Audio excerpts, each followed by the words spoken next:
Giga boost up your performance or Giga beef out your graphics, then check out Gigabyte, ladies and gentlemen. Exclamation mark Gigabyte for an exclusive discount you can pick up on that amazing new monitor they have dropped. It's a 27-inch, 360 hertz monitor out there for you guys to get at an 8% discount. Like we said, exclusive only here on the Hunt channel. So exclamation mark Gigabyte to get interested in that action there, or exclamation mark giveaway. If you're interested in prizes and you want to try and win yourself a copy of that monitor, then get yourself on the Gleam link, exclamation mark giveaway. It will give you a chance to jump in there every day to collect multiple entries. Iron, not one chance, but more than one chance to win an amazing prize. What more could one ask for? I know, yeah. I've even got myself in there. Definitely trying to get as many entries as possible in there. So yeah, everybody in chat, make sure you're using those commands to a chance to win that monitor and check out the rest of the products from Gigabyte. Yeah, absolutely, ladies and gentlemen. And alongside that, if you don't fancy going for a monitor, or if you're happy with second place and you'd be happy just for something for free, then get yourselves involved, because there is an unheard key, a standard edition key, and 2 amazing EFT arena keys. So if you fancy getting yourself involved in the action, exclamation mark giveaway to get involved in that in chat. As well as that, I know we've been going through it all week, ladies and gentlemen, but for the final time, exclamation mark drops train to keep that wonderful hype trainer going and a rolling, and exclamation mark schedule to see where those stations are so that you can remember when to get on and off the train so you don't miss out on your wonderful drops. Ian, have you been enjoying the drops, my friend? Yeah, it's been good. Had a chance to participate myself. The loot's actually been pretty good, not gonna lie. When you get towards those legendary and epics, the 9 hour mark, I think it is now for arena, some useful stuff, not gonna lie. It's been fun to watch different members of the community across the category as well, some that I've not seen before as well. So it's always a good chance to spread the love and show love to channels that you wouldn't necessarily have a chance to watch previous, especially with these long format streams crossing different time zones, and they always feel sorry for the ones on the graveyard shift in the evenings. Yeah, it definitely seems to be the harsher end of the bargain. But the one thing we will say is that it definitely doesn't affect the entertainment that is on display, Iron. And they never seem to fail to pull the punches out from the pitch black darkness and perform on screen for every single one of these wonderful events that we've had. So, again, a massive shout out to everybody that's been involved, and a big thank you for the support, because it has been a wonderful drops event. I mean, I know I sickened one of my moderators the other day because I'd gotten to a particular level of my account by playing Arena. I've been enjoying the wonderful action and blast gang like we're going to see in this wonderful NA show match coming up next. And I then had my drops, which led me to open all of those boxes and complete all of the level 1 hideout upgrades I needed to do on PvP without even stepping foot into a raid. And as a hideout fan, he was rather salty about the speed of progression without really too much input. So that was nice to see that paid off and that the drops were really worthwhile. I enjoyed that very much so. The duct tape and the toilet roll people were complaining about, folks, coming in clutch. Yeah, at the moment. It has. It absolutely has. And speaking of clutch, Iron, we've got a set of amazing teams today actually on display. I was when I see the term show match, sometimes I'm not thinking about how competitive it's going to be. I'm thinking how entertaining it's going to be and what sort of people we're going to see on display. But today, I think there's going to be a hefty bout from each of the teams towards the toe of pride. Yeah, 100%. I mean, any of these tournaments, whether it's, massive prize pool, show match, anything in between, it's just a good chance in a high pressure situation to go up against some of the best teams in your region, continent, whichever bracket, it falls under. But yeah, tonight, we've got some of the best NA teams going against each other.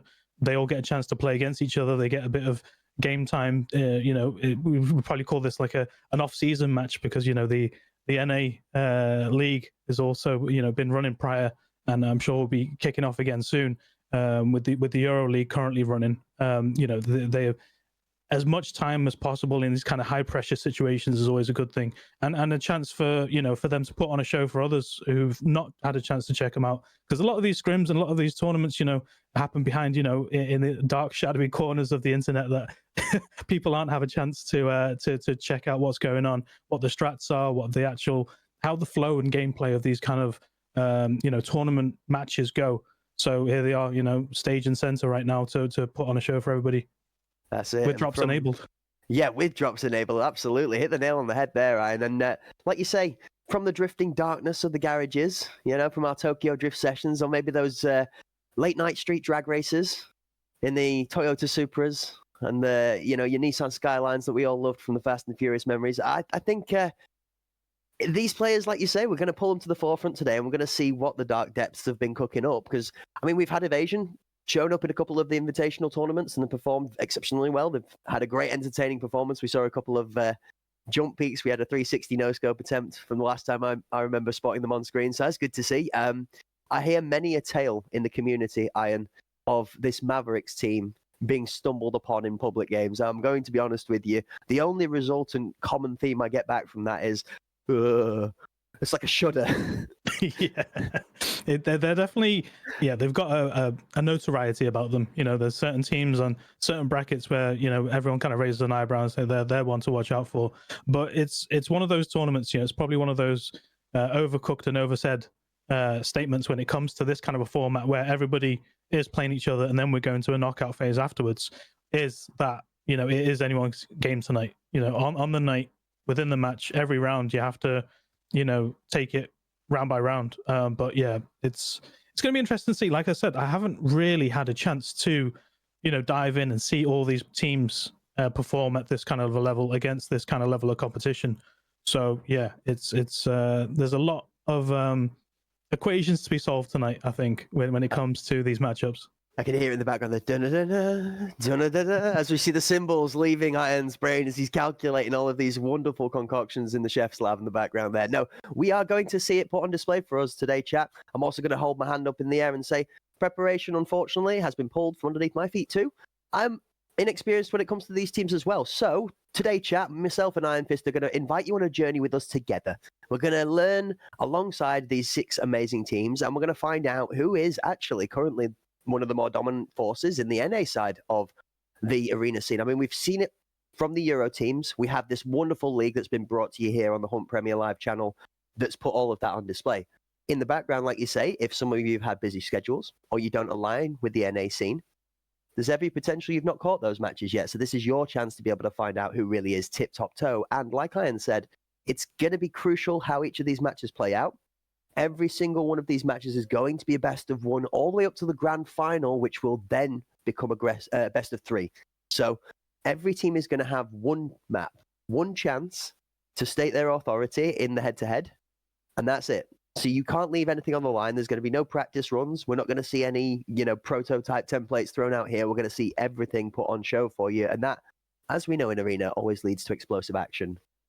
Yeah, there's so many variables when it comes to, you think of as straightforward as a straightforward arena event can go, you know, even down to the map picks. You know, there's a lot of psychology and a lot of science behind map picks when it comes to the EU bracket. A lot of mind games, you know, when it comes to these map, even knowing, you know, which map the opposing team is strong on, and, you know, just calling them out on their home turf and being like, well, you know, now's the time and place for us to, you know, prove it.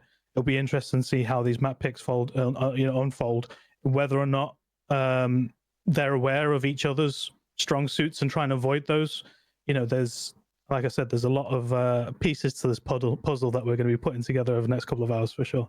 Yeah, you're absolutely right. And I think puddle or puzzle, the tongue twister tripping over regardless, I think you might be right. I think the puddle is a good description right now because the outlook is murky. It is unclear. We do not currently have the answer, but if we take ourselves for a deep dive and go for a little swim, we might find a golden nugget in the bottom of the ocean to be able to help us expand it all out and understand the equations set ahead of us. Speaking of equations set ahead of us, let's look at the 6 variables. Ladies and gentlemen, your competitors for this wonderful afternoon, evening, or potentially even morning, depending on wherever you are in the world when you're joining us. We're going to see Aspect, 07, Mavericks, Aegis, Master X, and Evasion face off against each other. 6 phenomenal teams, some we've seen before, some new to the scene, and some familiar names that are going to come alongside of them. We won't talk too much about the individuals until we get into each game. I think that's going to help us be able to follow on along the learning process, pick up the names alongside the teams. But what we are going to talk about, Ian, I think, is the maps, right? Have you a personal favorite for Arena? Is there a map that you would like to go to? I think Skybridge is just my comfort zone when it comes to Blast Gang. The map just lends itself so well to the game mode itself. It's almost set up in lanes so you can have those rotations and also just keeping tabs of your teammates. Just the simple things for me is what makes it work, because with Arena, even when you're in a stack of people that you've played together, you know, hundreds of hours, comms are on point. it's still, there's always that keeping tabs on your teammate, and the way the map's laid out, the way the bomb sites are laid out, it lends itself so well to this game format, I feel, when it comes to Blast Gang itself. It makes it exciting, looking forward to the potential of new maps in the future. Absolutely seeing a map that was designed for the purpose that we brought Blast Gang in for, and it has paid off tenfold. I think I agree with you as well. I love the separation in dynamics across the 2 points. I feel that the A point and the B point are both very different in approach, and how the team composition in weapon and armor could set up approaching it, especially being able to play into 1 point specifically. We're seeing teams adapt to more complex approaches where you have flexibility to play both points within kits. Some ranged, the marksman class being used for, on an attacking side of things, bringing that VSS into play, using the strength of the SP6 rounds in the newer meta, where tank is a lot tougher to get through. In the flip side, we then see them going on to these longer range DMRs and defensive, sometimes the RSAS, your marksman classes, the M995 on an ADAR once in a while, just to be able to put shots down range, down the trains, like you said, if we have a B contest, because that substation section is... it's lanes. It's all lanes, Iron.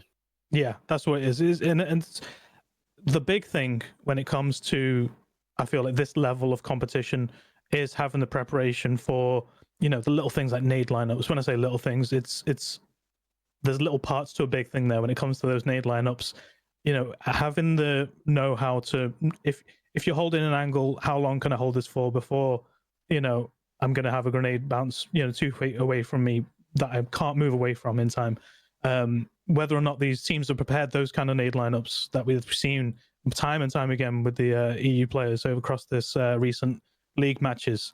But again, that is definitely a factor, not only on the more open, bigger maps. It's still a factor as well with Skybridge as well, I feel. Yep, I would completely agree with you, actually. And although we have an amazing set of teams on display for you today, folks, we are not going to be able to bring you every match side by side, because there are so many of them. We'd be here for 3 days. So what we are going to do is we are going to focus on the main point of each of the individual rounds. So for every set of 3 matches you see displayed between myself and Iron here, you will see one of those 3 matches highlighted as a feature match. We will follow that match all the way through from start till finish. And if we do finish that match before either of the 2 other matches have fully completed, we will then quickly swap over to the next most recent match, so we can join in with the action there, so that you guys get to see as much of each of the matches that are going on in each rotation. Speaking of featured matches, Iron, we're going to have a look quickly at some of the featured matches we're going to be looking at today. So round 1, we are going to be taking it to Aspect versus 07 to see how those 2 face off. Round 2, we're going to be looking at Master X taking on Mavericks. Round 3, Aspect will see Aegis in the Battle of the A's. Round 4, Evasion is going to take on 07, and we're going to see whether we're going to say 07 to Evasion or 07 will stand saluting at them in victory. We do not know. We will find out, though. And then Aegis and Evasion will be our final featured match of the day to round us up before we go into the seeding matches, so the knockout stage. We will see first place take on fourth place for our first match in the semi-finals, and then second place will take on third place in the second match of the semi-final, with the grand final obviously being the victor of either of those 2 matches. Now, that says a lot for how we should be playing towards the games, right, Iron? First place taking on fourth, and second taking on third. Realistically, you want to be first or second? Yeah, there's, like you said, there is a level, there's a space for some strategy there. Like if you're wanting to, if you're keeping tabs of that scoreboard, and there's, a boogeyman team that you want to avoid within that first semi-final, maybe we'll see some tactical throw-in. Who knows? We've seen it before in other tournaments for other games. I highly doubt it, because with this level of gameplay, they're not afraid of each other at this point. They all want to play against each other. They want to score the most amount of points and place as high as possible as they want. I think you've hit the nail on the head. I think, speaking of the most points possible that anybody can want to score, if you guys in chat at the moment are looking to score yourself some points when it comes to the hot prize line, ladies and gentlemen, phones at the ready, the line is open. Giveaway coming in chat just now. I believe it is going to be an ! Blast Gang. Very topical, very themed. I like it. We're on point today. So ! Blast Gang to get involved in that raffle there, and I believe you'll be earning yourself a chance to win a Tarkov Arena code. That's it. Some good looks. Have fun. Coming in chat. Thank you, Lady Amethyst. Big Vic. That's it. Good luck, guys. We hope you're all biggest of success when it comes to winning the big prizes. Now, I'm interested, Iron, to see today whether the meta has found its way to America. We've had a look in the European scene about these.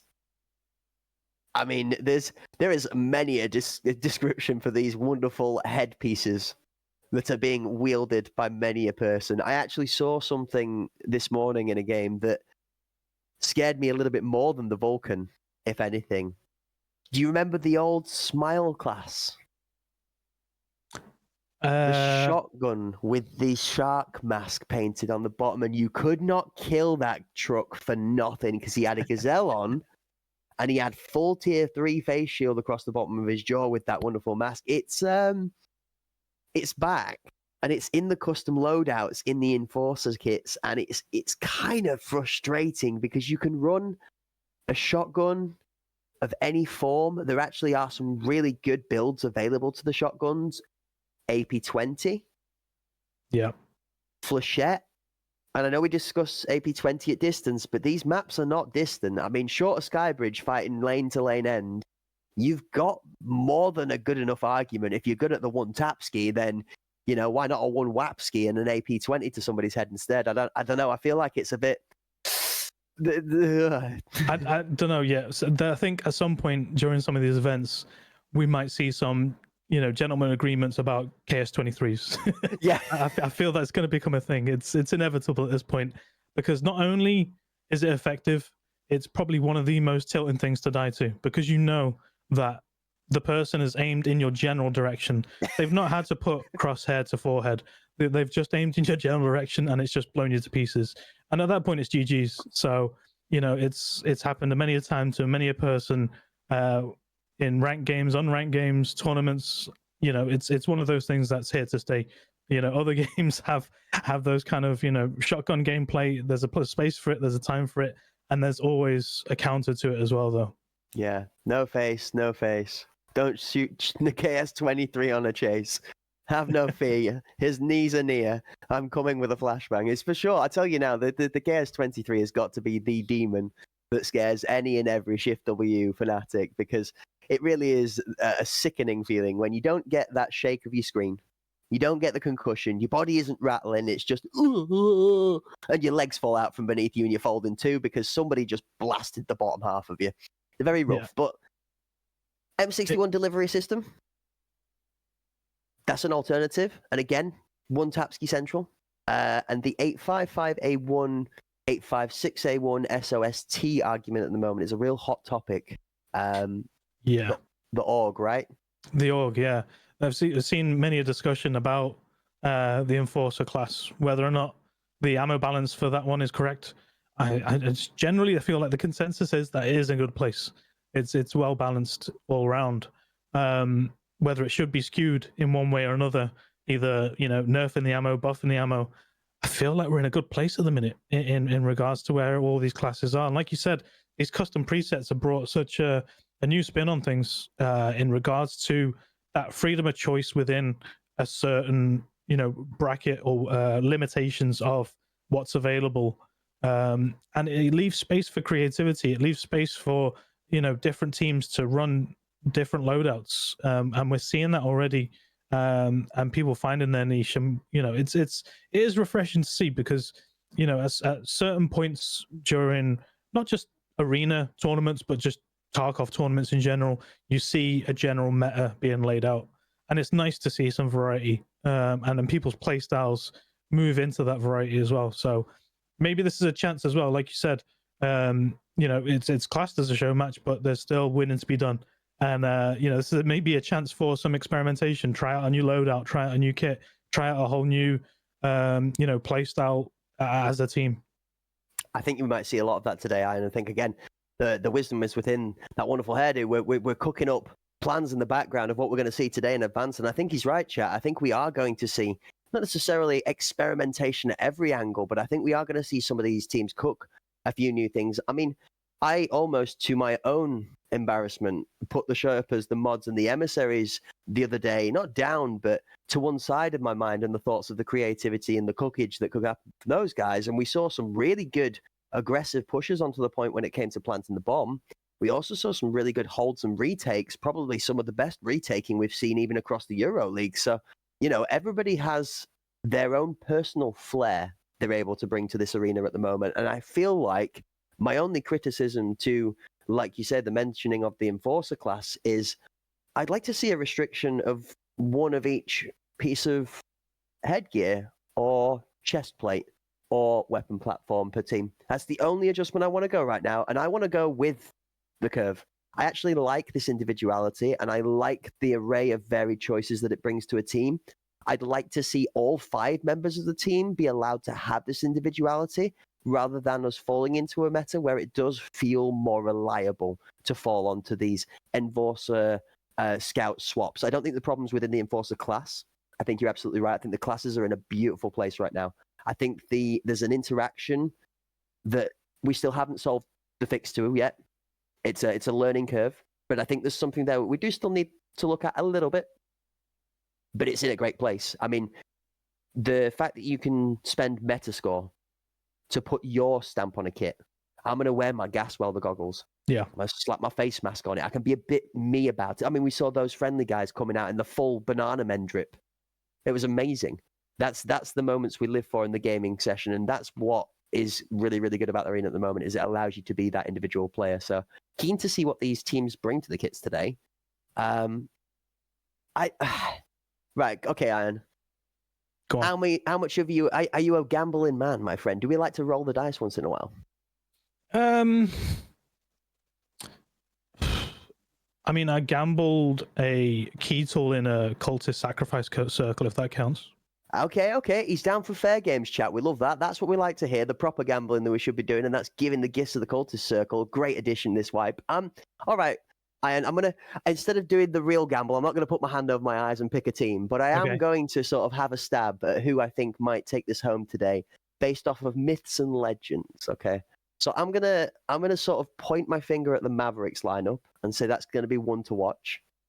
I don't know what it is, but the team name 07 comes with a level of audacity and confidence that says to me that those 5 players have got to be bringing something. Does that make sense? So I'm going to put another question mark over the 07 as maybe the dark horse here. And I like me a good Aegis.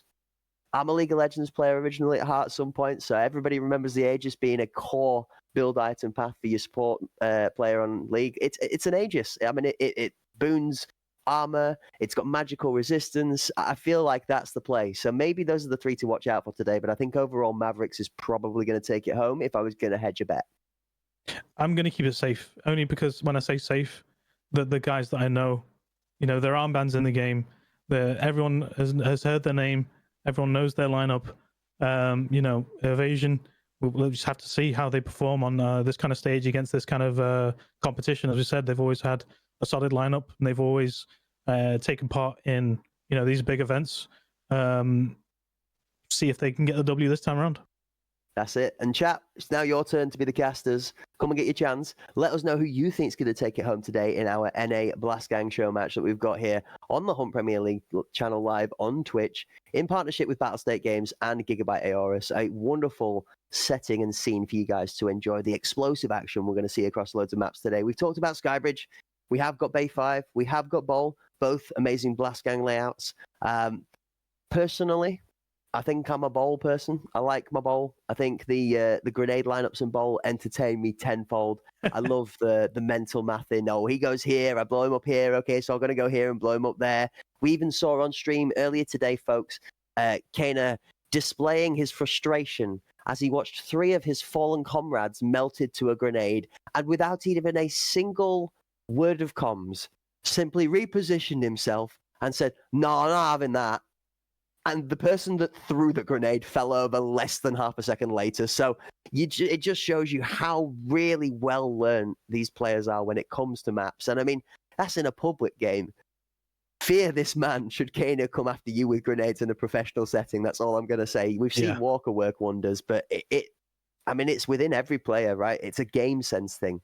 Yeah, and with you mentioned Walker and Kano especially. I've seen them not only using grenades in an offensive manner like that, like just wiping out a whole team with a grenade, but even pushing movement. So, because I heard a discussion post scrim once where somebody said to Walker and Kano, "Oh, those two grenades that were thrown up mid at the start of the round, pointless. It didn't come anywhere near us."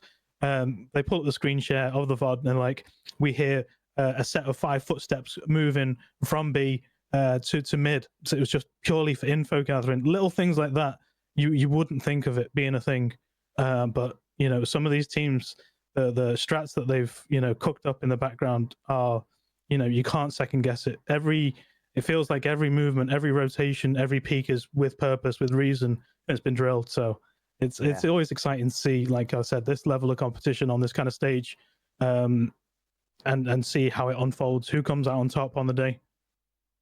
Every single one of these teams that has joined us today, if they have performed in any way similar and prepared in any way similar to the same that our teams have in the EuroLeague, then we're in for a treat, because you're absolutely right, Iron. We've got more than enough content now for these coaches to have gone back, for these arena fanatics to have gone and put the pieces of the puzzle together. I mean, we were talking about it yesterday with Blue. My book is, my book is at least 20 something pages deep already, and I'm barely picking up notes of grenade lineups. So we've got some great comms to go with your on-screen entertainment here at the casting desk, so you guys get that color brought to you in as full of a fashion that we can. And I'm just picking bits. These coaches are going to be, well, of 5 players, this player went here through a nade here at this timing in the round, and it will be down to the second. It'll be 1, 2, 3. Okay, at 15 seconds he pulls the pin and then waits for a call out from X audio. They'll hear the grenade go, they'll go back to the VOD, they'll look at the player 3 down to their left, and they'll go, right, we heard audio from this point here at that 27-second mark, and then that's what cue grenade gets thrown out. And it's crazy, the complexity. But the flip side of that is, the counter to that is mixing up your gameplay, mixing up who plays where, mixing up the timings of when moves are made so that it can't be read. These coaches' playbooks are made when players make readable plays. And the counter to that, like I said, is mixing it up. Who plays A, who plays B, whether or not a nade is thrown after 10 seconds to counter a push, whether it's, held for a gunfight or a retake, or whether it's brought and dropped halfway down the map. So it's not staying in spawn. It's not going to be wasted at the beginning of a round, but it's there mid map somewhere to be used for a retake if the need comes for it as well. So all of these, like I said, to avoid being read as a player and as a team, is one of those, it brings your team gameplay. If you're wanting to compete at a tournament level, it's one of those necessities that's needed from a coach. There you go, chat. Top tip there from Iron. Don't be a textbook Timmy. Be an aggressive Andy. Or be a mix-up Mark. Be whatever you fancy, but make sure you do something different each round, but with confidence. No one ever reads a W key down mid, ever. No one predicts it. No one reads it. It just happens. So just do that until it works. I mean, it makes sense, right? The W key down mid has a certain element of surprise, and well, you'd never do that because it's so suicidal. There's no, they're already in our side of the map. Whoops. Yeah. You're trying to line up some intricate, 2A, 2B, 1 mid. Who's going to get the entry frag? And then next thing you know, it's just a 5-man stampede down mid, and it's GG's, rounds over. You're absolutely right, Iron. I think those of you guys, if any of the EuroLeague teams are in chat right now and you've not got a coach on the bench, hint, hint, nudge, nudge, there's a man here that's free with some really good advice that's going to give you some good... Terrible advice. Honestly, terrible advice. Success by volume is my advice. Do it until it works. And if it doesn't work, then GG's, go next. Build the class with the 60 round the next time, I guess. That's the way to do it. If you lose the round, it's all mind games after that. Just convince the other team that they lost through pure banter and mind games. That's my last resort. I love it. Regardless of which way we go out on the high hill, the moral high ground, with our heads held high, standing strong on the mountain that we made for ourselves. Absolutely, Iron. That's a motto for the day, is that right there? Well, ladies and gentlemen, we are going to get into some amazing action shortly. I cannot wait for all of these teams to get off against each other in the arena show match we've got today. it's going to be great. It's going to be. I'm really curious to see how utility gets used. This is one of the first things I'm going to be looking for because utility in the EuroLeague is very, very crucial. So it's showing strong. Yeah, 100%. I want to see how deep this is for NA. Yeah, and one of the other factors as well that no one's really mentioned or touched on up until this point for this, I'd say, this season of tournaments, post point 15 wipe, is that main game has had this big update, overhaul, I wouldn't say overhaul, almost like a revert back to old recoil. And we haven't seen the new weapons being added onto Arena. And we're kind of seeing, we've got that split now. You've got the old recoil on the main game in terms of the auto adjusting recoil. And then you've got the current Arena build where everything's a laser beam regardless. It'd be interesting to see, how that plays into whether or not, Arena gets updated soon. Everyone kind of has to, quote unquote, relearn, how the guns handle. And again, for most of these players, they're not grinding Arena 24/7 on a professional level. They're also, trying to level their, main accounts, grinding those quests, trying to get to Kappa, exploring new content over there. So their efforts and the time is split. And at the same time, your muscle memory gets split between, main game recoil and nades and the current Arena build recoil and nades. So, that may play a factor in it as well, and is also an excuse as well if you end up with a donut on the leaderboard. I like Iron's advice there. No, I think you're right actually, and it makes an ode to a good point that we haven't really touched on too much, and I don't think I've actually heard spoken about across any broadcast regarding this since it's come out. But I'm going to put a W for Last Hero. Since it's been in the game, I've actually seen it go through multiple phases of different uses, from players training their aim, getting warmed up, to going into what you've just hit the nail on the head with there, which is the recoil changes. And it's like, I've come off a base game and played a game of Last Hero, not caring about how many times I die. I'm going in there to get used to my flicks again and get comfortable on the weapon, because it definitely feels like there is a slight differentiation.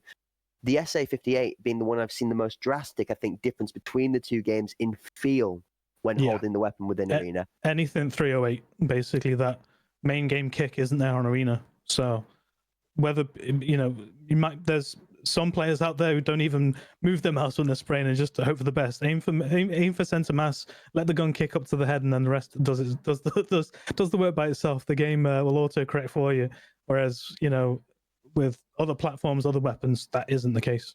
Yeah, absolutely. And I don't think we find so much of that becoming as useful in Arena actually now. I like the way that the maps are being designed where headshot boxes are becoming a common thing. And that stops that, right, Iron? You can't just anymore 100%. Hit center of mass, because the way that then trains upwards, the angle that your gun ends up firing at, you're never going to hit the top of that headshot. You need to be landing a flat shot for that bullet 100%. To curve into the top of the dome there. And that's good to see. Yeah, and that's, how it should be for, competitive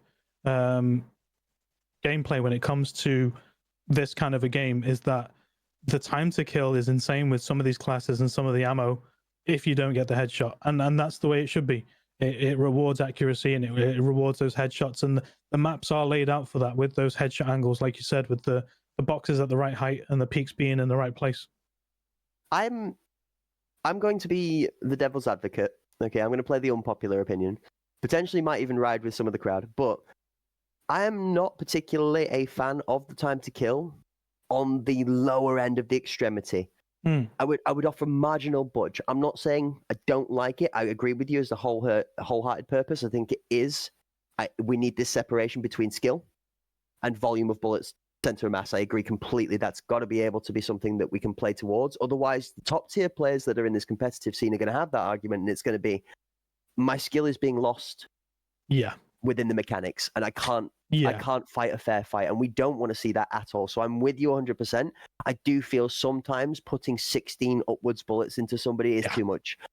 16, I'm sorry, right, but 16 toothpicks from my grandma's top drawer would give you a serious trip to the hospital. Okay, 16 marshmallows fired at 1,000 miles per hour would seriously put you down, and we're talking about bullets. We're not talking about marshmallows. So it's there's a give and take.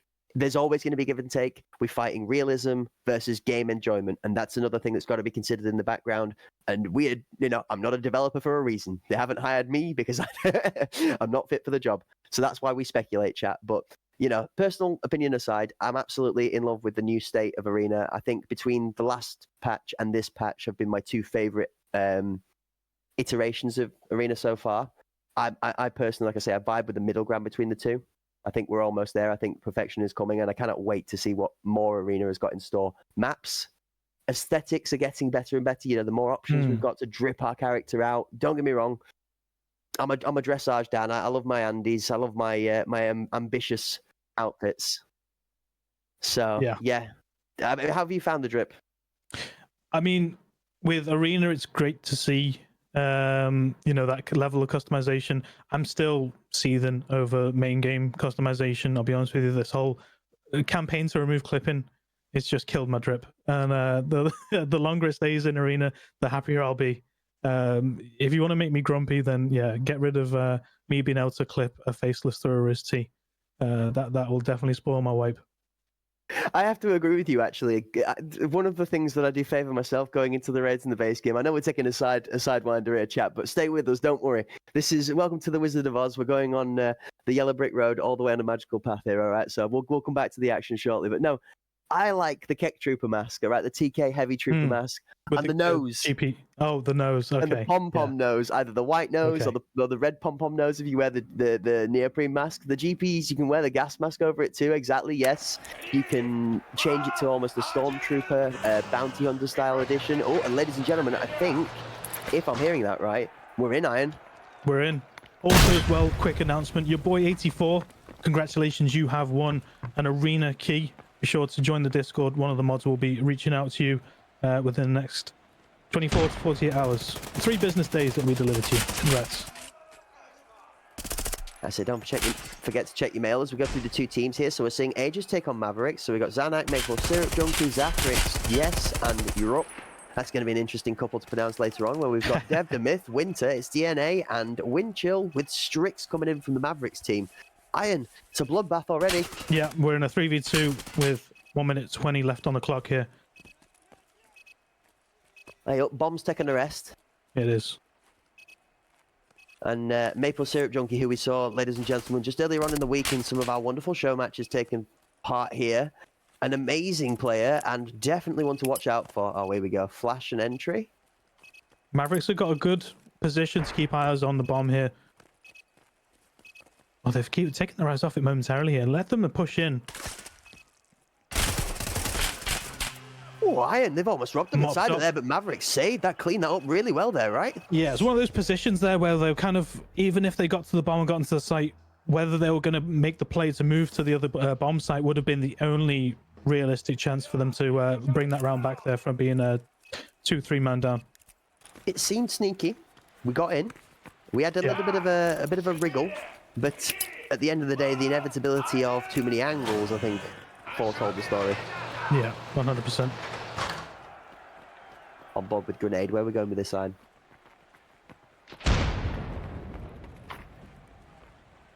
Ooh, it's a mid-nade. Any home? Nope, not this time round. On the flash. It's an interesting split here for Aegis as being an attacking team. They're not all committing to the one side. 2 kills there for Windchill. Yeah, Windchill playing out of this deep alley position on the corner here, making worth, but not finding the bomb carrier just yet, unless the bomb carrier was one of the previous deaths and has been picked up very quickly by Aegis. If so, that's a good play on the Aegis side. Zachrix, no slouch here on the push towards the main door on the left. Great shots from Zanak. He knows the seconds there too, I know. He gets, oh, what was that on middle point? He was on point for that third then as well, but the peak just wasn't quite there. 7 in 40 putting in work here. Knows the angle he's holding there. It's Windchill. My.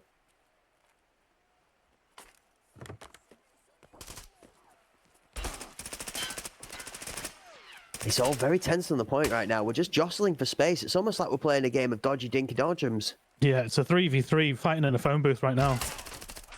Oh, and there we go. Doctor Who says who's the first victim, and Zanak says he's fallen over. He stole my telephone box. He wants it back. And there's Mebdabith. Wow.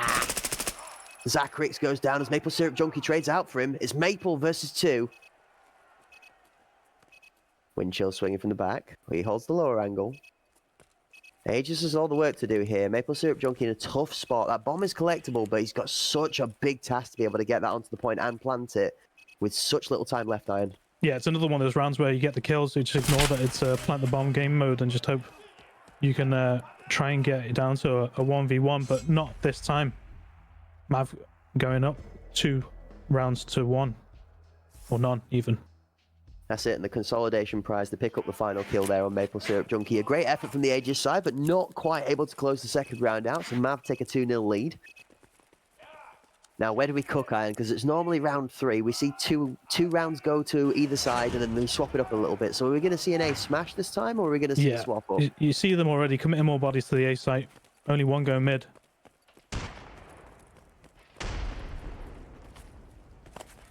It's been quiet on the utility side so far. That'll change slowly as the teams start feeling each other out.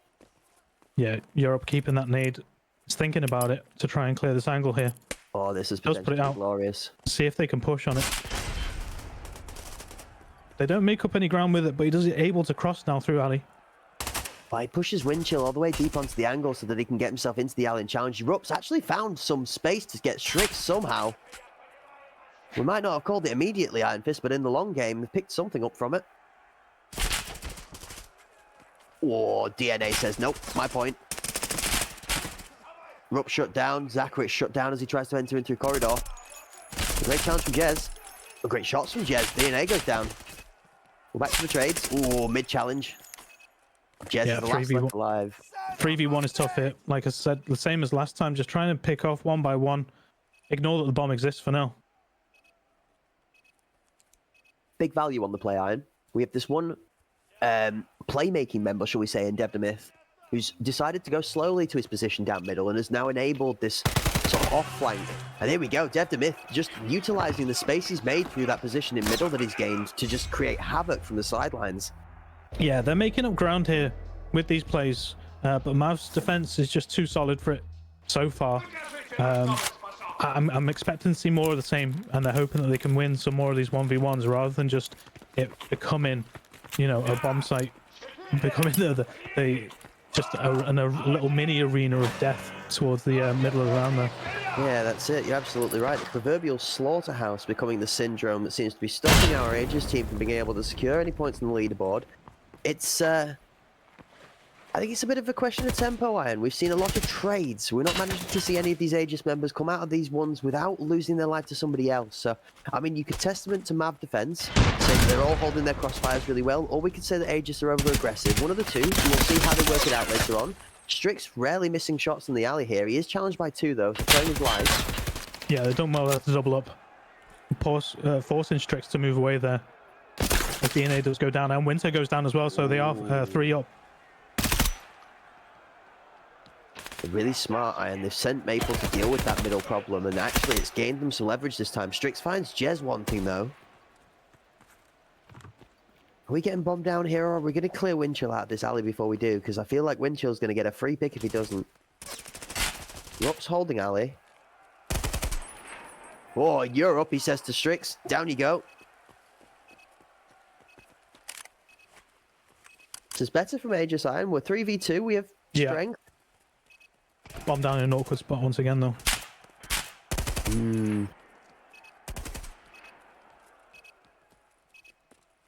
Realistically, 2 people just need to swing that corridor here. It's currently being held by Windchill to assert some dominance and get the bomb back, right? Yeah, with 30 seconds left, a move needs to be made.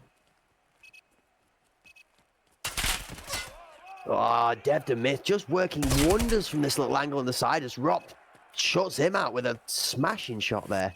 Yeah, he can play time now with being 1v1, 15 seconds left.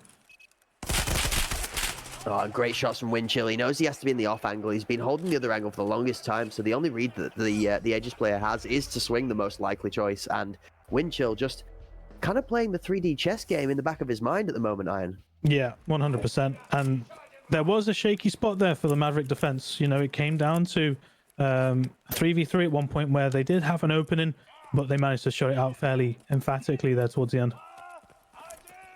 A good strong showing from Mavericks to start off with. 4-0. Here's the switcheroo. Yeah, it was inevitable really at this point. Try a B push. That's it, and that inevitability is what's going to lead them to being read out as well. They've got a player long in harbour listening out for audio, and they've also got a player holding the entrance to the opposite side as we're pushing here. Winter gets into the angle. Great shot from Smith. Oh, Dev's in a great place as Winter picks up Jez in the crossfire as well. It's connector iron. Dev the Myth going down there to Zach. Winter's got a good spot here. They're not going with a double peak here, so he could pick off one here without getting traded. Winter's done a great job not to give his body as well, so he's got time for Strix to come and support from Connector. Because as soon as you lose Connector in this position that Winter's in now, you get a bit trapped, so... Well, yeah, Zach's taking off Strix there, so he is able to double up now and help him take him out. Does go down as well. And that's the first round there for Aegis. That's a great call, is that, Iron? You're absolutely right. Tucked in the corner, you've got to have that support from Connector, or you are kind of just left alone in a box. Now, is the question, do they add a bit more defense to the B with it being such a successful one? But the reason why it was a success is because every one of the defenders was committed to A and mid. I think this is the point where, as the Aegis side iron, you just have to take tempo. Regardless of which decision you make, you have to go for that decision and keep this fast pace. Keep them guessing. If they meet you at the point, they meet you at the point. If they don't meet you at the point, you keep this tempo going of keeping them guessing, and you get to slam the bomb for free. Yes, there's going to be a gunfight afterwards, and they're going to come running, but you get yourself at least that bomb down, which takes one of the problems out of the equation. 100%. That's good shots from Wind Chill.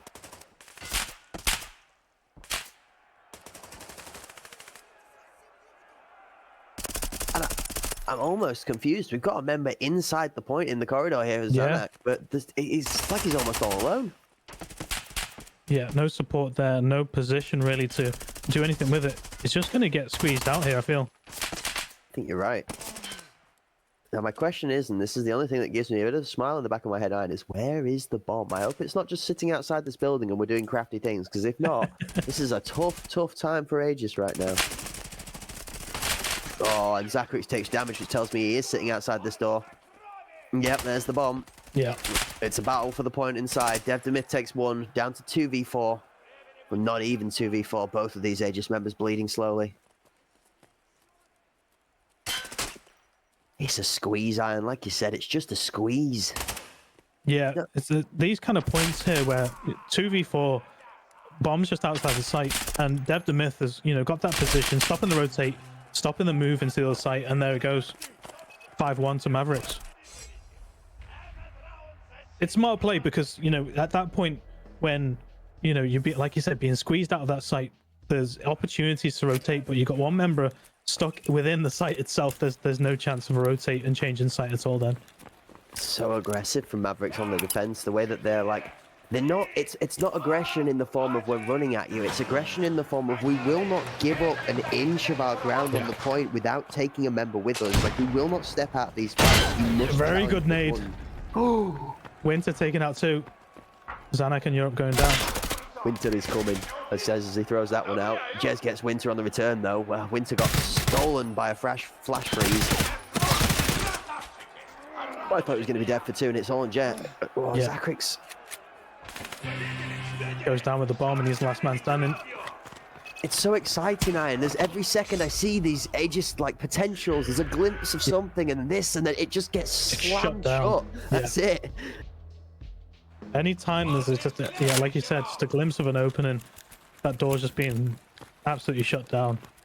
And it's definitely one that they could look at on reflection. This level of aggression is definitely counterable through a bit more. You counter aggressive play with slow play, or you meet your head on first and see who is able to win the 1v1s. It's utility, Iron. It's utility. This is where those clutch grenades come in. If they're going hard, they're going fast, that timing is predictable. They are going to run through these angles at this time to be there at that time. So 100%. long as you're on point, you can blow them out the sky. Dev the Myth and an absolutely disgusting hold into Connector. I don't think that gets read. But Dev in this position, potentially good for one. There's one. And Winter gets the second. Whoa, this is locked down. Here we are on fuel lock. They're trusting these pixel peaks and they're coming out clutch with them.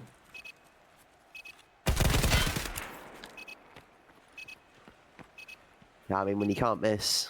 It's hard not to argue. Just hit the 50s. That's it.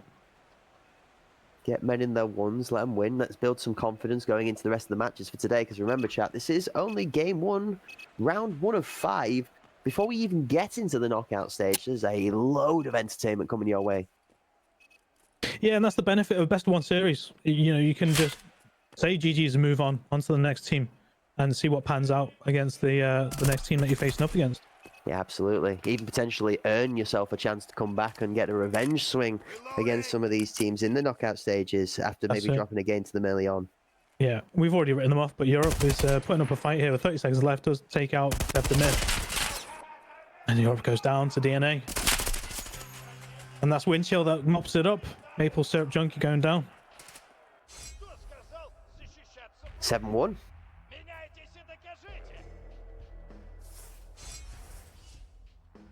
Switching sides. And in this Hot Premier League Seeding Cup, ladies and gentlemen, this is a first to 9-round victory. If we should reach a score state of 8-8, we will end up finding ourselves in overtime, which will require either team to take 2-round lead and then take the next successive round off of the opposing team when they have swapped sides to be able to claim the victory. So overtime makes things very tense, Iron. I think overtime, at the moment, has been something a lot of teams have wanted to avoid. 100%. Feels a bit like the Raiders of Team Fighters old. It does. It just grinds down your patience, your stamina that is needed for a long overtime game. It just wears thin, and those strategies that you've been cooking up for weeks on end almost go out the window at the hope of it ending soon, and it ends very soon for Maple Syrup Junkie there from that nade.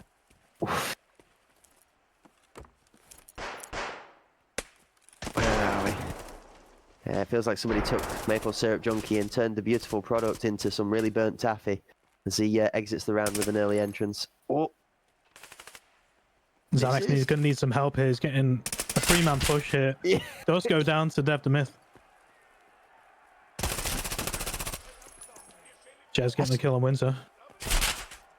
But going down to DNA. See, this is what we're talking about, those trades. They're just stacking that point now. Give no man for free. You can't beat this 1-for-1 every single time, and the bomb is down. The first plant of the match we've seen. Let's see if they can defend it. It's a 4v2 retake here for Aegis. Wow, DNA had Rupp's number, but some great reactionary shots takes him out. 35 on the clock.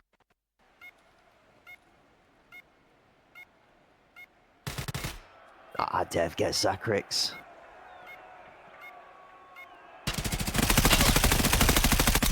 Sees the peak, holds the spray and gets the kill. Solid round again for Maverick. We're always contradictorily saying it, Iron, but it's textbook.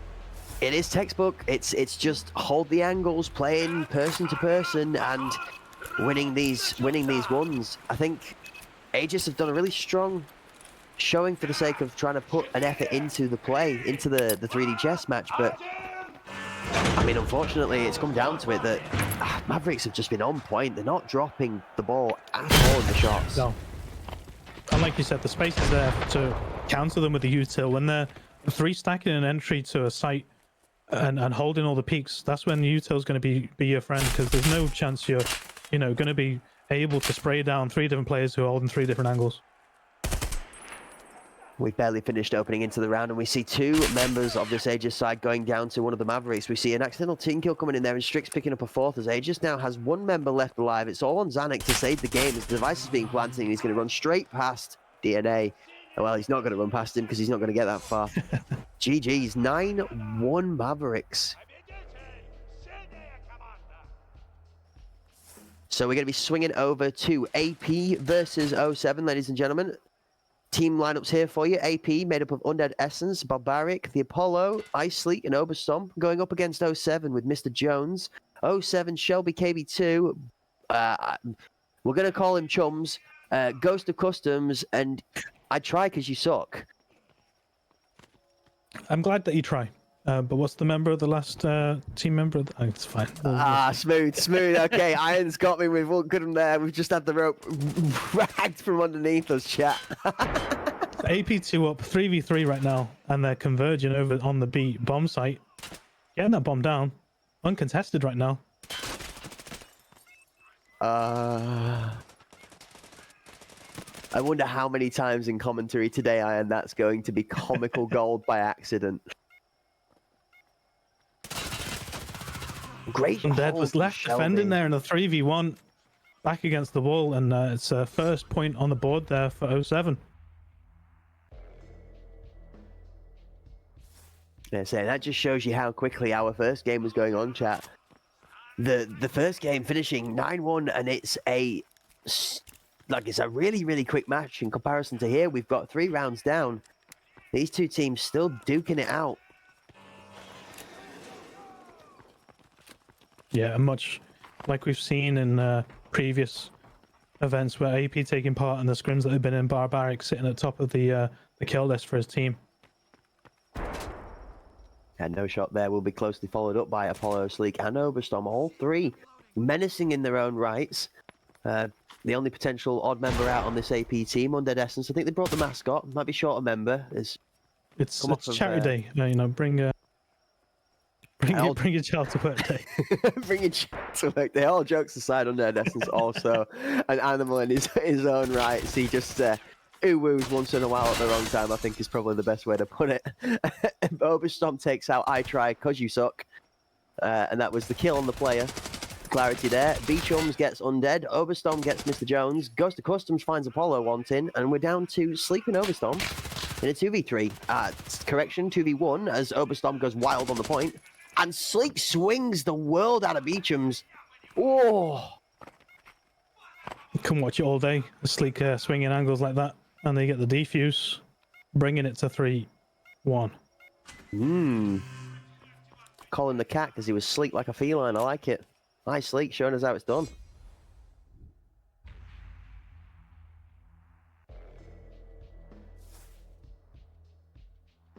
You see Overstorm with 4 kills that round, chat. 4. He's got 4. Apollo's stealing the ace from him. Clearly. It's true. There'll be conversations about that in the dugout in between the rounds, I guarantee. Knowing, to be fair, knowing the members of this team, the conversation will probably be, oh, you stole my kill, you owe me pizza. I think they're still fighting over grenades. If I was to jump in a Discord call, it would still... Valid. We'll still be hearing about who took which nade and... Yeah. You hit my buzzer first.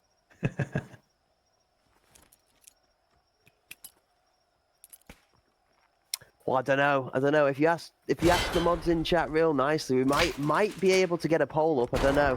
You'll have to see. Those guys working hard at their desks at the moment as well. So if they can squeeze out the time, I'm sure we'll be able to interact with you as best we can, chat. But by all means, feel free to shout out your favourite team. If you're interested in letting us know who you think is going to win, then let us know in chat. We'll read some comments out as we go through some of these games today. It is a show match, so we will have a little bit more time to be able to flex our lungs when it comes to the interactions, as the Apollo it's on a bit of a flank here, Iron, and it's almost like it's not necessary. It wasn't. When it came down to a 4v1, it was just to reinforce the fact that, you know, we've got solid map control here. I see. Pushing the point home. Yeah. It's sometimes necessary. I mean, this is a very mental-edged game. You can totally put yourself out of rounds by getting inside your own head. So I can really, really understand the purpose behind a couple of shots in the body. Yeah. Speaking of getting in your own head, Undead's going to be wanting to get off that donut ASAP. He's going to have a long evening otherwise if he doesn't get himself just a cheeky kill at some point. I'm sure Undead has got something in the bag for us later on. We know Undead at the best of times able to pull out something. We'll leave it at something for now. Ghost of Customs unfortunately pulls Undead out of his chance to be able to make a bit of an upset in this round. Takes himself a familiar seat on the bench for the 5th time running. Good flash from Chums. 3v4 and some space to play here. Not being held on tight angles here. They're giving them space, RAP, for them to move towards the site. It's almost like we're widening the pincers to set the trap, right, Iron? It's like, come in, it's okay. Have a bit more safety than you think's actually there, and then just You know, or maybe run the other way into the sleeping line that is the Apollo C on platform. Oh no, and the Ghost of Customs is now the Ghost of Christmas gone, except Apollo somehow not managing to land the shots. 5-5-A1, a rare inconsistency there. Yeah, it was just the swings and the side-by-sides both counter each other there. And like I was saying, you know, this extra space, it's sometimes not always a bad thing to give your opponents, because in the next round they're going to think, oh, we had that breathing room and that space last round, and they'll end up running into some sort of trap. Yep. As they do round it off there. I say Overstorm with a quick 2. Ghost of Customs for a moment there. Shades of the Ghost of Skybridge. Being unable to be shot in a duel, but finally falling prey to Overstorm, who has looked extremely strong alongside Barbaric so far in this game. I mean, Iron, we've almost got a 2-for-1 in round 1. We got a full game to watch, and we came in only 2 rounds down in this one. We're getting to see a real story. Definitely getting our money's worth on these entry tickets for this tournament, for sure. That's right, chat. And if you want to get your money's worth, !Gigabyte. So you can have a look at our wonderful sponsor's brand new monitor and get yourself an 8% discount exclusive here on the Hot Prize line on Premier. Alternatively, !Giveaway, get yourself in a chance to potentially win one of those monitors.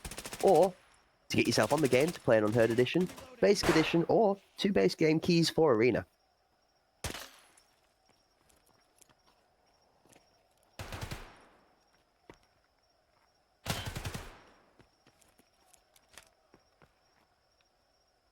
We saw one person fall over. Ghost of Customs here, Iron. Collapsed a little bit.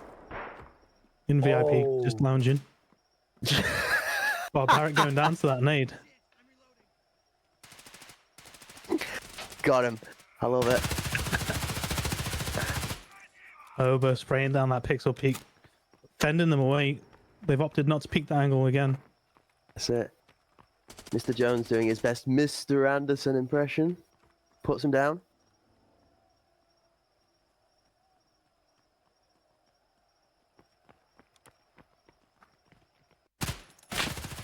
Oh, Overstorm. Overcharged. Oh, Mr. Jones gets sleek. Undead's on a wild flank.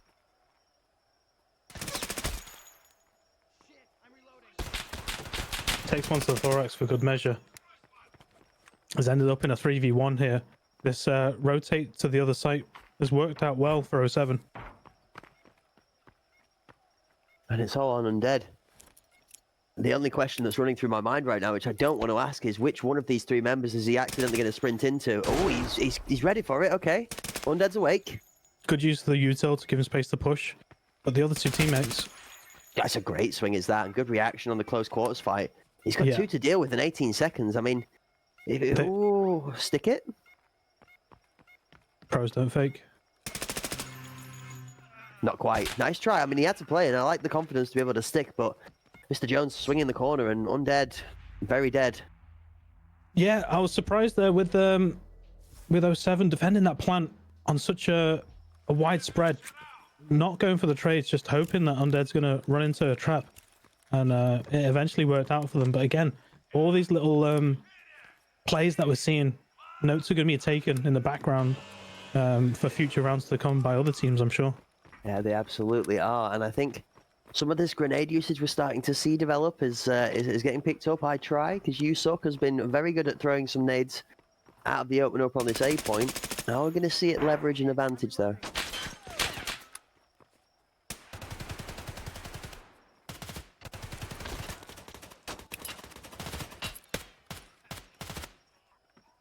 Barrett getting the first kill of the round and goes down to that nade from Ghost of Customs. A great little underarm over middle box. Oh, here we are, top of 90. This is a dirty little angle. Oh, he's got found out, though. Good shots.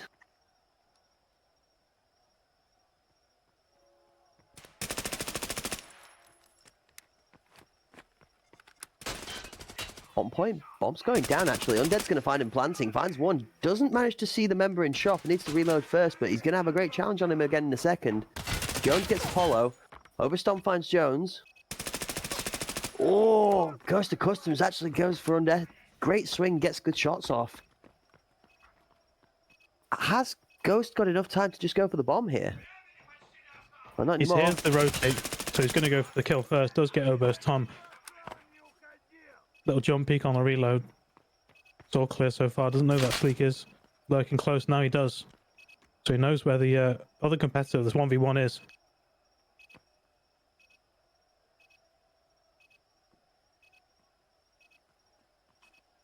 Sleek staying very quiet here inside of VIP. I'm not sure.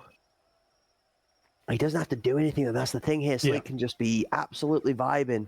Has time and positioning. Oh, he got the device down though. Great plan. Wow. Yeah, managed to stick the plant there. Huge. Oh, jump peek from Sleek. Mag's in. Pre-fire with the 20-round valve is not going to be a good time.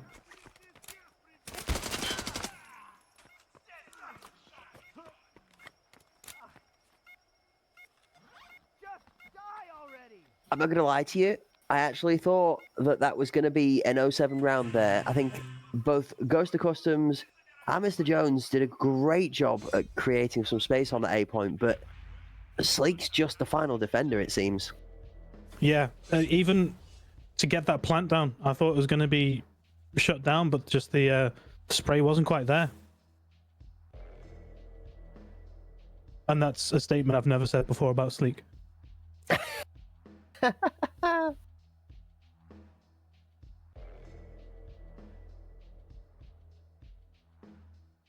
We got Vasquez coming in with some support there for Sleek. Let's go. The jump shot. Oh no, he didn't like that. That's it. Ghost has gotten so much better. Holy cow. Overstorm is popping off. Yeah, that's it. And shout out to Blue. Hope you're doing well today, sir. Good to see you in the chat there.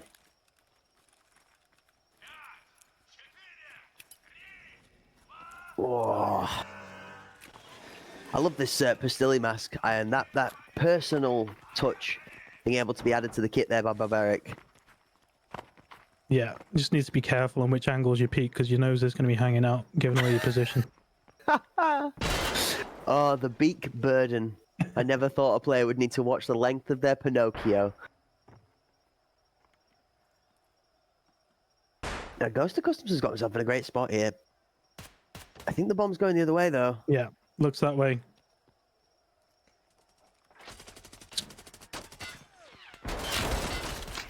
Oh, I try gets a great opener. That's it. And you see them, the three of the defenders all rotating back to B-bomb site. So it seems like so far Undead and Sleek suck because he's trying. It seems like we've got 2 on the I try scoreboard. But Overstorm has had enough of this. He says, I do suck. I'm happy to accept that. And I'm going to the other point and we will see you later. How many members of... Well, Shelby's already gone. Shelby's decided he's doing it before Overstorm's decided. Yeah, well, I was going to say we've only 1 member left on AP now, and it's Apollo. Yeah, and the bombs in Narnia. Yeah, Ghost was still holding the A site, expecting the re-rotate, and did read it from Overstorm. So the bomb is in no man's land right now with Apollo C in a 4v1. 20 seconds left on the clock, and half the team. That's it. Back in stash. Apollo, the first one is always free, we say, right? And he's passed the I suck check. Now he has 4 to go, and unfortunately, level 2, bit too difficult for Apollo this time around. Yeah, that was interesting to see. You see their experience coming to play there with the not overcommitting to site, re-rotating to B, had a chance to get the bomb down, weren't able to re-rotate back to A, but unfortunately the bomb gets left in, like you said, in no man's land. The switcheroo is a good idea. I'm kind of down for it. But you've got to make sure that person carrying the bomb has a buddy. I think that's what the buddy system is built for, is literally having somebody on the back of the bomb carrier so that you can rescue that bomb should it go down in a tough situation.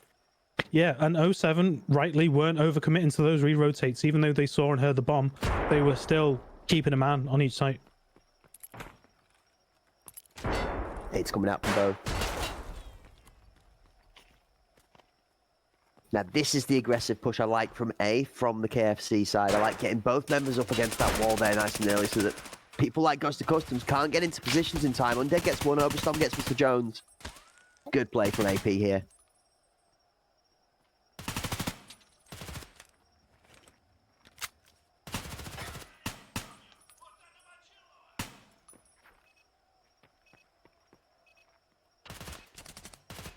Sadly, Bomb carrier does Undead go Essence also down. gone. Yeah. Is that... I'm trying to figure out where it is. Okay, Iron, sorry, I was waiting to figure out where the bomb is. So it's on the off angle, actually on the point, though. It's past the barricade, which is really tough. Bomb in that kind of position, it becomes a death match at this point. Try and use it to gain some ground, try and draw out some movement. You say that, though. Look at Barbaric. Yeah.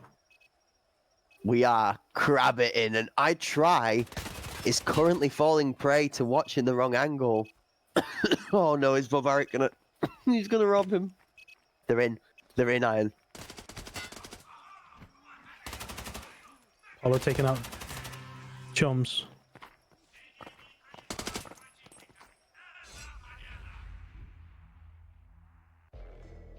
And that's the round. Just like that. Pushed in, swept it up. Yeah, it was interesting to see with the bomb such an advanced spot, bomb carrier going down. I thought it was going to be, let's ignore the bomb, get those kills, but the bomb kind of drew them out into a false sense of security when it was left in such a compromised position. I guess that Smash A, catch them off guard play comes into effect in the mental mind game in a similar fashion, but a different metaphor. Barbaric with the slow creep, and then the instant change of pace from 0 to 100 as we just flash onto the site and grab the bomb and plant. Really, really well played. Almost feel like 07 were robbed around there. Should really be 64 at this point in time, but nonetheless, a great showing from our aspect side.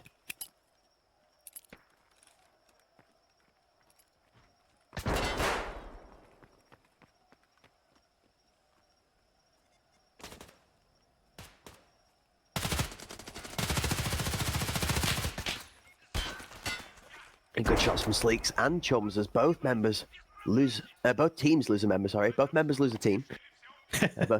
both teams lose a member. We're going 3 to 4. Sleek does have broad shoulders. He is pretty much a team. The cheerleaders at this point. And speaking of cheerleaders, I've heard the Aspect team is made up of 5 members that have all got their own favourite fan club. Undead also seen sporting a couple of spouses on either side of him the other day, as he was wandering his way through woods in his main game endeavors. Allegedly, that's it. You heard nothing, folks. I know it's absolutely true that there is a wealth of support for all of the members on show here today, both in chat and in their own personal endeavors, because everybody playing here today is exceptionally skilled, Iron. Yeah, for sure. Well drilled, and learn each other's play styles and gelling as a team. This is all these things that we've been talking about with, we've been hoping to see with arena teams being formed and tournaments being more regular now. That's it. Well drilled or well weathered, I think, is probably the 2 descriptions I would use for these players here. I try snuck into shop and he's sticking himself in the doorway and steals a kill off of this AP side. That's going to slow the push. Such a patient angle to hold. Didn't overcommit. Waited for the walkout. And tries to do the same again here.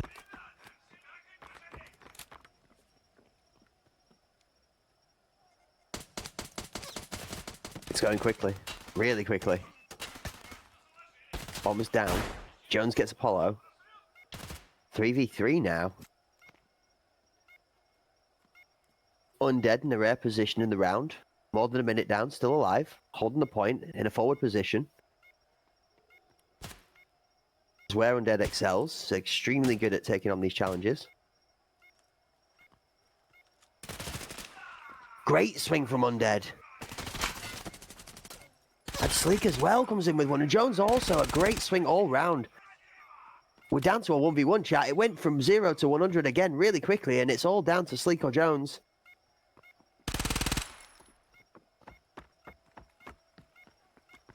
Here's the cat and mouse chase. Round and around and around and around we go. And that's going to be time.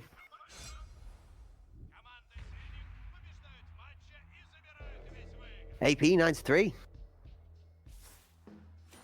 It's a very emphatic win for them.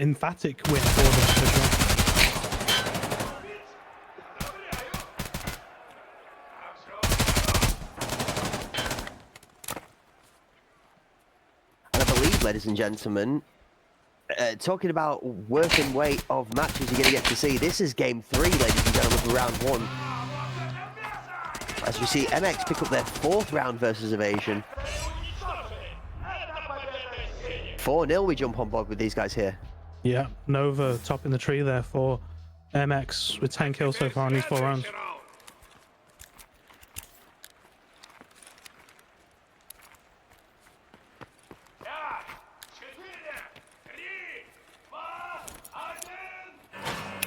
Evasion on the attack, MX on the defend.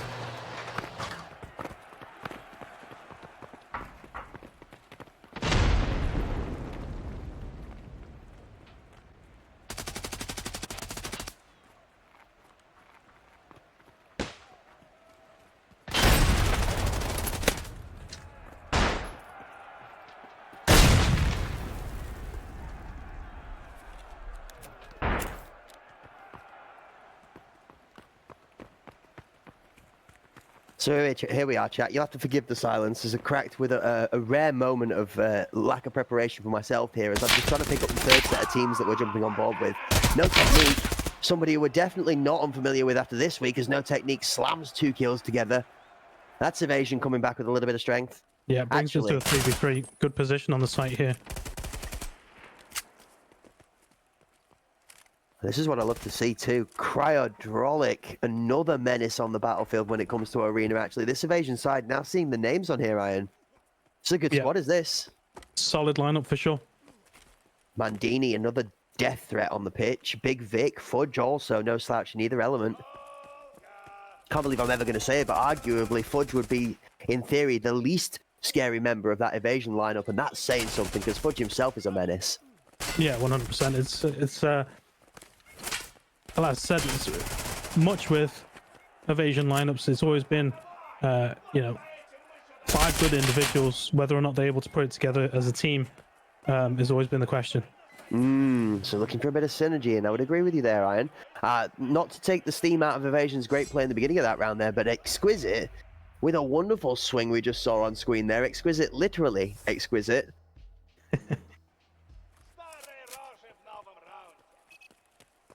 Lots of GGs in the chat coming in for the team aspect. That's it, under Essence and Oberstorm and company, guys. GGs on your game there. Great victory.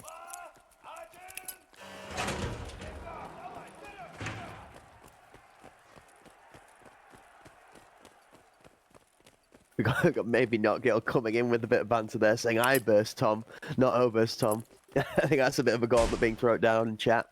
So we've got grenades off the opener here. I think Fudge sporting this pom-pom, asserting his dominance in the drip fashion. And, oh, I actually thought he got the kill there, but a grenade takes out Mandini. Exquisite somehow wins the fight. Yeah, and Big Vic picking up on as well there. It is 4v3. See if they're able just to explode onto the site there, but getting shut down by North was Big Vic.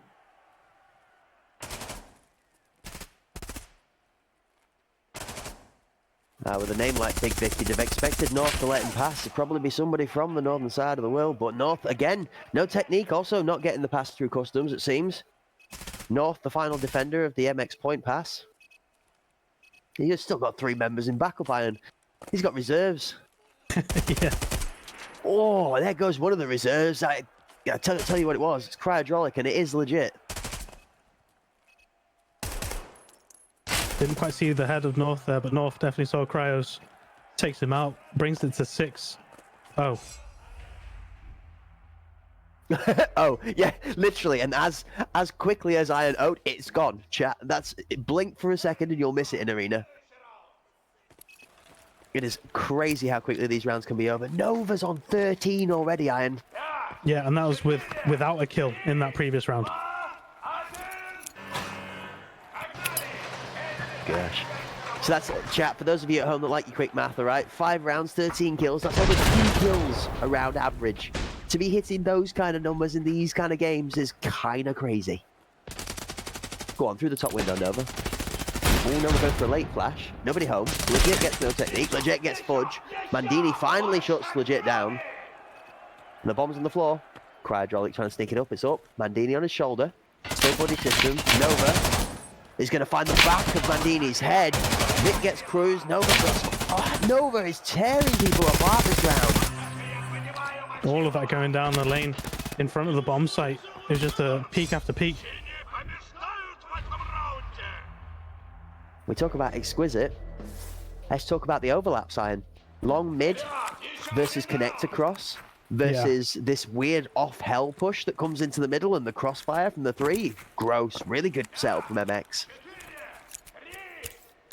Yeah, solid defense from them so far. There's definitely space here for Evasions to try and switch things up, counter these movements and hold in positions that they've definitely well drilled here. Yeah, absolutely. So Master X doing a great job here against our Evasion side. 7-0 not dropping a round is no small feat. There's no technique swings. The Leauge cruise.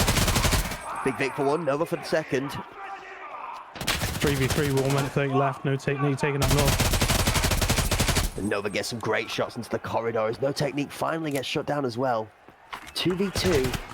They got the plant down here. With the cryos, Nova actually returns and legit gets one as well. Both ones won from Master X side, and it's 8-0. It's so good in the clutch, Iron. Yeah. It's almost one of those. Yeah, it's almost one of those times where you just allow the plant and then just collapse on in them, and it seemed to have panned out well for them.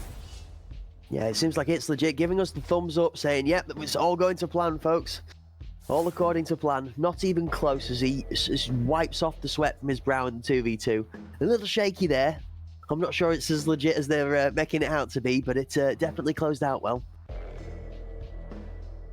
Well, when you say shaky, it just means the first time that we're able to see them receive the plant. Apart from that, it's not been shaky at all so far, for sure. Yeah, absolutely. I mean, it's like one of those wild and out shakies, you know. It's a McShaky. It's not quite all the way there, but it's about there, you get me?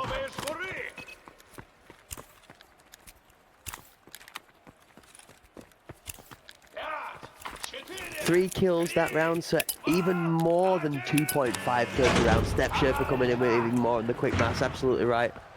Was there no comm that the player was coming from behind? Hello? Well, sometimes be splashing. These things happen so fast that even if the comm is given out, the reaction time is impossible. That nade is going to kill it! Towards it! No! Bounced off his knees and rolled behind him. He's destined to die to it. Oh, he's got C4 and Cheerios. His fudge eats bombs for breakfast. No technique destroys crews inside the point as Exquisite finds no technique wanting after his first kill. Oh, fudge.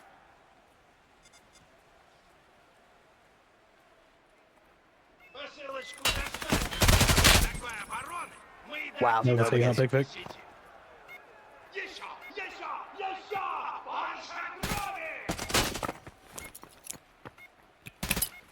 Now, I had a little grumble yesterday, Iron, about the MP7, just with the way the armor's going, but I have to say, Exquisite is making it look a lot better than the last person holding it in their hands. Good shots from Mandini. Got Nova covering off the back of the point as Mandini's about to be found by Legit. There we go. Master X, 9-0, Iron. Yeah, emphatic. And especially emphatic from Nova there with the top in the board there with 19 kills. Huge.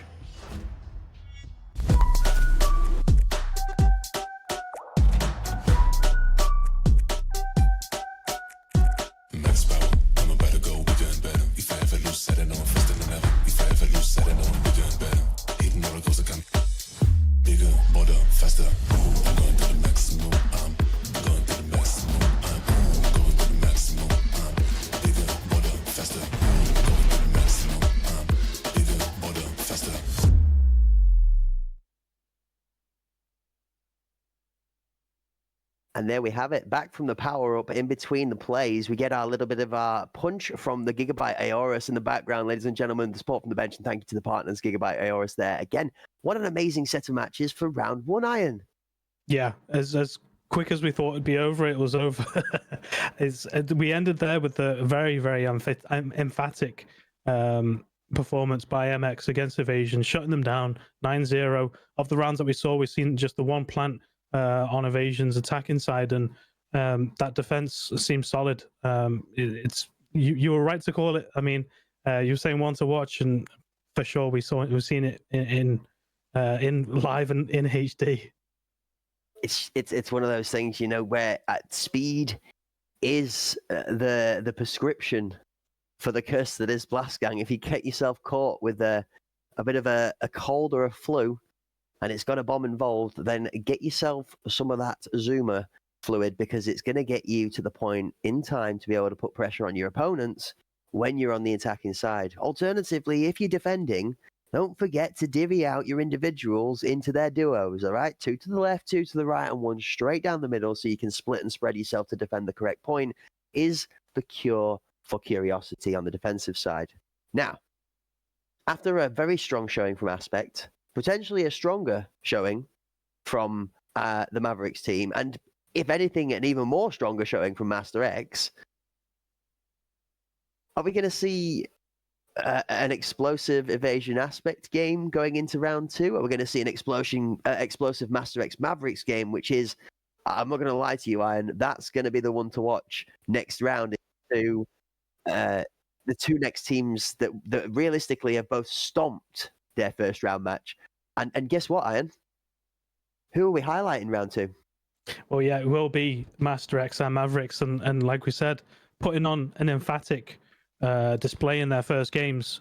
Now going head to head in their second game, it's going to be one to watch for sure, and we're going to be there, stage and center, watching it all of the rounds unfolding. Yeah, absolutely. And you see this lovely graphic on screen there for you guys, been provided by the production team, showing you the results of the first of our rounds today. 5 in total we're having, 3 matches that have already taken place. So you see Evasion taking that loss there to Master X. You see Mavericks taking the victory over our Aegis side. And finally, we see 07 losing to Aspect in their first game of the day. So Master X, Mavericks, and Aspect, top of the table. 07, Aegis, and Evasion, all without a victory, going down. You see the final column for you there, ladies and gentlemen at home. Very important, because it's going to be based off of the rounds won and the rounds lost totals in columns 3 and 4, which will decide any ties that we have before we get into that elimination section. Iron, all to play for, and every round counts. Yeah, and again, to draw emphasis to that last column again, the win-loss ratio in terms of rounds for them is really important in matches like that where we think it's going to be a shutout, and you almost, you're going through the motions when you're 7-0 down, 8-0 down, and thinking, when's it going to end? It's important to try and get those rounds on the board, because that will be the tiebreaker if scores are level in terms of wins. Yep, you're absolutely right. Stealing every round back possible is going to be the name of the game if you want to get yourself in with the chance of being in those top 4 spots to qualify to the playoff section of this show match here in North America. And don't forget, ladies and gentlemen, this is not just for bragging rights, all right? This is the HPL Seeding Cup, okay? So if you wanted to stamp your authority on the NAC when it comes to Arena, and you want to put yourself up there on the paperwork to state that you are the best in the region, that you should be invited to these leagues, these tournaments that are going on, then this is the way to do it. And you're going to see it all right here on the Hunt Premier League channel on Twitch, where we will be seeding all of the spectacular action right before your very eyes. Coming up next is going to be round 2. We're going to be seeing 3 more games. As we said, we are going to be featuring our top 2 on the table, Master X versus Mavericks, and we're going to see which of the 2 most explosive M's are going to make the magic, Iron. Yeah, for sure. And it's just one of those things where you have a head-on collision of 2 formidable forces. They've both laid a very, very strong stamp of authority on their first round matches, laying down a precedent in a way of those, big wins with big margins. That's it. And we're going to see some star performances. A big shout out to Nova there, coming in with some big kills in the last game. We're going to be looking at whether Undead can keep his 0 donut scoreline running, make sure that he doesn't fall himself prey to that donut diligence. We're going to see if Evasion can pull it back from a 0 scoreline in the first game and maybe make themselves a climb for the back of the table, or if we're going to see either of our M's or our Aspect team run away with it. 07 have put themselves in a good spot, taking a good amount of rounds, shall we say, off of a tough match, Iron. And I think potentially the only team we've seen so far of the three that has taken a loss that really has made a statement for still wanting to try and contest for those top 4 spots rather than being run over like a barnstorm. It's true. I mean, in the grand scheme of things, getting those 3 rounds, it could be make or break for them qualifying to those semi-final matches towards the end. So it's going to be interesting to see, again, Evasion have another tough matchup in their second round as well, going up against Aspect, who had a strong performance in their first game. That's absolutely it. And that's going to be something that we're going to find develop alongside chat. Remember, all of the guys within this tournament are going to end up leveling themselves out. We're going to say, okay, this person should beat this person should beat this person, so on and so forth. It's actually not going to come down to that so much because everybody gets to play each other once. So we're only really going to see how people look against each other, and don't forget how biased that's going to be. So these matches will shift who looks particularly strong when they face off against each other. If you have 2 tough games to begin with, the rest of your matches for the day may end up being better, and you might be able to fight for the top of the table. So like we said before, when it comes to the rounds, the challenge is take as many individual round victories home as possible, regardless of the game outcome. And of course, always be playing for the win and for fun. Yeah, and who knows? They may be looking at the background, looking at which teams scored well on which map, whether that will take effect in future map picks, will it take effect in what kits people are running as well, knowing who's strong on what. Like you mentioned, MP7 being used at times, knowing where that weapon can be used to hold angles, where it can be used for retakes, where it can be used to hold bomb sites, and who plays on which weapons, which angles are being needed at the start of the round, who's holding nades for retakes, all this information. It's just real estate to make your own plays. Yeah, absolutely. And you're absolutely right on the point of utility. Grenades are going to develop the further we get down into this, and those players that like to profess themselves as grenade gods, as people with a little bit of magic in their hands, then we're going to see them try and take control of those grenades in a solo performance where maybe some teams will be taking turns to throw those grenades. Some teams may still be finding out who it is that is their best utility player. Not 100% sure on how much preparation each of these 6 teams have done coming into today, and therefore how much practice they've had time to put into the grenade lineups, because there is, although these players make them look easy, there's a lot of work that goes into them in the background. 100%. Not just the position of the nade, but the timing of the nade, what position of the map it's in. Even say if rounds have been played and 2 or 3 players are pushing a certain bomb site or a certain lane, are they going to do the same thing twice? Are they going to do the same thing like they did in round 1 and pull it out of the bag in round 5? I'm sure they have different plays for different team members, but it's all a guessing game at times, hoping that their calculations will come out on top. Yeah, absolutely. And I'm going to be very keen to look forward to the matchup where Aspect takes on Master X. Yeah, that will be, I think, the best challenge for our Aspect lineup. We'll really see whether they have what it takes to challenge some of these, really top tier teams within this tournament. I think the Aspect versus Mavericks match again is going to be an absolute barnstorm. I think it's going to be a great match to watch. We're going to set the house on fire with that one. And I think the match we're going to feature in our second round coming up just now is going to be another one. And I think probably they're going to be the 3 matches of today after watching the first matches fall. I think they're going to be the ones that are really going to show us some closely knit performances. Yeah, as you said, this next round where we're going to be featuring Master X against Mavericks, the fact that we're going to see a team who went 9-0 up and a 9-1 up just straight away, second matchup, they're going to be facing each other. It's almost a little mini eliminator in itself of who can take that top spot on the leaderboard early on. Yeah, absolutely. And Aspect and 07 will have separated themselves in their first match today by playing against each other already. Aspect have succeeded in securing themselves that slight advantage now, with both teams having to play the same teams for the rest of the day in separate matches, meaning that if they both gain the same result, they win against the same teams and then lose against the same teams, it will come down to the head-to-head, in which Aspect have already taken that victory. So Aspect technically on a little bit of a step up there in the table. When we're coming down to then Aegis and Evasion, it's going to require victories pretty much all the way through to the end now, Iron. Pretty much. Their backs against the wall now. It's there's no margin for error. There's no space for losses once you've taken a loss in the first round. Although we keep saying, play it round for round, play it match for match. it's pretty much all or nothing for both of them at this point. That's absolutely it, chat. And if you are feeling like a winner today too, then don't forget to get yourselves on any of those amazing commands we've got in the title of today's stream. Drops Event Day 8, !Gigabyte. If you fancy making your graphics look a little bit more gorgeous, you want to get yourself a brand new monitor for the desk and turn it into the space station you've always wanted, then jump on that link that pops up from Gigabyte, one of our wonderful sponsors today, and check out that brand new monitor, the Gigabyte Aorus 27-inch 360Hz monitor at an 8% discount. As well as that, ! Giveaway. To get yourself on the Gleam link, Iron, I've been professing it all week long.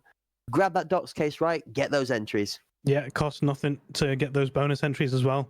Be sure to follow all the channels and the Twitter profiles on there to gain those bonus entries, because I've definitely been making the most of it. Yeah, absolutely. And we'll be looking forward to seeing how many of you guys have potentially won some wonderful awards when we draw the raffle prize winner for that one later on. In addition to that, that link gets you a chance to win yourself an Unheard Edition key with that amazing cultist outfit included alongside of that. The Standard Edition key for the base game of Escape from Tarkov, which we've had drops for all the way up until this weekend in the wonderful drops season here on Twitch Summer 2024, as well as 2 amazing arena keys. You get yourself a chance to jump in here and show us whether you could be the next professional pro playing in the arena tournaments, whether you could be in the next invitational. You've reminded me that I need to go into my Twitch profile and pick up my second comment drop. I think time has ticked over for that. There we go, chat, and that's another one. He's absolutely right. Iron with the smooth segue onto the drops train. Ladies and gentlemen, drops train, ! Drops train. Don't forget, it's still going on. It's going to be going on for a fair while still. Get yourselves linked up. Make sure you can see drops enabled on the channel and that your Twitch account and your Tarkov accounts have got their 2 ends connected. In addition to that, ! Schedule will take you to all of the wonderful content creators that are sharing these drops throughout the entirety of this drops period. In addition to that, it'll allow you to find out who you would like to check in with, or where to find your next favorite streamer. And we've been professing this all this week as well, folks.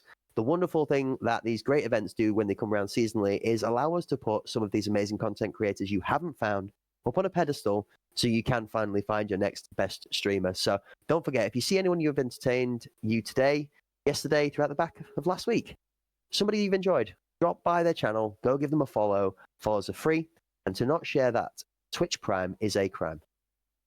Yeah, it's always a good chance to find your next favorite streamer, and also as well, another opportunity for you if you're wanting to take part in these kind of tournaments.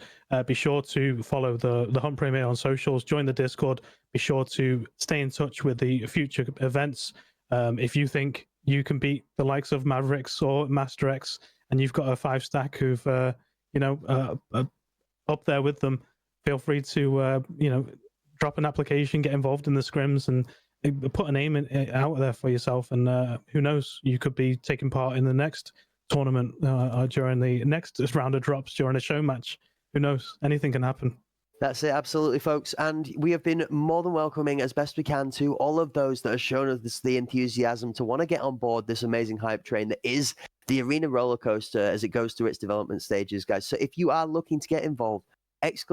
Socials. Iron's on a rampage at the moment, chat. He's just firing shots off like they're coming out of the gun.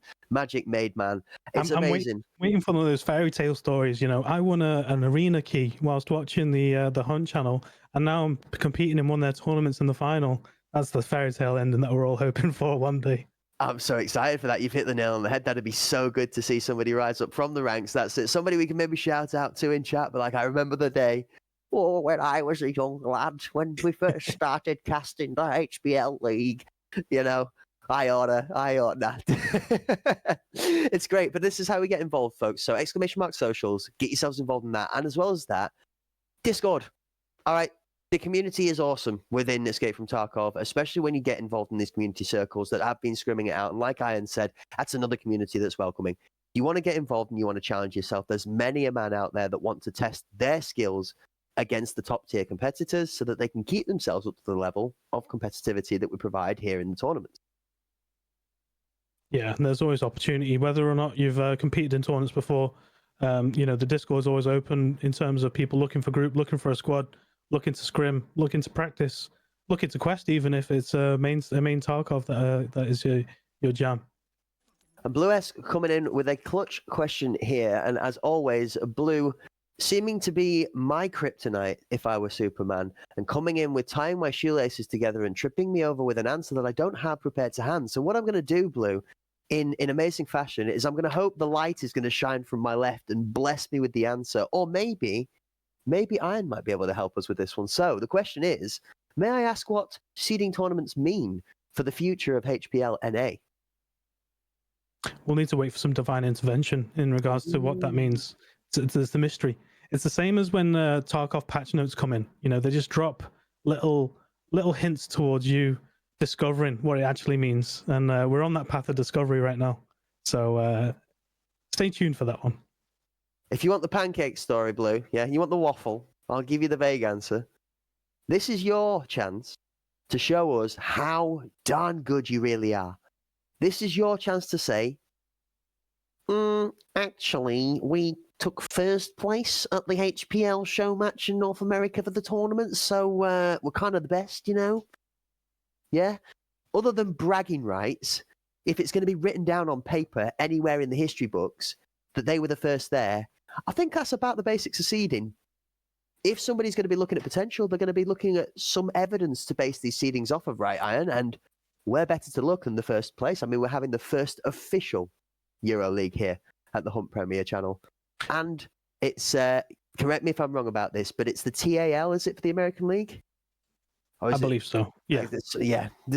But that's the thing. The history books never lie. When it comes to these kind of matchups, people are always going to look to who played in which event, who came out on top, who topped that scoreboard, and in terms of individual frags as well, who came up there at the top.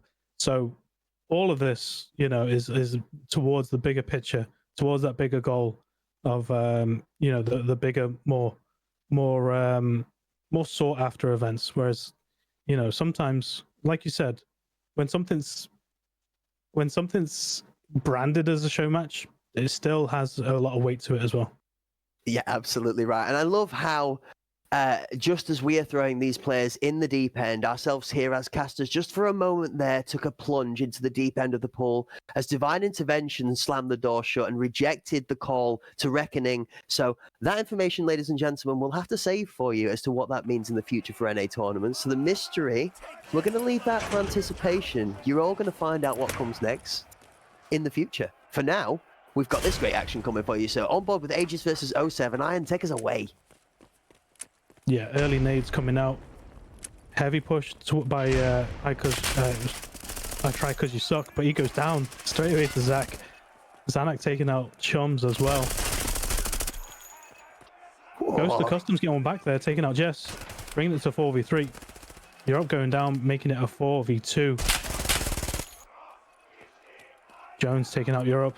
Getting these trades for the defending side here at Aegis. Bombs down in an awkward spot in the cabin on site. Yeah, Xanax almost got his number there, but oh, double swing. Good swing. He repeats with nothing left in the mag. Those 20-round Val mags will get you killed every single time. I agree with you there. I'm not a big VSS Val person myself. I'm not the biggest of fans of that weapon. It definitely needs 30 rounders to really be as potent. Oh, Maple Syrup Junkie swing Shelby. And that's the first round for Aegis on the board. 07. 0-1. 07's in chat. 07's in chat. That's it, folks.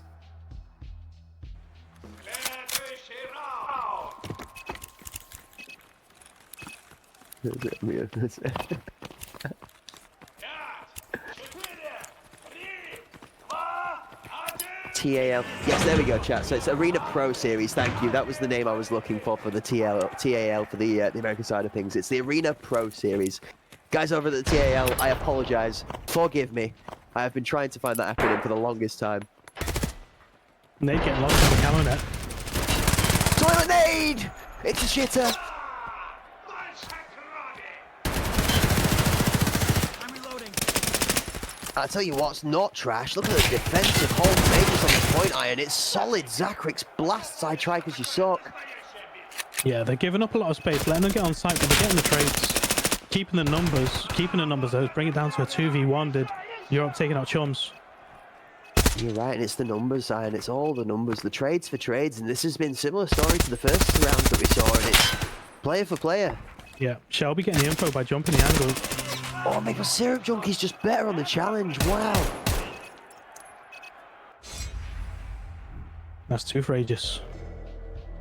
He's one to watch out for, his Maple Syrup Junkie Iron. I don't know if you caught any of his shades of rainbow the other day, but it was phenomenal, the moves that Maple Syrup Junkie was making when we saw him last on screen.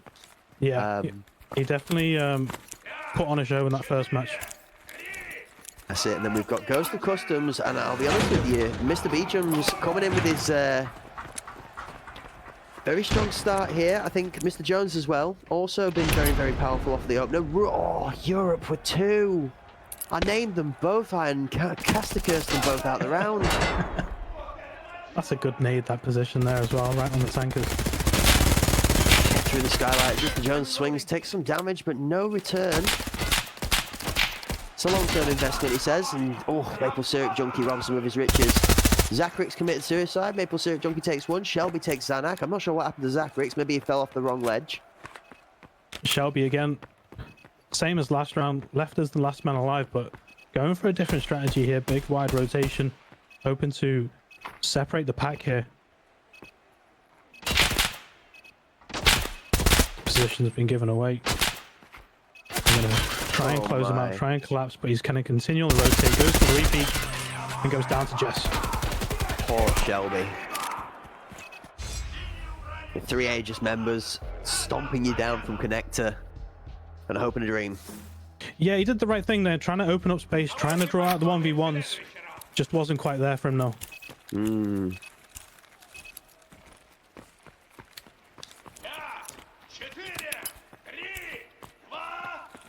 Oh, wait, what is this going on in chat? Don't look down, you're a beak.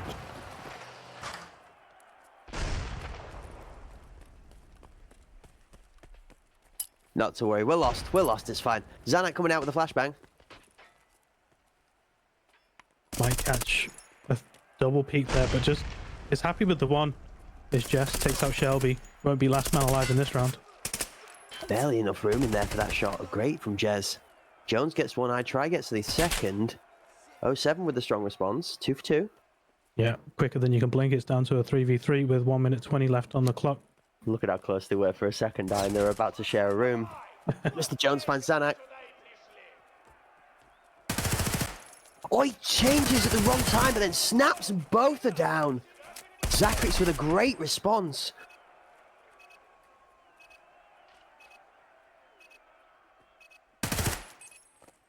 He tries. It's a 1v1 situation here with I try actually in a pretty good position. I like that little headshot over the ramp. What becomes? Zacharix is gonna cancels the heavy bleed fix. No, we're fixing that heavy. Bombs deep in the site, and they're either side of it now. Lots of time. Both test the angle, neither finds success. Both rotate out. Zacharix with a great pre-fire. Yeah, that was solid. Expected the rotate, and it happened. Yeah, they both rotated the same way, and the second that Zacharix saw that they were both thinking in the same mindset, it's almost like, right, what would I do next? Well, I'd swing out of the... Oh, and there we go, and he finds him. Good swing. Really, really good swing.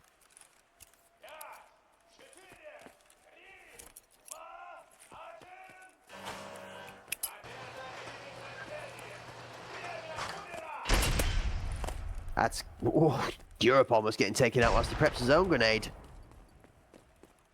Did I just... Okay. Maple Syrup getting the first blood of the round. One of the 07 members is extremely close to that grenade, and Zacharix picks up a steal from Jones. They actually made it onto the site here with the bomb. And Choms does take out Jess, who's the last one defending. York tries to retake here. Does take out the bomb carrier. Almost takes out a second and third there. And were it not for this corner being trapped in here, he's in a great position for Europe. He's just not quite got the biggest amount of room to breathe. Getting some support in the back lane there from Zanak. If Zanak gets in here and gets one, then that opens up. Here we go, there's the pick, and then Europe going to peek. Has he got enough time to get in to beat? Oh, Chums goes down, and Maple Syrup finds the angle. Yeah. Had some space there. Thought for a second they were going to get the bomb down in a good position on site behind the forklift, but shut down once again. Honestly, That's not individual play right there. That was a great triple approach from the Aegis team, all on the same wavelength, just each individually testing their own angles, Iron, just, you know, applying a bit of pressure and moving up where they can get the space and just capitalizing on each other's comms. I expect a heavy fuel push this time. Here we go. Yep. Down goes the bomb. 2 watching from hell. 1 just down from heaven, 1 outside the door. You know, as soon as they see that bomb, they're going to be collapsing, bringing everyone across. There goes the bombs. Take out Shaber, Zanuck does take out Jones, take out Zanuck. Out of all that chaos, it's 3v2, now 2v2. Goes to Customs, taking out Europe. Yeah, this isn't going to stop, Iron. We're going to go chaos all the way to the clutch there at this point. There's 1 more goes down as I try gets one with the Ash 12. Maple Syrup Junkie returns, and it's down to a 1v1 as Maple Syrup gets destroyed by Ghost of Customs. That's a great little play from Ghost. Yeah, first round on the board from them, that's big. Almost a little bit of getting distracted there, Iron. I mean, Ghost just holding the bomb location. Everybody else seemed to get sucked into that fight by Connector. Yeah, just getting drawn into fights that they didn't really need to take at the time. Plenty of time on the board, bomb down, carrier was dead. And yeah, like you said, just getting drawn into those gunfights and picked up. Better give the point to Ghost of Customs, really, actually. Just kept his head in the clutch, just says, no, I'm going to play my objective. And it left him open to a great wide angle that finished the round off. This is a good... I like this push from R7 here. Oh, he gets picked up in time. Rupp's there just in time. And they just short. Not quite Skybridgeable. The spectator doesn't agree with that one either. Take your head all around on that one. It's a no from me. The Zanuck stops. Beecham's coming in the door as well. That's a great flash. Push it, push it. Where's the aggression, Iron? Here it comes, we're in, but it's too late, the flash has worn off. And there's so many people in Connector. And poor Zacharix sees his nightmares on a line of people. Oh, yeah, that could have been the dream spray down of 4 people, but instead he was the victim of it. I mean, like you said, that the good flashbang out into the corner, didn't use the space, didn't bet against himself there, just holding the angle, letting the flash die down and get flushed out. And they just don't want to give a millimeter, let alone a centimeter or an inch. It's just so tight. I mean, you saw the second that it was 1v5, how many Aegis members were all similar-minded, and they're all just charging Connector down. Reloading. Information from Europe, that's actually going to be big. He's seen 3 or 4 there, I think, Iron. Yeah, he did. There's a good jump peak. It's a good little Jill from Jez. Back and forth, little sprays. I like the off-beat from Ghost of Customs, though. That's a nice adjustment. Oh, Europe!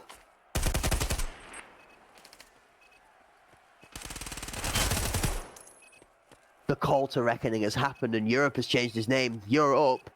We're 2 up. It's just... I've got ace feelings, Iron. It's warming up that way, isn't it? It is a little bit. Europe's just working this round like he's cooking a cake of his own. Zanuck defending corridor goes down to Ghost. Europe knows where he is, though. This is the third. All the info with those jump peaks. Ghost playing it smart, not giving him any chance. Oh, and he swings in. Great swing from Ghost.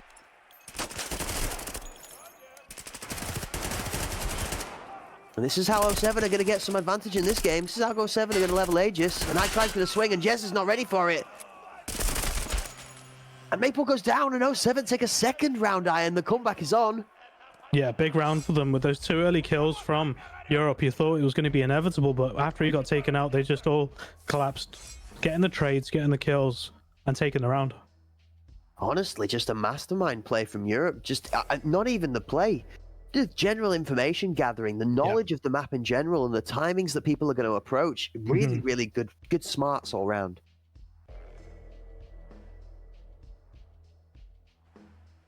Yeah, all of that information gathering from those jump peaks, seeing how many players are over the wall, just second guessing the rotation and the movement of them as well. It's an exceptionally quality game, I'm not going to lie to you. I did expect this one to be as close as this is, and it's really good. Really good, Iron. The scoreboard doesn't really reflect how close these rounds have been, going down to 1v1s and 2v1s.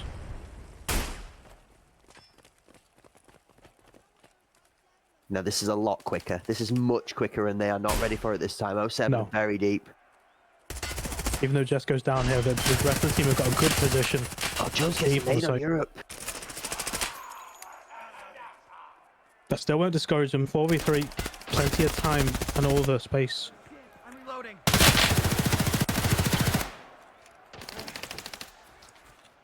Doesn't get drawn into re-peek in that one.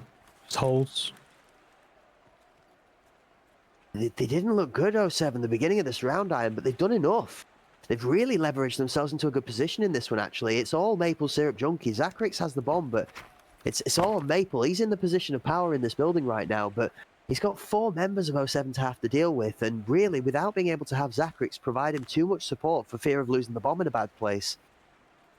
Yeah, they've given up so much space here, but they know the util's been used at the start of the round, so they're not going to get flushed out these corners. They have to peek them if they want to take up any more space. 07 playing it smart as well. Time is their friend right now. Zacharix swings, knowing Shelby's going to be here. Shelby plays the... Oh, Shelby not quite able to tuck in enough. Zacharix, great game sense. Now it's hard 2v2 because they've got full control of the fuel position. Ghost needs to swing him. He does. That's a great swing from the... Oh. Goes down after faking the plant. Maple Syrup picks up Ghost. Yeah, has time here to go for the bomb, get the plant. And Chums realizes that there's probably not enough time unless he just picks up and commits. So Beecham's just not going to challenge it, and he's going to plant. He's going to get it in time, just. No, he's not. No. He's half a second short. Half a second, Iron.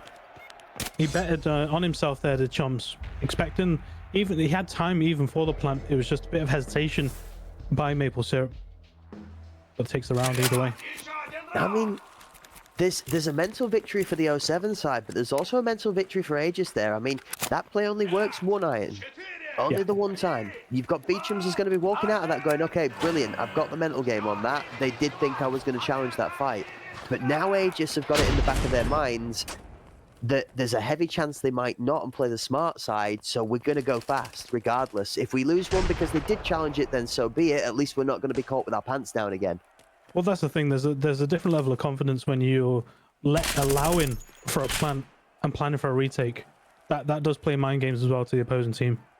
Sorry to interrupt you, Ian, but that was an absolutely phenomenal space that Maple Syrup Junkie got himself into there, but he got himself slammed back out of it very quickly as well. It was almost deadly, but not ready for the fact that everybody was going to be lined up for him almost. Stanek gets a great shot on Customs. The Ghost of Customs so far has been very hit and miss, Ian. We've had either an exceptional round or he's been very non-existent early on. Yeah, it's one of those... If he does go in heavy, hoping for a refrag and he's not getting it as well. And lots of pressure from Corridor on the right side as... Oh, Beecham's is good in there. Stanek goes down. And it's all in Europe. Left in a 3v1. Bomb down in an awkward spot. He needs to make himself some space here while they hold down the site. And I think, short of a miracle, this is what we expected this 07 team to be designed and named of. I think we might just be able to prep ourselves up here, Iron Fist, for a good old 07 at the end of this round for Aegis. I think it might just be done.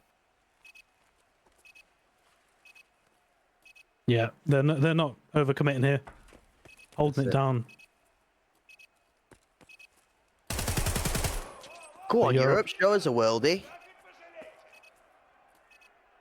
He just hasn't got the time. Hasn't cleared behind him. He's Doesn't see. Oh, he nearly did as well, nearly. He knows he's here as well. He knows he's here, Iron. It's just too good. If there's more time on the clock, I actually would bet against him, brother. That's actually crazy. And he's good for the one on the back as well. Come on, Europe. Okay, right. Do you know what? Next time we see Europe in that, I just want him to go. I just want to see him swing. We need to get a survey up on the Tarkov Arena launcher to lengthen these rounds by 5 seconds, and it's all Europe's game there. Literally is. That's actually almost shocking how exceptionally well Europe runs that out. 07 pull it back, but I mean, could we argue, Iron, that 07 did more than enough early in the round to put them in such a position that Europe was left without a chance? It's good play from 07, really. Well, that's it. Like you said, that round previous, it was a moral victory for 07. That one there, a moral victory for Aegis in Europe. Ooh, heavy mid-aggressive fuel push this time, actually. Bombs down. That grenade is huge. It only gets one, actually. Jones a little bit robbed there. Oh, Iron, I saw shades of 3. Yeah, it was close. But no cigar. Jess gets one, though. Goes to Customs just early. And again. Yet another Val peak battle here.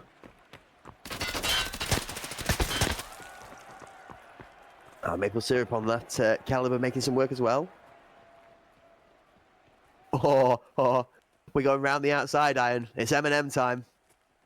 2 trailer park girls went round the outside, round the outside. Boom, boom, boom, boom. As Maple Syrup Junkie covers them off. Have they made enough time? No, actually, I think Maple Syrup Junkie covering it off might have tipped them off here, Iron. That was such an accurate rendition. The VOD's now been flagged for copyright DMCA. No! It's less than 15 seconds. I'll appeal the claim. As Mr. Jones gets to it, appeals that round. 07. Where did that come from? It looked great, and then all of a sudden, 07. It's like they read the switch up with insane timing. Yeah, solid read, good push, and they mopped it up nicely to bring it to 6-5. Check the moss files on now. Oh dear. In a back and forth match, they did start with an early lead, did Aegis, going into the switch, the mid match, but closing that gap to 07. Have they just won a round yet? Attacking side. We were 6-2, right? 6-2 going into the halfway. Yeah, you're right. Actually, oh no! The team kill with the nade. More. Wow, that's a great shot from Ghost of Customs. Is that over the top on Maple Syrup Junkie?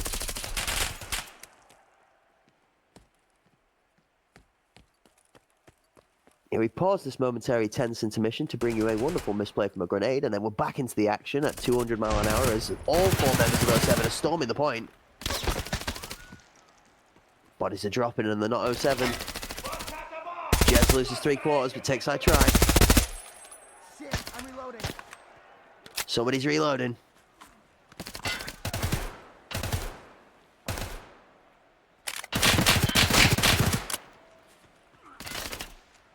Chums here being suppressed. Jez finally goes down the back of Mr. Jones. Jones with 2 actually. M4 putting some work in as Ghost of Customs finishes the round out. Iron, we're going 6-6. Very, very strong showing here by 07 on the defending side here. I'm a little scared for Aegis. It looked so good. It looked so well played in the defending side. 6-6, 6-2, 6-6. 07 on a 4-round killing spree. Yeah, it's these kind of runs where the momentum just takes them. It is ruthless right now.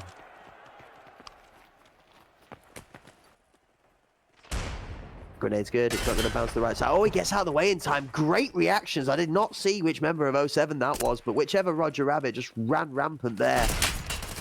Good moves. Shelby finds Zanak. Shelby finds Jez. Oh, Iron. Some resistance. I was about to say it's a landslide, but it's not Europe. Quite. Europe's still up. Europe is now, you're down. 7-6-07, we're there. It's not quite 07, it's 6-7, but it's good enough. If I squint hard enough, it's 07, but it's definitely 6-7. Take my glasses off, it's 07. I'll shine my forehead in your eyes, Iron. I'll save us both. We're going to be getting to either 8-6 here or 7-7. Now, as much as I'm absolutely all about this 07 comeback and them not dropping around and the tail of that, I want to see overtime. I want to see this go the length. This is a great little match. That nade's going to be good. Take a lot for them to turn it around, though. For Aegis to lose this such a long string of rounds. Europe is going to do his best to make it happen for the first blow of this round. Zanak as well, taking out Jones, making it a 5v3. Good use of the harbour there, actually. Aegis making a bit of a comeback in this round here. Round number 14 as Chums takes Europe out. Shelby knows there's someone planting. He's going to swing in, get a free kill here. Zackrix drops the bomb. Shelby for... Is that 4 this round from Shelby? No way. And Aegis end up winning the round after Shelby. Shelby's here in the chat getting a little bit spicy. It wasn't 4 from Shelby. My eyes did deceive me. I think it was just the 3, wasn't it? Yeah. Still, great performance nonetheless. 100%. Fall over so quickly, I get confused.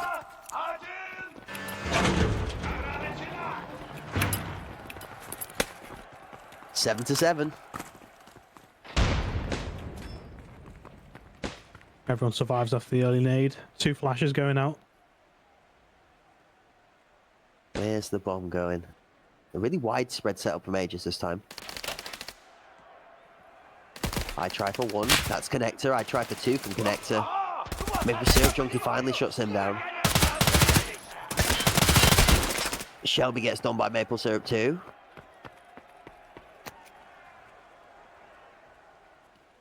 Three v 3. Bomb is going And they're down. able to get the bomb down. Jones hears it. Primes the nade. Puts it out in a good spot. Rolls too far. It's a good swing from behind from Jones. Zeecham goes down. Zackrix goes down as well. Mr. Chums. Team kill. And goes down afterwards as well. Brings us 1v1. Jess versus Chums. What we're asking is where is Chums? Gets the reload in time, does Jess, and gets the kill as well. It looks so good. It looks so great from 079, and then we ask the question, where's the Chums? He's stuck, it seems, just slightly late to the play. A rare miscommunication from what we've seen for the last 5 rounds that 07 have put together, and Aegis back in front. Yeah, you know he's going to be trying to learn that nade for the retake. Just rolled too far to the corner this time. I almost would have favoured the underarm nade there rather than the overarm one. From that distance, for sure. This is a good nade if you're getting a lot of mid aggression. Sadly, nobody's here this time. That's a really well thrown nade.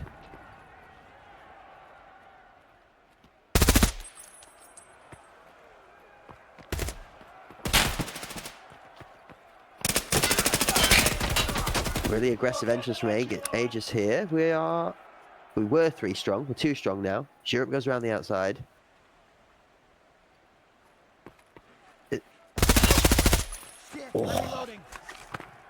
Mr. Jones has been on a bit of a spree recently, Iron. Yeah, yes. 4v2.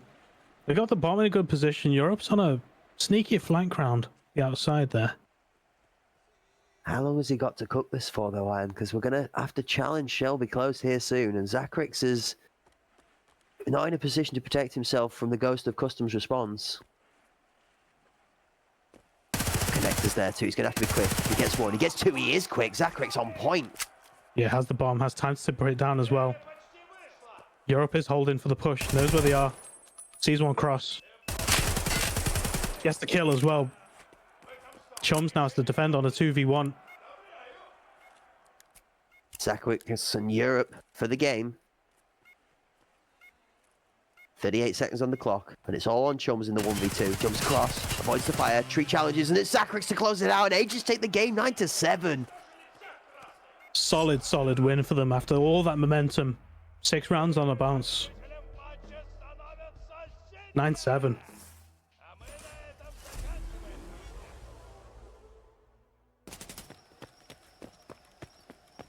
Switching it back over now to Evasion versus Aspect. 6-4 to Aspect. Bombs down. 1 minute 10 left on the clock.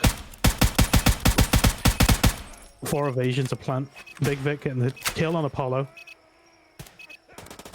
He's got the bomb here in front of him as well, Iron, so he's got good location. 2 quick kills from Aspect, though, changes the tables a little bit. Yeah, 4v2. Oh, Now 4v1. No technique. no teammates. You wouldn't bet against him in any 1v1, but in a 4v1.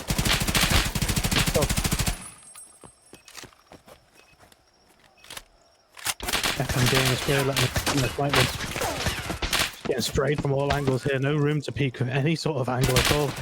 It goes down eventually there to Barbaric. What are you meant to do at that point? There's no Yeah. technique. Just kind of standing there hoping for a wing and a prayer.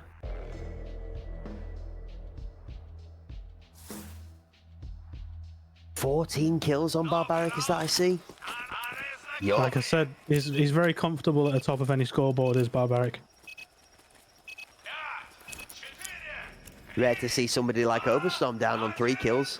The crazy little scenario there. Undead Essence not cushioning the bottom of that leaderboard. Also, a little bit of a surprise for those of us that enjoy our inside jokes.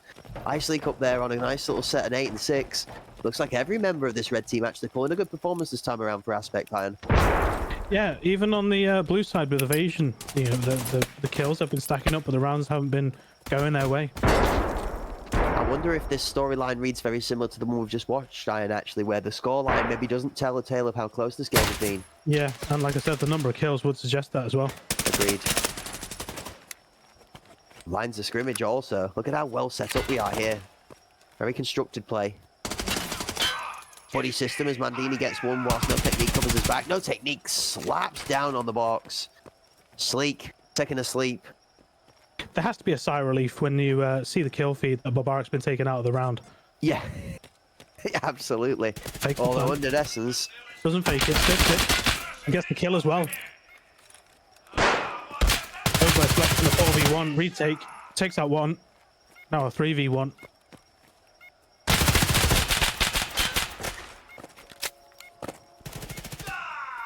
oh No no, technique of the TK on Mandini. Ober's taken out Dodge. The 1v1 against no technique, and he does get the kill. Huge from Ober's Tom. Doubling his kill score for the whole game so far to clutch it out on that 4v1. Huge. huge. Absolutely huge. He's right, chat. Absolutely huge. That's a good round, and it's to take him to match point as well, Iron. One away. Isn't it odd that that's just what we expect from Ober's Tom, though, in that kind of situation? Yes. You wouldn't be surprised if he pulled it off, and he pulls it off, and we're not surprised.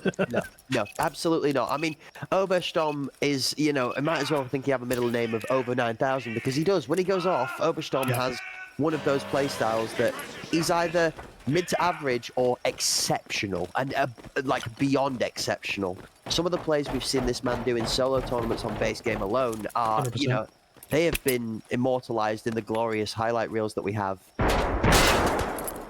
This is a really aggressive push here. Wow, Barbaric finds no technique. Look at where he is! He's nearly in their spawn, Iron. Huge rotation here. Fudge on the lurk. It's like you can almost hear the snarl that is the beast that is Aspect as Barbaric just charges through the first member of this lineup here on the evasion side. Oberstorm. Takes out the bomb carrier Mandini. We're poaching. Corners and angles. Cryo. Might get double peaked. Doesn't overcommit. Knows they're going to be two. Good discipline. Fudge going down to Tom. We're getting the trade. Does Vic taking out Tom? Vic here on one of our more slightly off picks of the weapon choices, running that M995 in the ADAR that I was mentioning earlier on. Big fan of this one, actually. Yeah, always got to respect the marksman rifles in arena. The RSSs, the TXs, the ADARs.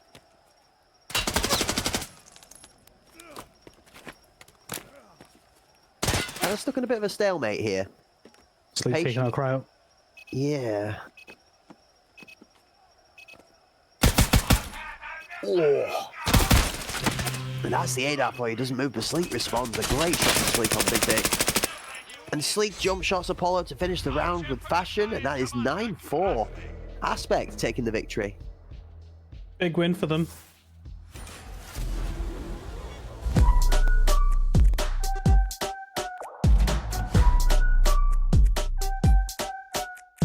Next battle, I'm about to go bigger and better. If I ever lose, I don't know, I'm faster than ever. If I ever lose, I don't know, I'm bigger and better.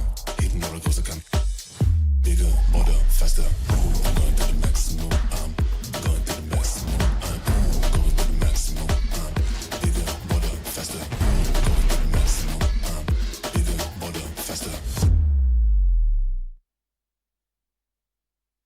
a phenomenal set of games, Iron. Amazing. We saw exceptional performances all round, and we saw some great resurgences from losing teams to come back and take victories. We're not necessarily for the second game of the match, but our first game, what a triumphant return, and then what a turnaround again. Yeah, that first half of the round where they had, what were they down 6-2, to bring it back and for it to go back and forth towards the end. But 07 didn't quite do enough. Aegis getting that win, but it was still 07's in chat from me anyway, for sure, for that one. It was a great game, and I will say, a great GGs to both teams, actually. I really thoroughly enjoyed watching that one, regardless of the outcome. At the end of the day, though, both teams will be interested in the outcome because it changes their place in the standings, and I'm sure we'll be having a look at the standings very shortly with that wonderful graphic, so stay tuned, folks, to have a look at that in a moment. We've got so many more games to come, Iron. 3 more featured matches, and after what we've just seen, we're going to have a lot to look forward to in our featured matchup number 3, which today is going to be Aspect versus Aegis. Yeah, and off the back of that second round as well, you'd think they'd want to just have a breather or something, some sort of respite, but there isn't any. It's back to back, match after match, and there's no easy match in this kind of tournament where everyone plays everyone. But more importantly, like we saw, the teams that didn't come out on top putting up a good number of rounds in those losses, which could be the difference maker when it comes down to who's going to make it through to those semis. Yeah, absolutely. And those semi-final spots is everything that we are playing for this afternoon when it comes to rounds 1 through 5. But it's not what's on the line for the end of the day, regardless of whether you make it to those slots or not, Iron, because like we said, this is going to be the first seeding we're going to see for the NA scene. So placement on this leaderboard is going to count for pride points all the way through the history of time. So it's going to matter. Every single game is going to matter. And being able to take a good victory early on might put you in a better position to be able to stay for the later stages of the game and get yourself into that grand final later tonight. Yeah, it's a different level of pressure, isn't it? When, like we're saying, it's labeled as a show match, but it definitely isn't. There's definitely more at stake here in regards to, what this means for future tournaments as well. We've seen a couple of weapon tryouts so far. We've had a couple of discussions about some different bits and bobs. The ADAR on that M995, the MP7 we touched on for a little bit. We did Ode to Joy to the Org that a lot of people have been experiencing recently, and we did kind of touch on, I think I mentioned the SA58 briefly as well. I think there's a few to mention at the moment. I think the Org platform works very well across the 2 classes. I think the SA58 is very good right now. I think the 762 MDR has a strong argument for and against its use. I've seen players have this discussion that 20 to 25, even 25 still, is arguably not quite enough. So the 30-round magazines in that SA58 just seem to be trumping out the 762 MDR right now. So, it'd be interesting to see how that pans out for the rest of the day. And as we were saying, folks, here is that graphics, the scoreboard for you there. Iron, how we're looking? So yeah, Master X topping the leaderboard after their second win of the day. So far, only dropping 6 rounds. Aspect, second place as well, with 2 wins as well, dropping 7 rounds. So just behind with the 1 round difference between Master X and Aspect. Mavericks taking 3rd, Aegis in 4th, 07 in 5th, and Evasion down in 6th. But still, like we said, although they've got to win everything moving forward, getting those round wins, it could give them a chance of clawing things back. Yeah, and you can see how tight it is between Aegis and 07 when it comes to rounds win to loss difference. There were only 2 in between the 2 of them there. The same can be said for Master X and Aspect now at the top of the table. Barely a point between the 2 of them when it comes to rounds as well. And that's going to put it into my mind that Master X obviously took Mavericks out in that second round 2 match there, which leads them to be ahead in that table tie where the 2 of them were up there as the top titans after round 1. So we'll be looking to Mavericks to see if they can pull it back from a loss to Master X, or we'll be looking to see whether Master X and Aspect run away with it at the top of the table. Yeah, it's true. And at this point, if you're not one of the top 2, you're putting on an 07 jersey for the next one, hoping that Aegis go down against 07 just to level out the scoreboard and so they can make up some space from the bottom of the leaderboard, get a win on the board, and try and fight for one of those top 4 spots.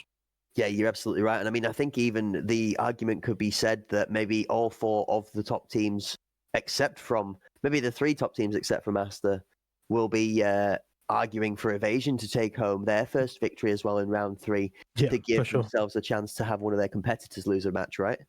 Yeah, and those third round matches that we're going to see is Mavericks going up against Evasion, 07 against Master X, and the featured match that we'll be watching is Aspect versus Aegis.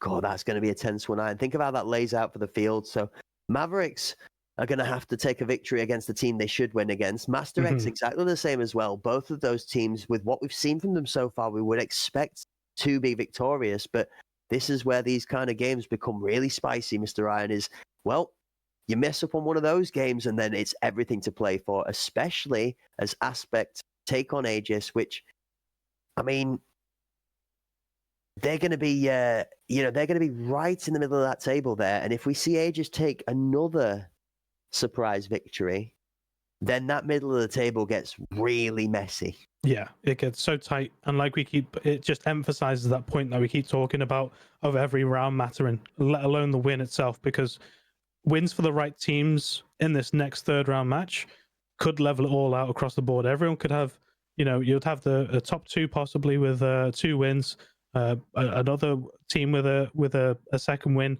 and then everybody else getting off their ducks and having a point against their name as well, which just completely levels it out in terms of win losses. But it's all about those rounds. It absolutely is. Rounds are the key to victory, especially when it comes to placing yourself to getting into that elimination stage when we go to the semi-finals and the grand final later today. And I can't wait, I'll be honest with you, Iron, to see this take itself to a world stage. All right, when a year, maybe a year and a half down the line, the Euro League and the NA League has filled out with 8 to 12 amazing teams that are all so prepared that they want to start taking on each other in a contest to see who is the top dog in the world when it comes to arena. Maybe a LAN event, maybe we find ourselves out in Amsterdam. Maybe we go back to Birmingham like we did at Insomnia. We could even end up in the middle of Italy. Who knows? All right. The future may hold many surprises, and a world showdown for arena champions is something that, I'm not going to lie, I'm a little excited and hopeful for. Yeah, that's what it's all building towards. On LAN, face to face, no excuses, no ping differences. It's just all to play for, all in one room. And that, like I said, that's what it's all building towards. And having your name at the top of these kind of leaderboards, laying your stake as the best of your region, the best of your continent, it lays out a big precedent for future tournaments for sure. And it gives Walker a chance to once again exhibition match his beautiful pink wireless mouse that he brought to Insomnia. Clearly one of the multiple weapons within that man's arsenal, as I'm sure many of the guys on display here today will have. I like seeing all the gamers come with a setup, Zion, I'll be honest with you, whilst we've got a moment loading into the next matches. It's really awesome, and it always intrigues me to see how many different angles of the compass are abused on the keyboard, and how close some of these gamers sit to their monitors. I won't shame no shame or name no names, but somebody did have a discussion with me about a partner that sits exceptionally close to the monitor whilst gaming, and I've been told it's a reaction time thing. Who knows? I'll name and shame him. It's Kana as well. He literally has nose hairs of distance between him and his monitor, but each to their own. If it works, I guess, isn't it? I love the one that gets me is always when you get your keyboard and then your keyboard goes like this, and then we're like over our keyboard like this, as well as that being behind the monitor stand. Like we're wrapping around the monitor stand to play on the keyboard behind it. That always, some crazy angles from the competitors when they're out on the LAN events, but also a great atmosphere. And we had a load of amazing people on display when it came to that tournament. Speaking of loads of great people on display, if you're interested in checking out who we are featuring today, then folks, look in between myself and the lovely man Iron here. We have a list of them all for you today. We are currently at round 3, which we will be featuring, if you've just joined us, one of the 3 matches as a highlight. So you'll be able to tune in with us with that main match, which we will follow through its entirety. And then if we finish it early, we'll be going to one of the 2 other remaining matches to watch that out. And the third, if we're fortunate enough, like we were in round 1, we get to witness all 3 of them pretty much all the way through. Yeah, pretty much. I mean, at this almost halfway point of the first everyone plays everyone mini round robin. It's kind of panned out how we're expecting. You know, one or two teams charging the lead, a middle ground of you know, people going back and forth, and a chance for fifth and sixth for redemption in the second half of it. At this point, it's kind of like a reset. Imagine in your head the first few rounds didn't happen. You know, if you haven't got off the you know, the scoreboard yet, haven't got a point on the board, it's the start of your tournament now. Basically, that's the mentality you have to take into it. And not only that, the engines are running. The WD-40 has been applied. The stretches have been done, and we've all had our carton of orange juice and our lemon at the halftime break. So everyone should be refreshed, revitalized, and ready to go now, as well as fully settled into the environment, because that's not something to slouch under as well. I know we're all sitting at home at our keyboards and our mice, and I know everybody's, you know, comfortable in their gaming environment, but when you put 5 people live on screen in front of lots of people watching, and then you put them against 5 titans of players on the other half of the map, it changes that environment drastically. So it's you know, a big thank you again to every one of the members of the teams out here that have taken time out of their days today to come and take part in this show match. Yes, we are pitching it up for seeding and everything, folks, but at the end of the day, it is a show match, and these players are taking time out of their lives to do this. I believe we're getting a bit of information from an airdrop, Iron. I think we're going to AP versus Aegis. Yeah, AP already on the board with a 1 round so far. AP on the defense, Aegis attacking with that bomb. Swift movements towards the B site. And they're able to move happily onto the bomb site without losing a man so far. Apollo getting 2 though. Apollo with a great opener there. As Maple Syrup Junkie trying now to level the tables with a single kill and then potentially trying to push out a connector here. He's going to find Oberstorm as the challenge if he does. Sees him on the jump peak. Trying to keep him away with the scoped VSS. Maple Syrup taking out Oberstorm. Apollo taking out Jess. 2v2 with 20 seconds left on that bomb. It's a great swing from Barbaric as she tanks Zachary, so just walks through him as then Apollo swings as well. What an amazing swing from Barbaric. The strength, the power, the Pastilli mask, as Apollo then puts him down. Yeah, it was almost like a necessary evil just to keep smashing W through that spray and ignore the fact that his health numbers are ticking down and just hope for the best, holding Mouse 1 down. I honestly, I had to cut a couple of S's into those words there, chap, for wanting to say a couple of swear words because I was so shocked that Barbaric ate the amount of bullets that he did. I just, you know, what is going on? How are they still alive? How is it possible? Great confidence from Aspect.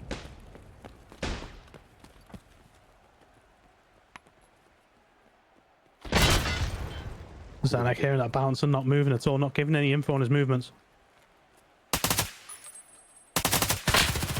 Oh no, Stone Cold Steve, but we lost him. Zanak goes down.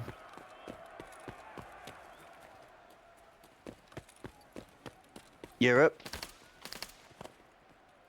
Doing his best around the world in 80 days impression as we're a little bit lost in the middle transition. No, we're going back again, never mind, it's the rewind.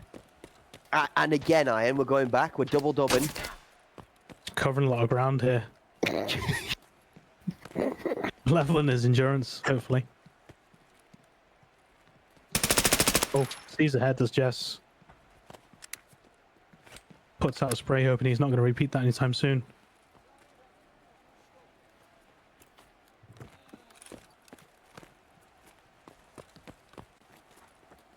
A lot more tentative this round. Just the 1 frag so far with 40 seconds left. Bomb's in a good position, moving onto the site now.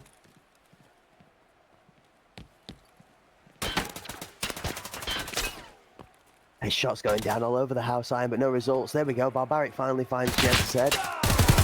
Barbaric finds Zakrit's head. Barbaric finds Maple's head. Any more for any more? And Oberstorm finds Europe. Okay, I thought Barbaric was just going to go in, you know, same again, confidence, head first like a bull in a china shop, or it seems like a bull in an... I don't even know what to describe it. Such patient play there by AP. Even though Aegis had such an advanced position on the site with the bomb, with 4-man up. They just allowed them to move onto the site and get picked off one by one. With the 30 seconds left on the clock, they had to make a move at that point. It's a very offensive approach to the game from our aspect side. Sleep goes down after throwing the nade.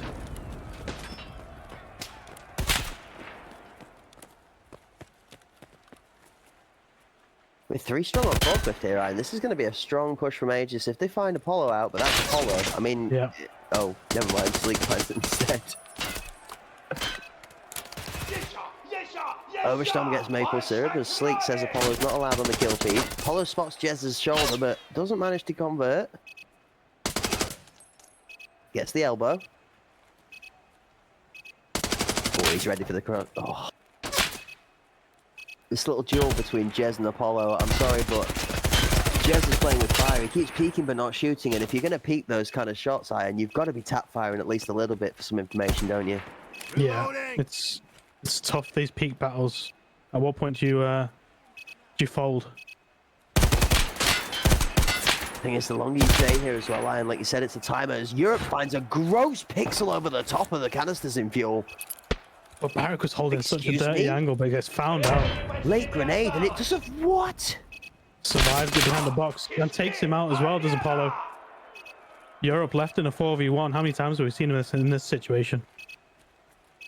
Yeah, too many, but I'm sorry. Apollo is one of the I would not be going for Apollo first. You want to take him on last. The margin for error that Apollo's used so far, being able to step 3 paces ahead of that grenade. Hey, never mind, it's Europe. Okay. He did that just to prove you wrong. He knew he was losing around anyway. Oof. And they go up 4-0. Europe, you made your point. I shall never question thee again. Fair enough. Fair play to you, sir. The Apollo is one absolute machine to be taking down with a swing like that, so fair play to you. Gosh. Had the fortune of being on the same side of, and the misfortune of being on the opposite side of the Apollo once or twice, Iron, and I tell you now, that is pressure in itself, even in a public game. He's a scary, scary player. Same can be said though for anybody in this AP lineup. As Apollo gets the first frag of this round, taking out Jess. Yeah, you're absolutely right. I mean, we spoke about Oberstorm earlier. We've seen Barbaric. He's been barbaric. He really has. It's more of the same from them here, AP. Just allowing them the space, not overcommitting on the defense. Look at the discipline on the peak from Zach. Yeah. Like, step, peak, clean, step, peak, clean, step, peak, clean. It's like he's being drilled by Europe whilst he's out there. It's controlled. Europe expecting the ball in the same corner. Free fires it, no one's there.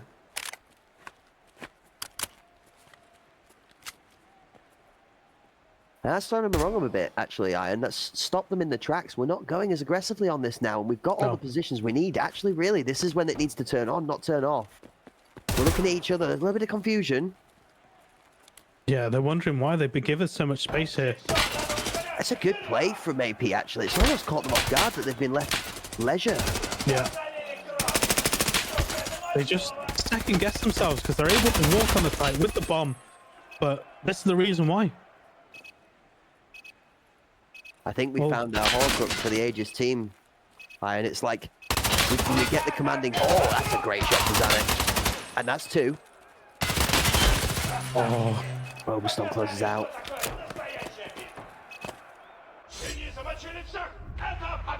So here's the problem, Iron. We've got the initial play, we get the setup, we're not converting on those kills. We've got to be more aggressive with the capitalization. Well, that's it. It's a solid tactic, like I keep saying. Just give them that so much space, and they're still trying to clear angles that don't need clearing. Yeah, and I'm not trying to criticize, but you're absolutely right. We saw him clear the angle into the right side of fuel. Once you've cleared that angle, you want to take up and use that space. You know it's safe. Why not elevate the position you're from and get some more information if you can? That's okay. On to the next one. Great shot. Oh, Maple.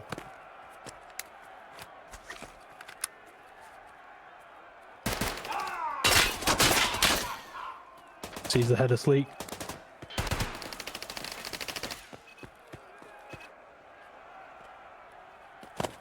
Actually, a really smart play from Maple. He sticks his head out to Sleek to tease him into the angle and then says, "Nah, bye, see you, I'm gone." Yeah. Fake into the play. The fact that we've seen so many long peak battles, he concedes for more position on the bomb site, with the bomb being very close to it and now being planted as well. 2v4 to defend and retake here. Sleek and Apollo. Jax takes out Apollo. And Xanax takes out Sleek. Solid. It's clean. It's so good. And that's what we're talking about, is breaking that meta. You know, you see patterns are forming over those first rounds, and they've broken that pattern there, done something different, and it's worked out for them. And I mean, I've had various conversations with this, and I'd love to hear your take. I've spoken with Afraid, I've spoken with that friendly guy, and I've spoken with Blue. And we've talked about this mental game in your head where you've got a 50-50 decision, which is, do I fight this guy or do I not fight this guy? We're not even thinking objective play, but it's genuinely more oriented around, you've got to get out of this mindset of, I lose pride by not challenging him. Because Maple Syrup Junkie there, swallowing the pride and moving away, gave them so much strength on the point that it guaranteed the round almost for ages. 100%. Yeah, it's all about the objective. It's all about the round win. Doesn't matter where you place on the scoreboard, as long as the scoreboard that matters shows you have the advantage. That's all that matters. But those are the arena headlines that make the newspapers, the ones where I've dropped 30, I dropped 40 bomb, and we still didn't win the game. And there's Undead Essence with one on Maple Syrup Junkie. Undead Essence for a second on Jez. Undead been quiet for a couple of rounds, decides it's his turn to start talking. Yeah, Suppressor glowing and half health, but still in there fighting. It's a great shot from Zarak again. But it's barbaric. It's barbaric, Iron. It just is barbaric. And Zanak's about to challenge as well. And it's ooh, scary for a second. I like this weapon. I think this is one of the unsung heroes actually so far of the change. It's one weapon that's kind of survived the changes and still made it into the custom classes. Is this 7M40 AK-12 with the suppressor on it. Yeah, with the 45 round mags as well. It's definitely been a favorite of many of them. The beauty of balance, we've been calling it in the Discord, because it is just that. It allows you a good scope for a good amount of protection, a helmet, the gas welder goggles to protect you from flashbangs. And like you said, 45 rounds of 7M40 is about as economy efficient as you can get when it comes to get guns in the game overall at all right now. Now, as we talk about the gun, there's a lot of time being wasted, and with 16 seconds on the clock, Zanak's going to have to swing, gets one. Caught on the ramp. Have enough time here. 3v1, bombs down in an awkward spot. Left it. A lot to do in the last 10 seconds. And does go down. I think that bomb was cuddled very tightly in Barbaric's arms there, and I'm not going to lie to you, Iron, I might not have even considered challenging that myself. I don't think I'd want to go into that corner and wrestle Barbaric for the bomb.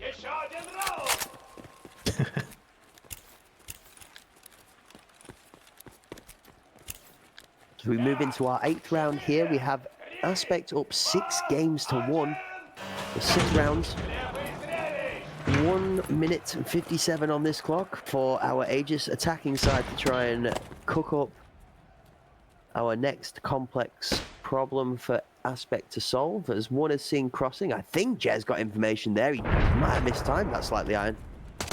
Yeah, not sure if you saw him on the cross. Apollo picking up 2, Barbaric picking up the 3rd with the nade on Europe. An Aspect have gone bowling as each of the Aegis members fall down one after the other like pins.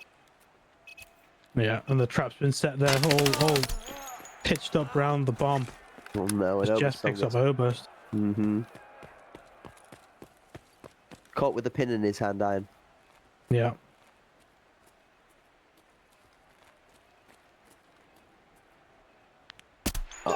Lines up 2. Oh no!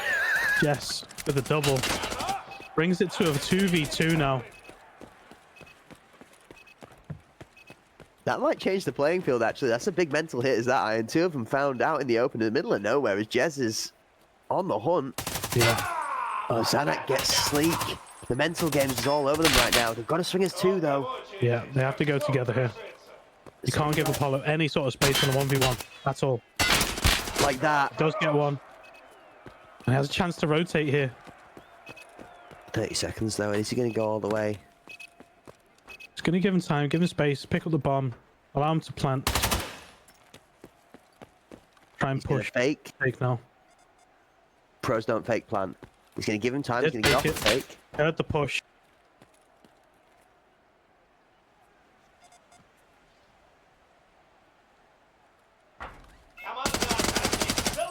Apollo does manage to get the kill and the defuse. We called it. We called it in a 2v1 against Apollo. Just don't give him those 1v1s.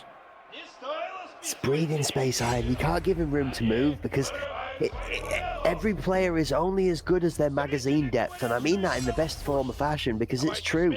If you've only got 30 bullets in the gun, it doesn't matter how good you are, you have a limit, and it's called running out of ammunition. So you've got to have your buddy there ready to push the pressure when they're going for that reload, or if your teammate manages to swing and they're not giving their body, you've got to capitalize on the punishment you've handed out too. 100%. And hindsight 2020, the fake plant there, all it did was give Apollo more space to push. And I believe, ladies and gentlemen, that is confirmation from our big boss man in the background, hashtag Blame Philbo, now bringing us the MX game versus 07. So Master X versus 07, the game we're going on to now. We are currently 4-0 up to Master X.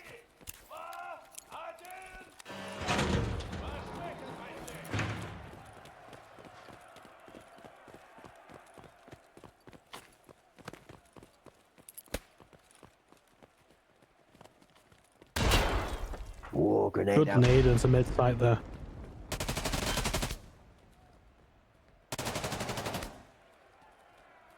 Cruz gets Ghost of Customs. I'm not used to seeing Ghost of Customs in the blue.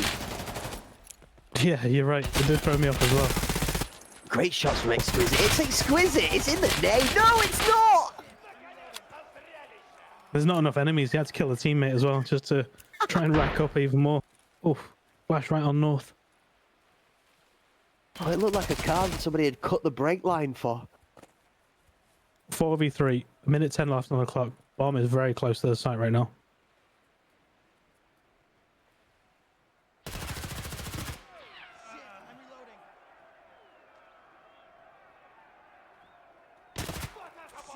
Jones taking out north.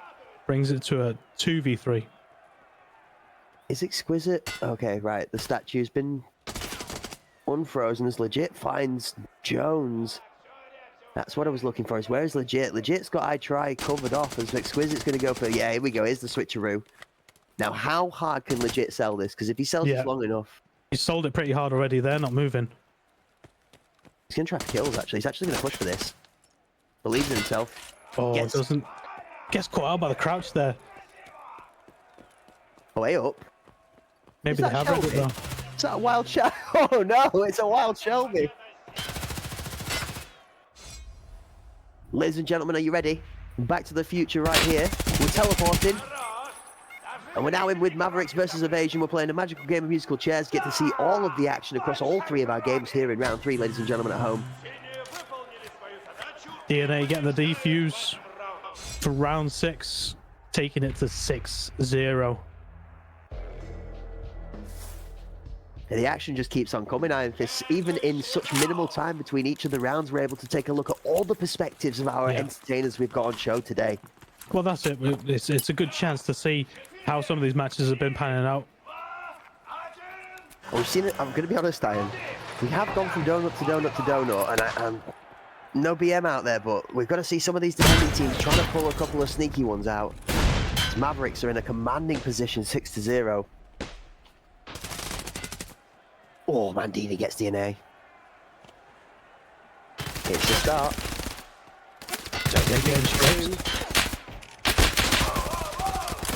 They're taking out Win to Windchill, taking out No Technique though, brings it to a 4v2. Are we the curse, Iron? Possibly. Vic taking out Myth. Bomb carries last to move onto the site now. Windchill nearly takes him out. I think the tough part is over though now. That bomb carrier's in there. 4 strong. Wind chill. Might have to just go and chill and let this round go and have a moment to himself. Now for those of you home with familiar with the term Netflix, I think this is going to be quite the opposite of that. Oh my!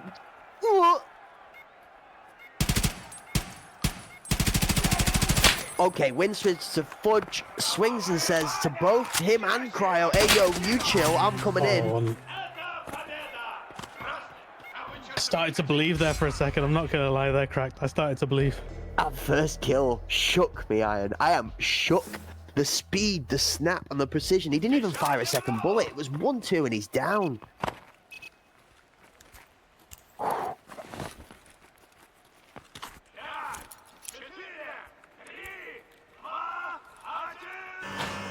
That, I mean, it's a really good round from Evasion, a really strong take. We were 4 strong in there, but shades of disaster. Oh boy, Dev. Good nade to start. There's a 3-stack here in front of Dev. He takes that one. Strix giving him support from the middle, actually saving Dev there for a second. Dev gets one, Strix gets one as well. Actually, we saw 3 go down there, Iron. So quickly in succession that the scoreboard had to keep up with it. Yeah. Oh, and that's about all she wrote for this round as Strix finds Big Vic as the last member alive for Evasion. 7-1 Mavericks. Yeah, and weren't able to use the momentum of that round win there. We're Evasion, but going down 7-1. Strix on 11 kills as we swap sides. A straight solid performance coming out of Strix with Windchill and Dev Demyth and a third member of our Mavericks side there, all on 7 points apiece when it comes to the kill score. I was going to read the name out, folks. I didn't want to leave everybody out, but the screen went. Winter on the 7, ladies and gentlemen. Winter on the 7. There we go.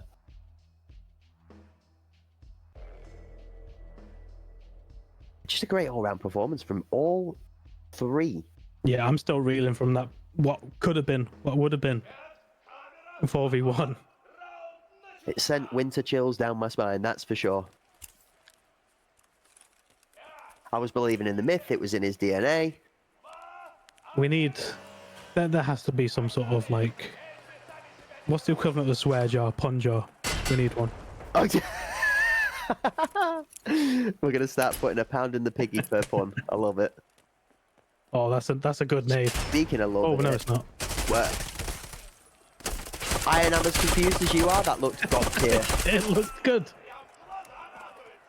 But those kills look good as well. Maybe that's why I don't get all the ladies. Maybe my perspective of looking good and the real world's perspective of looking good are not the same, because that definitely did not look good. It looked good to us.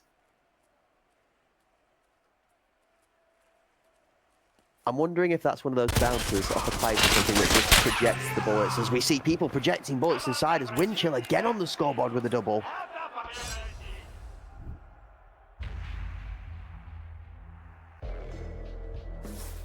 And suddenly it's all over. 1 round left for Mavericks to take round 3 to a convincing victory against Evasion. Yeah.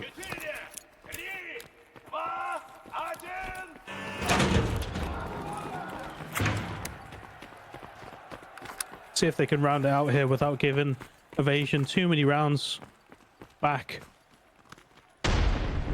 Yeah, Mavericks, for those of you at home, as Iron rightly points out, actually losing their game against Master X, so needing to make sure that their round win-to-loss ratio is as good as possible to make sure that they can seed as high as they can for the knockout stages. Oh, it's another trash nade, ladies and gentlemen. The spectators loving that toilet action. There's no technique. Cryo gets DNA. We're 2v3 here for Mavericks. 2v4, sorry, even chat. I thought we'd seen Cryo go down on the entry, but it seems like Cryo managing to escape with all of his health. No, Go down to the lead. Good kill. And there is possibly here then another round for Evasion, looks like. oh, not if Strix has anything to say about it though. Nearly got 2 on that spray. Fudge is going to get the bomb. No, Fudge is going to med up first, actually. He's going to leave the bomb for the time being. Of course, he's not getting the bomb. He's on the defensive side. Correct, he lost. Big Vic. Big lid. Small results. I'm not sure if Cryo was firing a shot his way to amp him up or to remind him that he's got a job to do. Holding patient here. Strix picking off Cryo now. It's 2v1. How's he getting all this room, Iron? How did he even get in there, Iron? Like, Yeah. I'm not going to lie. Big Vic, all right, has put him down, but I mean, Is they're going to it- be happy with the round win, but there's definitely questions there as to why would you give them so much space there? But good win, a good round there for Evasion. I'm just confused. It's a great play from Evasion. You're absolutely right. We're seeing actually a good development from Evasion. If they can get this bomb down on site, they put themselves in a much better position to take the round. So I think we need to see Evasion keep pushing for these aggressive plants and maybe capitalize on this lack of agency coming out of Mavericks right now. This is a setup. This is real quick. Crowd getting a team kill, unfortunately, there, but getting the kill on Winter. Yeah, it's one of the unfortunate ones. Cryo's left last alive now as he's got 2. Long he's waiting for. DNA's going to peek. He's going to get 3. News is ready for that. 4. Oh, Cryo. It was set up nicely for him there, but he did his best. Wasn't able to hold them all off. 9-2 Mavericks. What a game.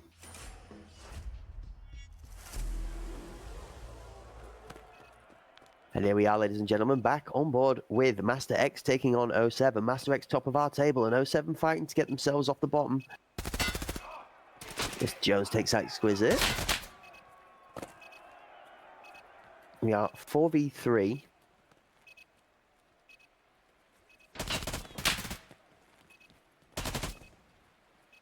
Bombers on the floor somewhere as we pitch up inside. See how the teams are spread out. Line of scrimmage 3 and 3. 07 got the tighter close on the point right now, though.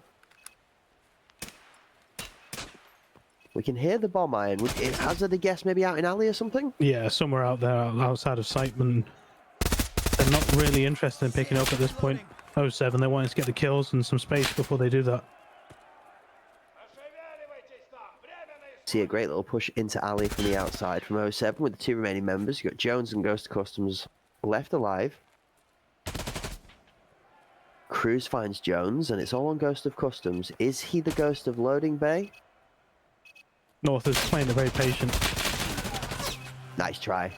Good effort from Ghost, but not quite good enough as Master X take us to match point for themselves as well.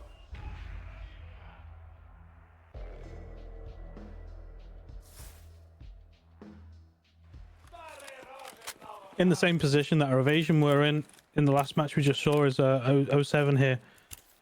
At the hope of trying to claw back some rounds here, in knowing what effect that will have on the leaderboard as well, in the grand scheme of things.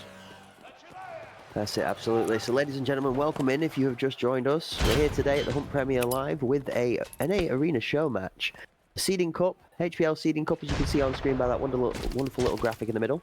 As I Try Cause You Suck takes out It's Legit TV. On board here with Nova. I Try gets the second one.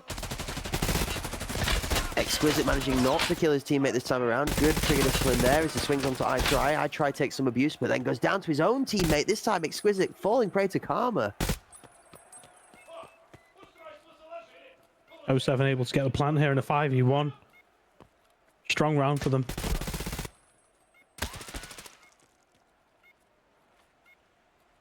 And you know it's Ghost of Customs on the door challenge. He'll be the first to say to North, you cannot come into this building, sir.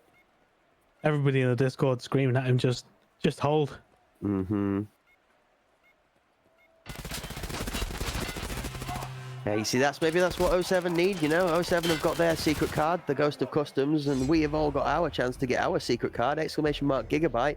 If you're looking to get the most out of your gameplay, Gigabyte's launched the new monitor. It's a Gigabyte Aorus 27-inch 360Hz gaming monitor, which you can check out on that Amazon link by hitting ! Gigabyte in the chat, folks. Don't forget giveaway to get them for a chance to win that monitor, or some codes to get yourself onto either of the Escape from Tarkov base game or arena. Nade out. They'll be home. Next time. Round 2. Oh. Nobody home Electric Boogaloo, I guess. Legit getting the first kill of the round.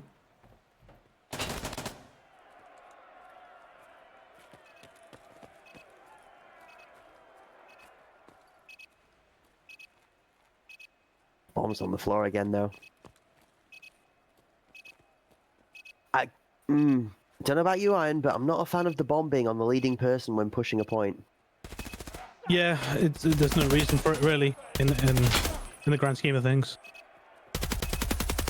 Oh, Chums there showing SOST versus the Vulcan, and now that plays out with a good headshot there.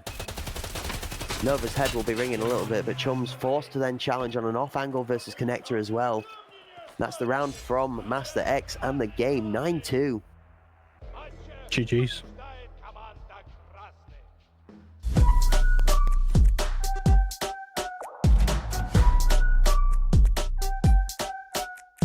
Max power, I'm about to go bigger and better. If I ever lose, set it on faster than ever. If I ever lose, set it on bigger and better. Hitting roller coaster come bigger, bolder, faster. Ooh, I'm going to the maximum. I'm going to the maximum. I'm going to the maximum. I'm bigger, bolder, faster. Ooh, I'm going to the maximum. I'm bigger, bolder, faster. What a great set of second games, third games, fourth games coming up soon. It's going hot, Iron, and people are really starting to step their game up when it comes to the teams in the lower half of the table. We're starting to see some resurgences. Yeah, it's good to see that we're starting to see that leaderboard level out. Not those huge gaping gaps that we saw in the first half of the first 3 rounds. It's it's been back and forth. Some being close to going to overtime even as well. That's it, and like some of the strong teams that have seemed to cut their way through the tide, like the parting of the Red Sea, those water walls will have to come crashing down at some point as the floodgates are being opened for some of these lower teams to be able to challenge some of the top teams that are put under pressure to gain points in these crucial matches when it comes to placement at the top of the table. So, speaking of the top of the table, we will be coming to have a look at the graphic very shortly for that, folks. Don't rush, don't worry, it will be coming. What we are going to talk a little bit about is some of our turnaround performances, Iron, I think, as the feature of round 3 going into 4. A lot of persistence and some really strong attempt, but topic of the day at the moment, we're not closing the rounds out. Difference between teams is confidence and composure in the clutch. Yeah, 100%. I mean, not even just from the clutch, how many times have we seen advanced positions being taken on sites, numbers strong, bomb in hand on site, but the opportunities not being taken, second guessing themselves to like we said, re-clearing angles that didn't need clearing, and whether that's it could be a mixture of, I wouldn't say nerves, but just the knowledge of knowing who you're up against. Like some of those names, when you see them on the opposing scoreboard, the opposing teams, that plays a factor in itself. And I was actually really impressed to see the strength from Evasion there in the back of their game. It was great to see the positivity from the guys still looking to try and push these different angles, still looking to try and upset the team that they're playing against. And, it's never going to be an easy day in Tarkov. I mean, Tarkov is pain. And to see that the boys are pushing through it there is exceptional and a great note to their sportsmanship for sure. So a big shout out to Fudge XL and the boys putting on a good performance in their third game of the day as we look at the tables. Iron. Yeah, Master X topping the table there, 3 wins, only dropping 8 rounds so far. Aspect in second place, dropping 11 rounds, which is the tiebreaker between 1 and 2 there. Mavericks with the 2 wins so far, solidifying their place in third right now after the 3 rounds have passed. Aegis in that 4th spot. And then challenging still for that 4th spot, we've got 07 and Evasion still yet to get a win under their belt. But as we keep saying, with this win-loss difference being the tiebreaker, still all to play for. A chance for that semi-final spot is still there for them all. And I didn't expect the consistency out of Aspect so far, to be honest with you. I thought we were going to see Aspect lose a game or 2 against Aegis maybe, or even Master X Mavericks, depending coming on later on in the day. It's going to be interesting because that's going to tell the tale of what we're going to look at going into the playoffs is, are we going to see one team particularly run away with it, or are we actually going to see each of these teams be very closely set out when it comes to seeding for 1st versus 4th for semi-final 1 and 2nd versus 3rd for semi-final 2? So that's, for those of you at home that are just joining us and you're looking at the format, that's the bottom half of your screen there. So 1st place at this current point in time, Master X would face Aegis and Aspect would face Mavericks for their position in the final as it stands. So that's how that would transfer across for those of you not able to follow that at home. But that's going to change. We've got 2 more rounds, so 6 more games to bring Iron. Yeah, that's right. And so far, Master X getting wins over Evasion, Mavericks, and O7 still to play. Is going to be in the fourth round. We're going to see Aegis against Master X, Mavericks against Aspect, and Evasion against O7. And then that's a big match down at the bottom of the table there. O7 and Evasion going against each other, which means one of them is going to come in with a win, which means a chance for them to move up the table, depending on how the matches above them pan out. Yeah, absolutely. Bragging rights on the table. Absolutely. Every position counts. Being fifth rather than being sixth is going to make a difference in each of these players' mindsets because they've all come on with such a strong, should we say, attempt to push for their positioning. The long and short of our fourth round is going to be that Evasion and 07 is going to be that highlighted match. And like Ian said, with how crucial that's going to be, we're going to be able to watch that one up close and personal for the entirety, and then we'll be able to check in with Aegis versus Master X and Mavericks versus Aspect afterwards if those games have not settled beforehand. The one to watch out for, if you're looking at the top of the table, is going to be Master X taking on Aegis in this next round, which is our first versus fourth match, which, if everything stays as it is, folks, would end up being the first semi-final of the day. So some foreshadowing in that matchup there. And Mavericks taking on Aspect is also potentially deciding whether they end up facing off against our first place team or being able to face each other in the tie for the second spot in the final on the table. Yeah, and I'm glad that our fourth feature match of this tournament is going to be fifth versus sixth. We get a chance to see one of them getting their first win of the tournament, which is going to be huge, not only for the leaderboard, but it's the whole tournament overall. Absolutely. Also, I love the tension build up in the background, Iron. I don't like to see the clutch match won before the finish.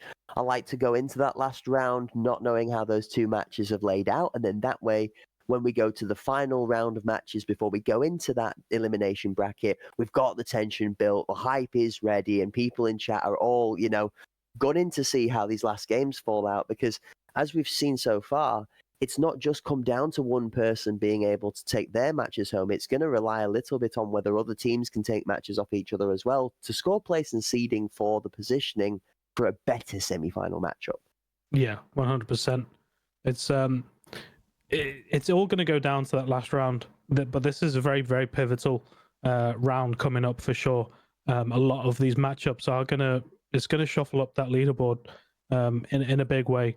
People trying to take their spots for that semi-final, hopefully moving on to the final. It's not over for anyone yet, no matter what the scoreboard says at the minute. It's not even close to over. And speaking of not close to over, is the day. There's so much action to come. We've only even seen we've only seen 9 games today. We've got another 6 more games to come before we even get into the semi-finals. Then we've got 2 more matches for you in the semi-finals and a best of 3 for the grand final for our first ever HPL seeding cup for NA, which has been brought to you today as a show match on the Hunt Premier Live in partnership with Battlestate Games and Gigabyte Aorus. Iron takes away. We're in shop with a flashbang. Yeah, pushing through VIP with the bomb. Maverick right now. Nade rolling that onto site. 2 nades rolling past site now. Good jump across. Undead holding the spray. Gets Winter. But DNA takes out Undead. Doesn't get the second. Gonna get a second chance at it. It is denied. But they are able to get the plant here. Hollow taking off Strix. 3v2. Retake here for AP. Hollow taking out Wind Chill. That's it. Shots being covered off by Overstorm. Yeah. Great shots from Dev to mid though. Apollo's going to go for the defuse and he gets covered off by Sleek. Great support from Sleek. I did not expect AP to be up the first round in this against the Mavericks, I'm not going to lie. Yeah, that's a huge first round for them. It was back and forth, kills. It was hard to keep up, but it all fizzled out to the end for a win and first round 2 Aspect.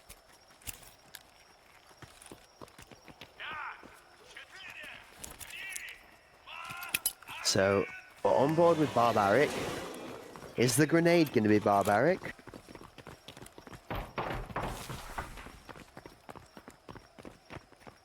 find out next time on Who Wants to Be Hunt Premier League, Twitch 2024. Oh, and we're all avoiding grenades today. Good timing on their push through the hole there, but Barbaric does eventually get the kill. And a second one.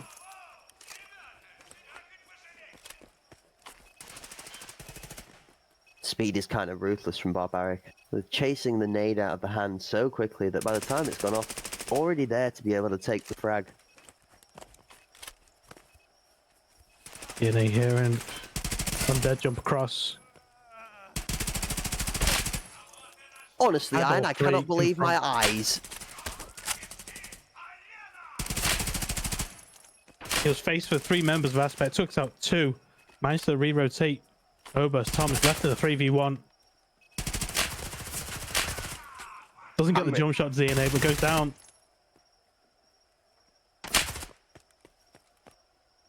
Hey up, Winter. Full rotate with the bomb.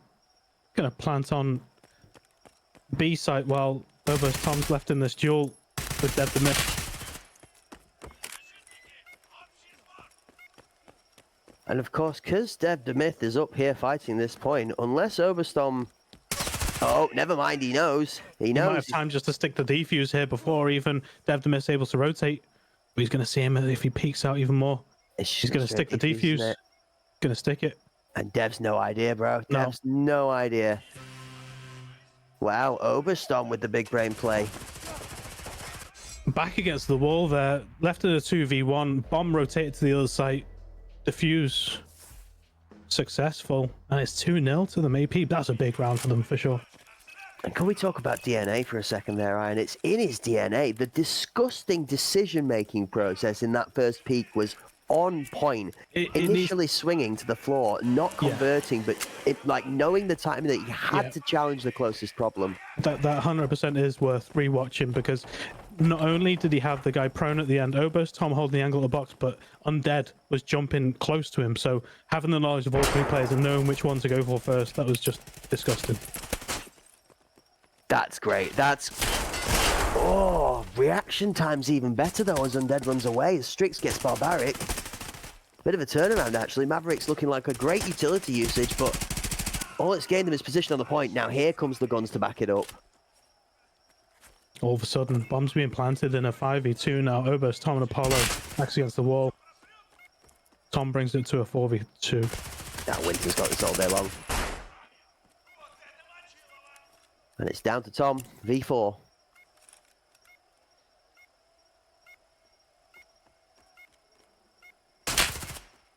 You're kidding. You're kidding. Tom doesn't know he's there and Winter's literally a sleeping lion. What is going on? I was so convinced. He had me sold. Iron, I'm lost. What's going on? It was for the greater good. Some would say it was baited out on your teammate. Some would say winning the round. I just got debated out of my mind. I cannot believe. I'm sat there looking at him lying on the floor and it's processing. I can hear the thought process in the back of my head cooking and I'm like, wait a minute. Wait a minute. That's not friendly. Tom's gonna rinse when he reads that one back in the newsfeed. Oh, I hope somebody clipped that for him. Oh boy, Barbaric gets a great kill on Windchill. It's for the best. Oh, team kill there. For Maverick. Oh, Barry taking out DNA. 5v2 here. It's a strong fourth round here. Strix left in a 4v1 situation. Yeah, I mean, we talk about this a little bit, Iron. There's one thing you don't want to do to highly competitive players, and that's wind them up with what could be considered a bit BM worthy. Because there's some players that fold, and there is some players that turn the fire on, and then you have an entire other animal to have to contend with here, which is what Strix has been left with, which is a 4-man strong force from Aspect, whilst he's attacking with a bomb still to plant. Yeah. They got all the time to play with here. 40 seconds. Just giving him the bomb site, really. There's not much he can do in this situation. There is if he sneaks around here. If everybody just decides to give up KFC lane, he's going to get... Hello? Is he really playing audio that well that they've not read him? Until then, I actually thought he was in there for free and they were going to read the replay. He's got one. He's got two.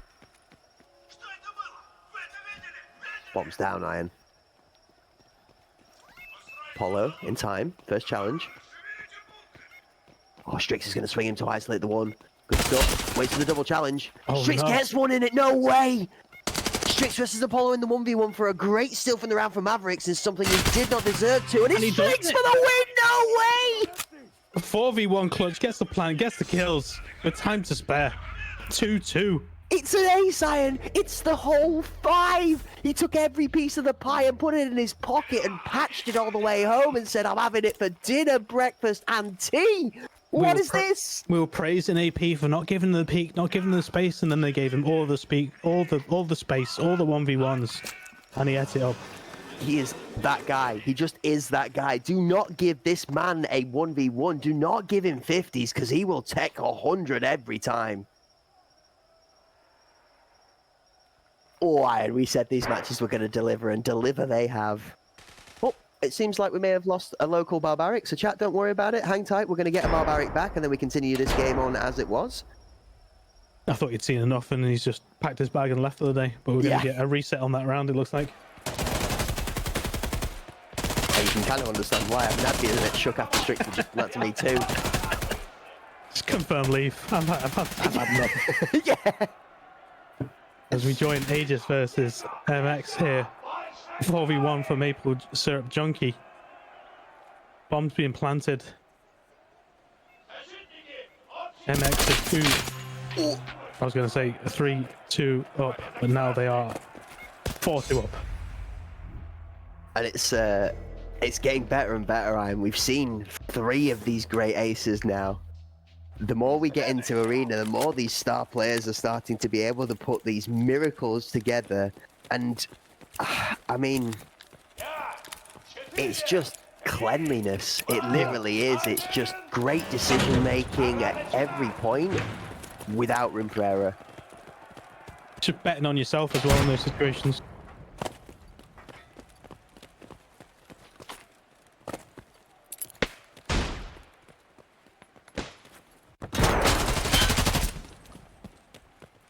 Good nade on sight, gives them a lot of space to move up, but Jess gets the kill.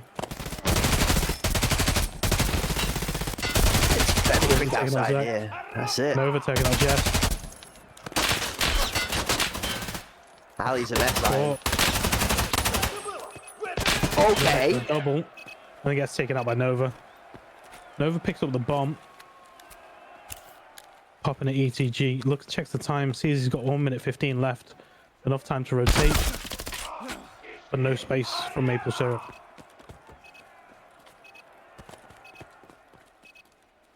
Legit also, thanks to Nova's little knowledgeable nod there, knowing he's in a 1v2. Gonna have confirmation there from the scoreboard and the timer. About 55 seconds left on the clock for Legit to try and make some magic out of this. Where is Master X's Legit going to go with the bomb? Is there enough time to full rotate? I mean, 40 seconds is enough with about 30, I think, from place to place. Oh. Okay. It's legit. He's legit. Who needs to plant a bomb when you can kill like that? Even staples his authority to the top of the poor man's head after he's fallen over onto the floor. Wow. Well, that certainly changed pace very quickly, didn't it? It really did. It's one of those. It's another one of those situations where you just think the round's over. 2v1, bombs in an awkward spot. Defenders are pitched up in good positions, but just getting picked off. Zanak even with a great 3k last round, not quite enough. I don't think that bounces far enough back. Not quite. Good nade though. Creech finds Jess. 3 strong on the door. This is where the strength's coming out, and it's just too many members. Yeah. Syrup gets north. Zachrix on the headshot box. Nova's gonna get found out. No way Nova swings Zachrix like that and wins him. It's the problem with playing such a deep site defense is you're just going to get squeezed and pressed like they are being by MX here. And the big question is, does Zanek give up positioning to Nova here? Or does Maple Syrup manage to get the pick for free? Because Legit's just covering off the flank, and Legit's going to stay here and sit here until he is content that there is nothing to deal with. Bomb's moving. Zanek knows, he's patient, misses the shot, but Maple Syrup's going to die to Exquisite. Now it's all on Zanek. Goes down to Exquisite. Good stuff from MX. Master X, 6-2 going into the swap iron. It's just so aggressive on the attacking side, and see if they can make that translate when they're defending. Do you recognise any of the members of this Master X lineup? Because some of these names are ringing bells to me, Iron, but I'm not, off the top of my head, I'm not putting the names to a place for some reason. I'm not sure why. No, apart from seeing them on leaderboards, not too familiar, I'll be honest with you. Interesting. But Maybe that's glad, what it is. I'm glad I'm getting familiar with them in this format, seeing them put on a hell of a show right now. Maybe you're absolutely right. And It's Legit, I think, is a name I've definitely jumped across in the scoreboards and arena a couple of times thinking about it. Yeah. Now you mention it, maybe that's what it is. I do spend a fair bit of time trolling through those leaderboards and finding out who's who. Interesting. A good spread of kills across this Master X team as well. It's very consistent, Iron. Yeah, it really is. There's no outlier who's running away with all the kills. It's such an even spread.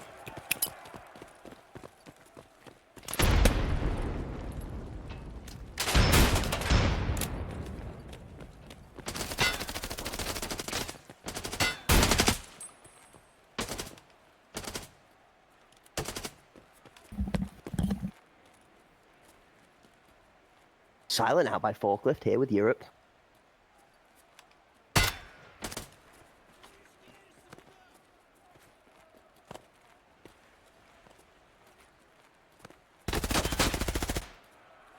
Oh, team kill there from Zach. North taking out Maple Syrup.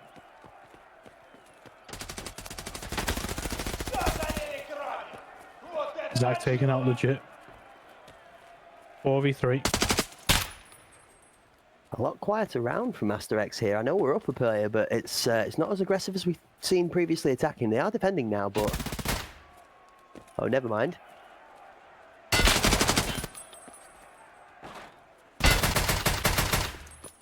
Scout class on 5-6A1 now with Europe, so... Not as great into that Vulcan. Gets shots onto Exquisite and doesn't get out of the angle in time. Master X close out. Yeah. Even though they're again playing a solid defense, they're not allowing themselves to be pressed into a corner, and seeing the flank around to open up more kills. Smart defense here from MX. Smart's an understatement. They've been playing this, and every time we've dropped in by Master X, we've seen them play this really concise, close-knit playstyle where they've got each other's backs covered. Exquisite and Nova, North and Cruz have both been on each other's shoulder through the majority of the tournaments so far, and It's Legit if given room is just causing havoc.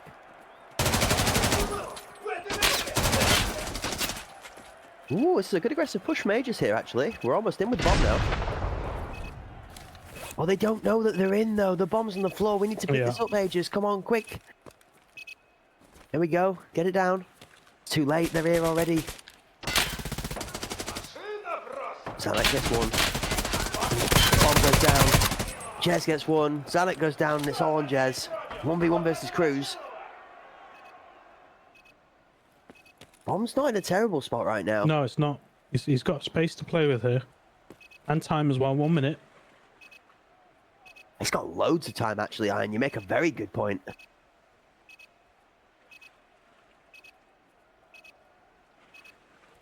Cruz and Jez, both jostling for positioning around this door frame.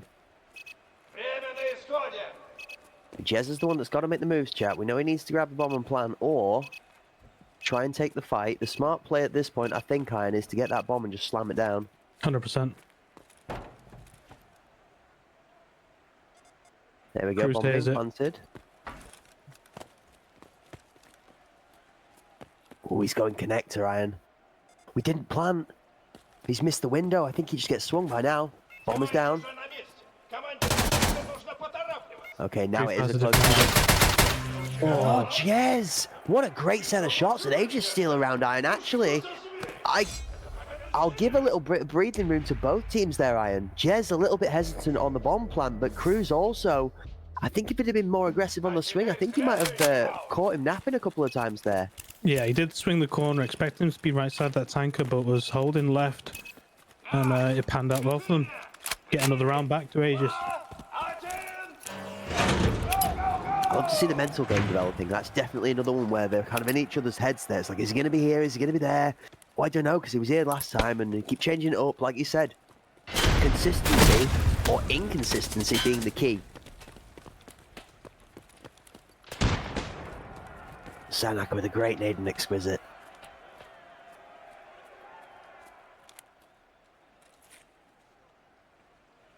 I like how they just slowed it all down, edge of the bomb site, just waiting for some sort of movement, knowing that they're a man down after that nade kill.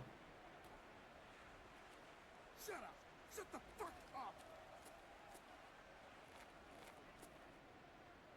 Is Europe going to see him prone? Just peek at headshot level, but might have seen him prone. I don't think he knows, you know. I feel like he's read that as if there's nobody there. Is he going to go down for the low shot this time? No, he just repeats again. I don't think he read him. Nova's up. That's the other thing about the Vulcan Iron. It's dark. It is a very, very, very dark colour, and it can hide in the corners very well.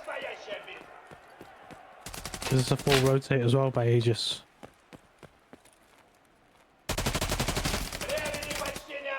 Cruz takes out Jess, legit taking out Syrup. 2v3 on the bomb site. Bomb goes down. 3v1. Zanak. Zanak probably finds Cruz here, but then he's going to get stuck because he's going to get double swung unless he doesn't go in time. He gets a great shot on Nova, actually. Zanak, maybe? It's Zanak the 2. 1v1, 20 seconds to plant. But he's close enough for the challenge. If he slams the bomb now, legit's gone too far. He has to plant. Has to get it down. He's got space to do it as well. Can't fake it here now. Oh, legit's giving him too much room. He's going to fall to pieces again because he's going to get up, and then this is going to be... No, legit hits the shot. What a shot from legit. Thumbs up. And he's going to deactivate for the camera. It's a good round. Good round to win there. When you lose 2 members in a 3v1, it can all fold, but solid.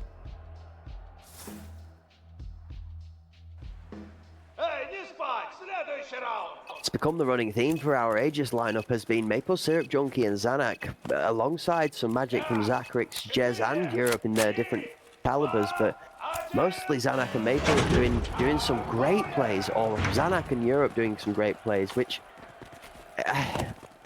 it's just not quite enough. Like we say, the Master X lineup have just brought more composure to the table. The sparks of brilliance. It needs to be brilliant all the time, it seems to contest. Too strong on the point. All connected goes down for a great shot from Zanak. To say that, Zanak's feeling offended. He doesn't manage to take out the Vulcan, but gets some great damage down. Nova's hurting and bleeding. Nova's going to swing the bomb planter. Syrup Junkie finds Cruz. Europe finds Nova. Cruz finds one of our remaining members of Aegis of Jez. But it's 2v4, Iron. 2v4 and the bomb has been planted.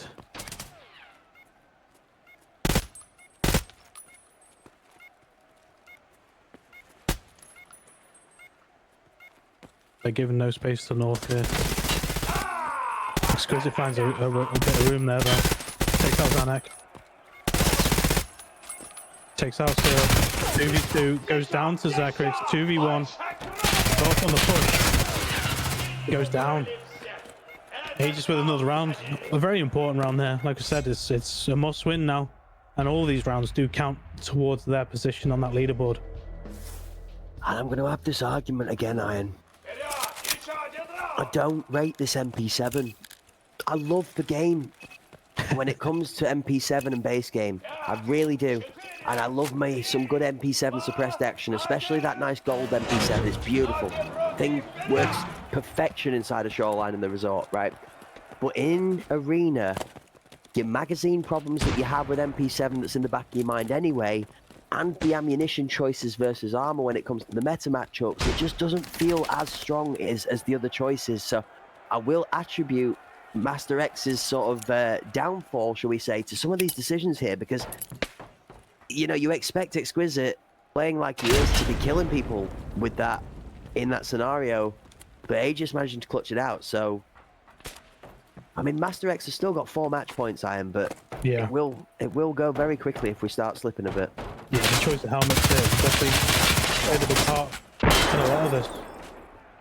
Nova taking out Zach, who was the bomb carrier. Exquisite taking out Zanuck.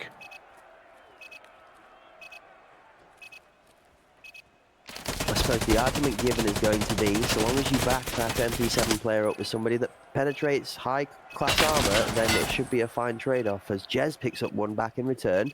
3v3, actually. We've stabilized here.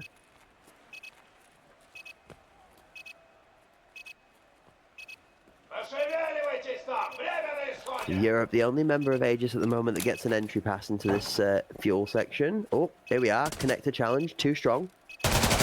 Jumps across. Gets the kill as well.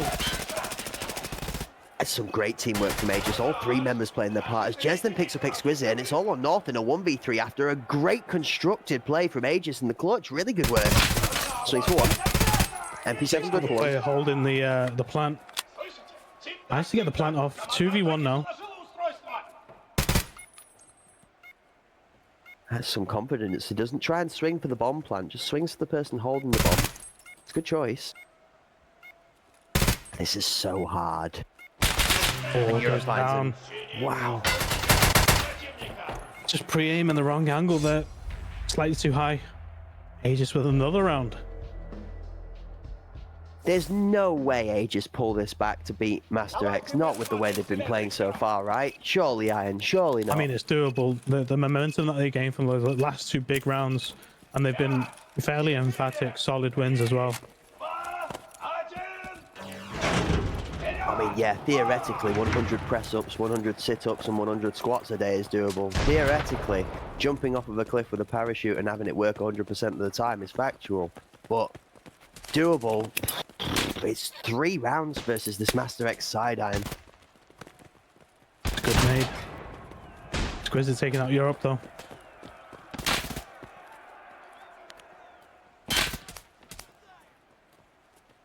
Attack 30 scoping. That's a good nade. Stay safe. Zanuck taking out Cruz. Exquisite taking out Zanuck.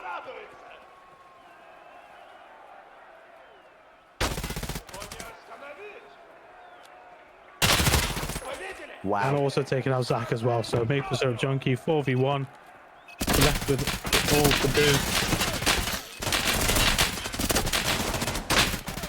They give him nothing here. He's been really efficient with his ammo, though.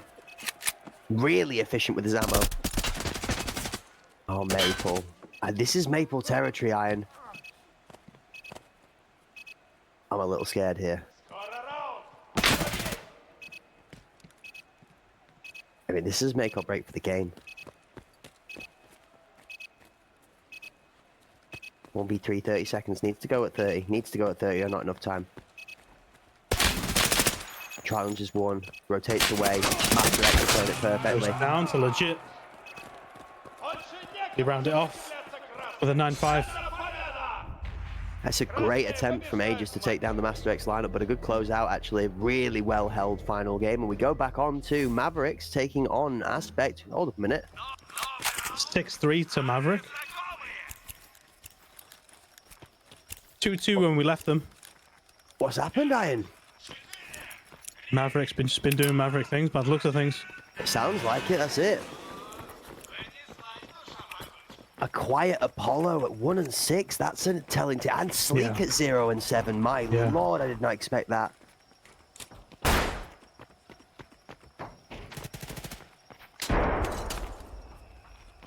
Oh, Barrick with an early nade kill on Winchell.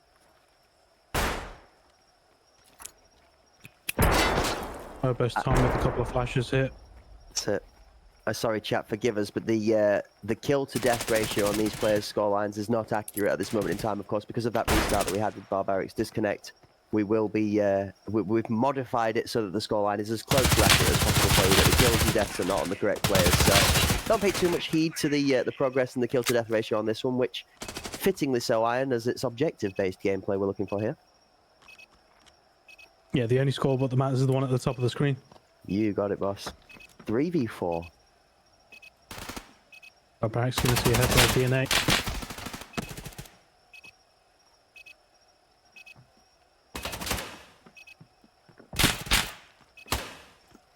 I love the positioning. Yeah. Peekers battle here. 45 seconds on the clock. 4v2.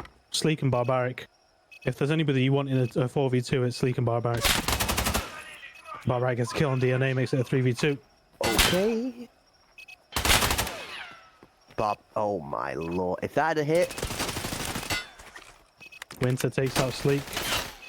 Last man standing, Barbaric.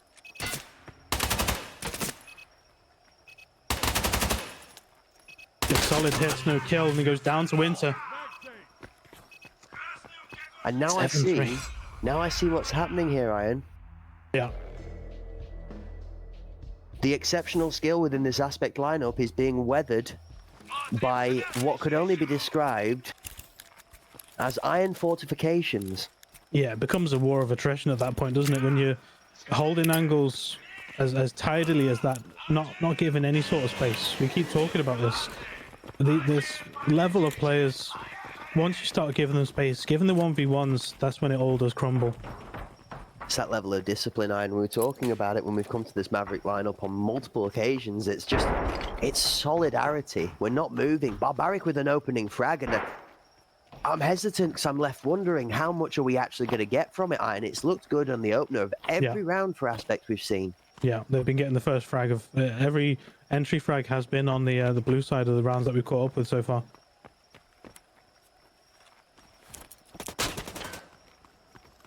Got back with another though.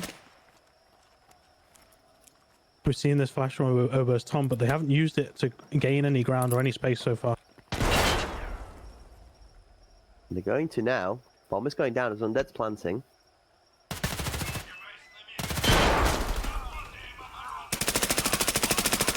Actually, Winter takes out Tom, Apollo takes out Winter. They're in a good spot now for this round.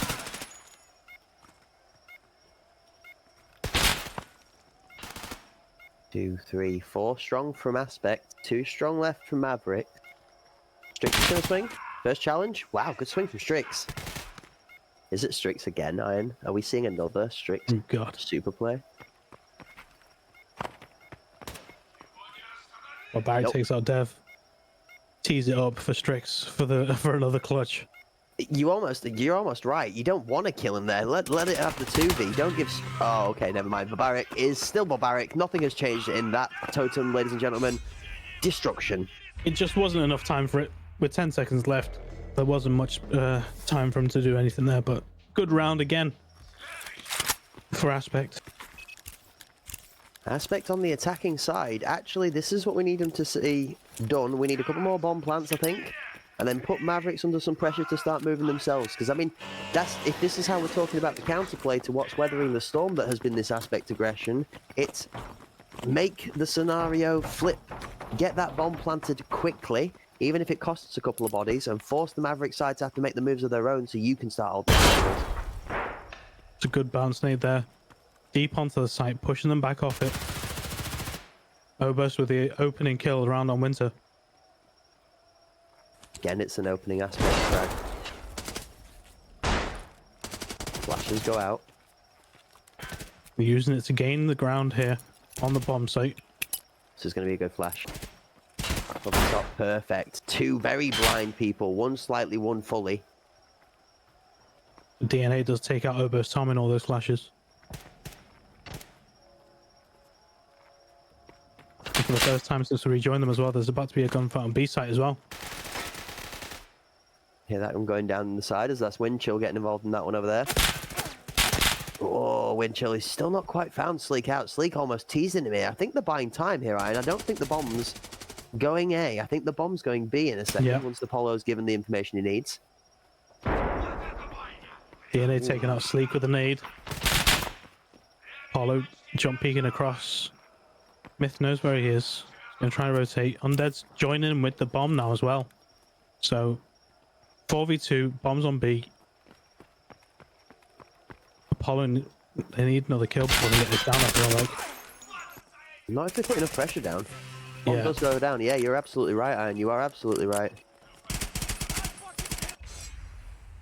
I honestly They tried thought something this different was there. gonna cover I it mean, off. yeah, no, I did like that play. Going over to B, it just wasn't... There wasn't enough conviction with it, I feel like. Just allowed the rotate.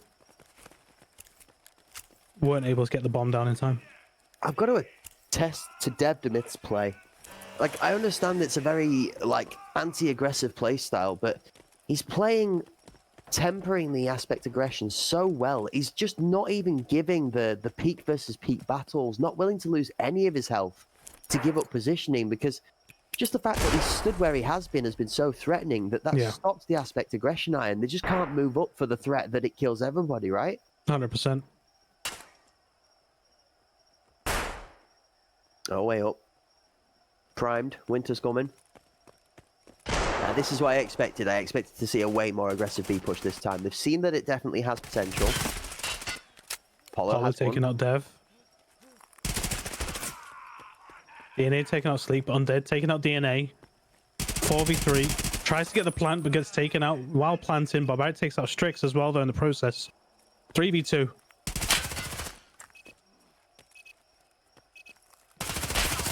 Oh, Windchill gets caught out. He's holding the angle, then gets clapped by Tom. Apollo getting the last kill around. That's a big, big win for them. As you said, it was a heavy B push, but it was kind of a... It wasn't as emphatic as expecting from them. It was a very delayed B push. That's not going to work again, though, is it, Iron? No, because they sent the nades and flashes out on A as they have been before and then rotated over. So whether or not Maverick do leave an extra man now on B to prevent that. And you can't smash B as well in the same. You couldn't go, full headfirst into this because they're going to read it to some level. They're going to be cautious of that B play. So my argument here would be the switch book. The textbook would be send a heavy A play. But they're going to obviously have that in the back of the mind too. Looks like Barbaric's going to be the only person on A right now. As Strix gets first kill on Oberst Tom around that B site. They've trusted in the A switch and they've still left B relatively unguarded. Dev the Myth here, living like the myth and legend, hiding behind the box, and he's going to sneak him. Great play from Dev the Myth and great patience as he pulls one from behind Apollo. Undead Essence finds one. Undead Essence for two. Has the bomb. 3v3. Needs Barbaric to rotate fully here now. Strix take out Sleek. He's on his own with the bomb now. Does he need the rotate or can he just find one? He can. What a gross little shot from Undead. Oh, he almost finds the second. Second four. This is the third kill of the round. Undead trying to do the work all on his own. Barbaric has rotated now. Is nearly there. Within touching distance now to help out Undead. Strix and Winter are looking the wrong way. Here's the beef to the plant now. Undead knows he's got Trenton to get with. Oh, he gets the bomb down in time, but Strix gets a great shot onto Undead, and it's all in Barbaric's hands, Iron. Yeah. Just needs to hold that bomb. Gets eyes on. Takes out Strix. 1v1. Winter knows where he is. Barbaric's holding the lane there. Now here's the steps to the train. Gets the kill. That's a big round for them. That was huge.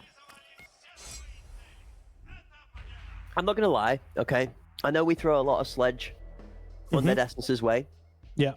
and I know Apollo gets his fair share from the different parts of our community that all interacts with each other. Sleek as well, a lot of them do, all right? But I actually am kind of rooting for our aspect side in this. No favoritisms, right? But this is a worldy of a comeback, and the play there was really well done. I mean, Undead having to pull something out of nowhere to be able to get any glimpse of being back in that round, and then between Undead and Barbaric, it's just great. Yeah, I second guessed Barbaric's time in there. I thought he was too late on the rotate supporting Undead, but it was just perfect. Almost lulled them into a false sense of security, and like you say, the off timing kind of almost working into their favor rather than against them. And now we're seeing this. We don't see this often when it comes to how this map's played out, where we're seeing a 2-2 split having to defend both sides now because they've seen how formidable their B pushes have been. It's usually all about the A site play and, the chance to rotate to B as DNA does take out Oberst Tom on plat there. Okay, if you want a statement for don't come B again, that was it. That was actually about as clean a shots up towards the sky bridge as I've seen from any red dot scope in a long while. Great swing from Winter. Yeah, the Mavericks are not having this, and I think we might just see this hammered home now. Yeah, Strix taking out Sleek. 2v5 here. Got Barrett. Last man standing. That's it, and Windchill's the Wonder Warden, covering off the Giga play. Bomber's down on the A site now, and it's Barbaric. It's just Barbaric, and it would have to be Barbaric to see us get out of this round. Oh, look at the... oh, man. 1v5? I mean, there's a conversation for picking the bomb and running B right now. Yeah, there really is. Gets one. Go on, Barbaric, highlight reel. You haven't got the time, but show us the 1v5. And nobody on Mavericks is going to move. And this is the discipline you're playing against, folks. So if any of you guys in the other teams are there in chat watching this, and you've got to go up against the Mavericks lineup later today, that's what you're dealing with, folks. Pure, honed discipline. 9-6 Mavericks, Iron. Good game all around there. GG's.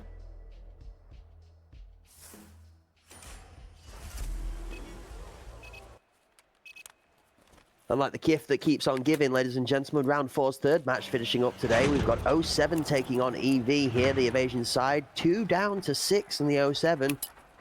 Fudge coming out with a nade. Is it XL? It's pretty good. Somehow doesn't find its mark. The 07 players seeming to make the circumference of the area of effect, but not. Oh, never mind. Mr. Jones finds 2 of his own.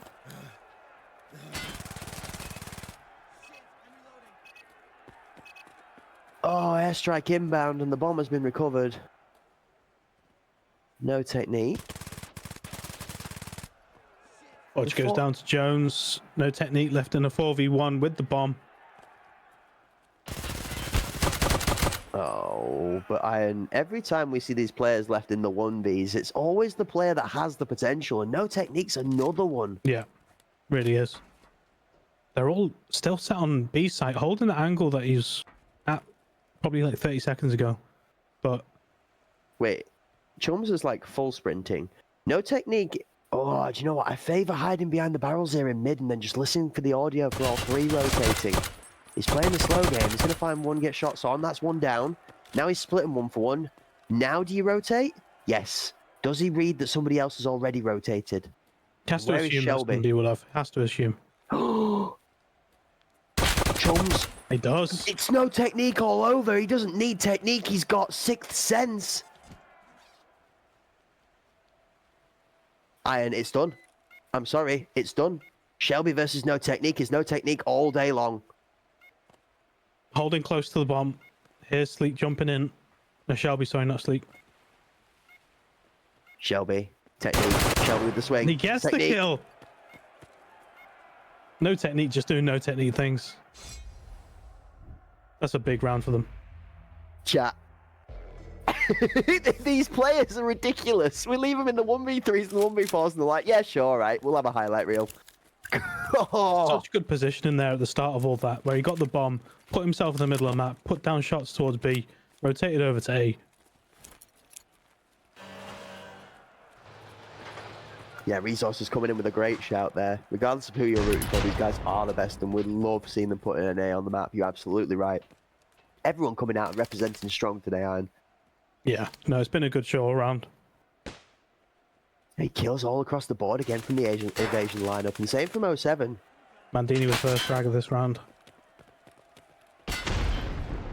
Jones taking out Fudge. Ghost taking out no technique. Like I said, it's one of those names when you see it on the kill feed that he's gone, everyone on the team's going to breathe a sigh of relief now. I'd like to see Mandini and Cryodrolic down though as well, because those 2 are also 2 that I'd be particularly scared of in the 1Vs. Vic bringing it to a 3v3. Minute 12 left on the clock. I'm looking at Ghost. I mean, we are looking at Ghost, but I'm looking at Ghost to make the difference in this one. Sees the cross, gets a hit, no kill. Vic does get the kill on Ghost. That's actually really big now, because we're 2v3. Vic gets 1 on Shelby too. Yeah, that's another big round for evasion here. They're just finding their feet. They're fully warmed up now. We're talking about that team synergy, and I feel it's coming together for them now. Close this out, Evasion, and we do. Big Vic with some big kills. Big Vic with the big pick.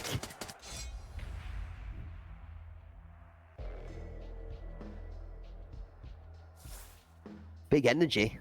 4 kills. I do like how fluid Evasion are playing this. Not fully committing to one site. Playing off the kills, using the info well. Whether that's because of 07 overcommitting on the site.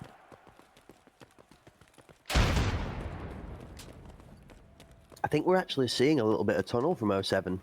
Yeah, they got a 3-2 split this time around though. Cryo jumped straight onto the site into the cabin. No technique takes out because you suck.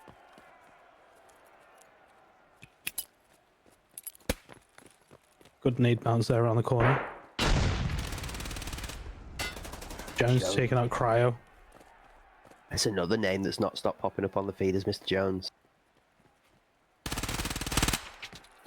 And again. Takes out Mandini as well. That Vector putting in work. Takes out No Technique.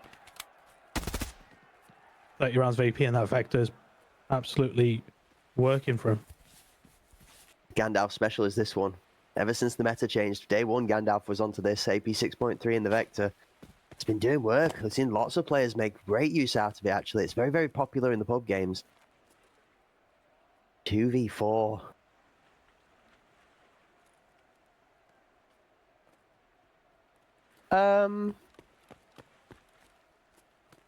Although 07 have 4 members strong, I love where the bomb is. Because if Vic wins this, then Fudge has freedom.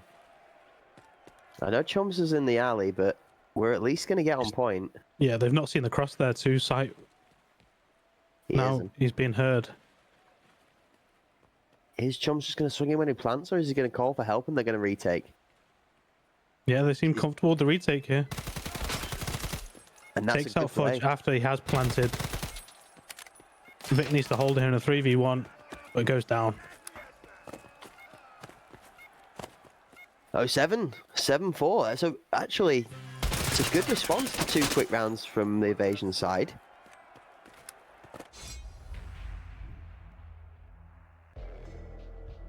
I'm actually really impressed. I think some of the most creative bomb movement we've seen from any team so far, Ryan, from the Evasion side. Actually, they've definitely drawn out a more the most defensive side, if that makes any sense. We're seeing actual 3-2 splits, 2-2 and 1 splits, whereas, you know, prior it just seems to be the norm of let's all commit to one site, rotate if we need to.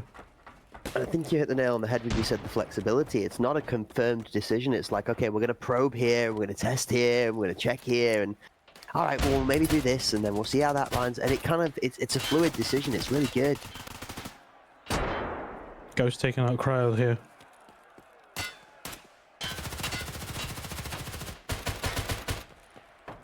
Mandini's in. It's a really good bait peek, is that? Oh, Shelby gets out the peeking time. Yeah. Wow. Takes him out enough time there to get killed by Ghost, who's outside. Fudge takes out one. It left it a 2v2 here. It takes out Jones as well. Talk about great team play. Doesn't even need to take a shot, but no technique. Oh. It's no technique territory again. Yeah, the bomb needs to go down here. Ghost needs to be flushed out. And he's got Fudge on his shoulder as well. Team captain leading the go charge strongs. Ghost versus Fudge.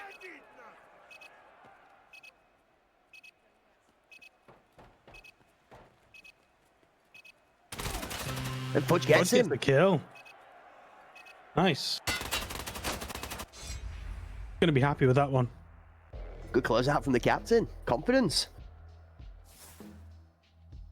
There'll be some nodders in the chat for that one, Iron.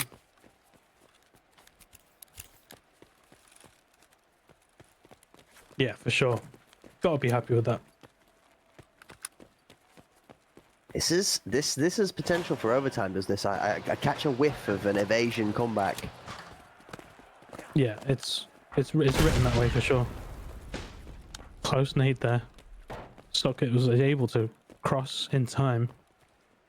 Fudge is the most advanced player here on the site and gets the kill as well. That's it. All he needed, Iron. We know Fudge. Mental game. He's in it now. This 07 lineup needs to shut Fudge down quickly before he starts popping off. And it's going to be on Ghost to Customs to do it. Oh, never mind. That's how you do it. Cryo gets Ghost. Yeah.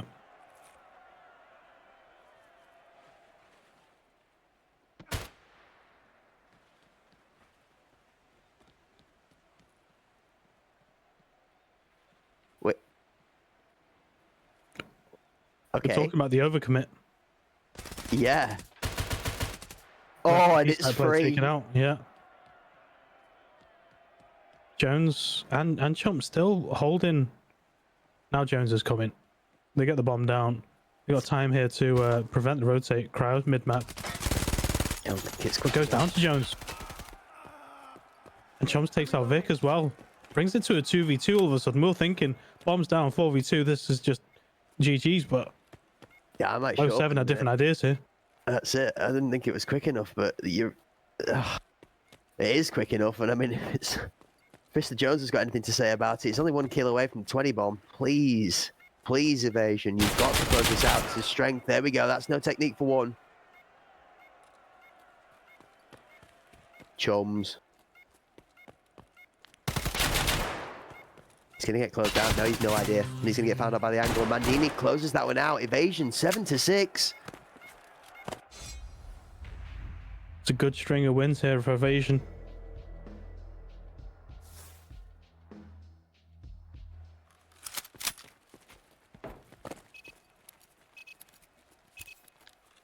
It's like I was saying going into this, both these teams need to see it as their first round of the tournament, because between them, you know, this will be their first win of the tournament, get themselves on that leaderboard, trying to push for a 4th place spot.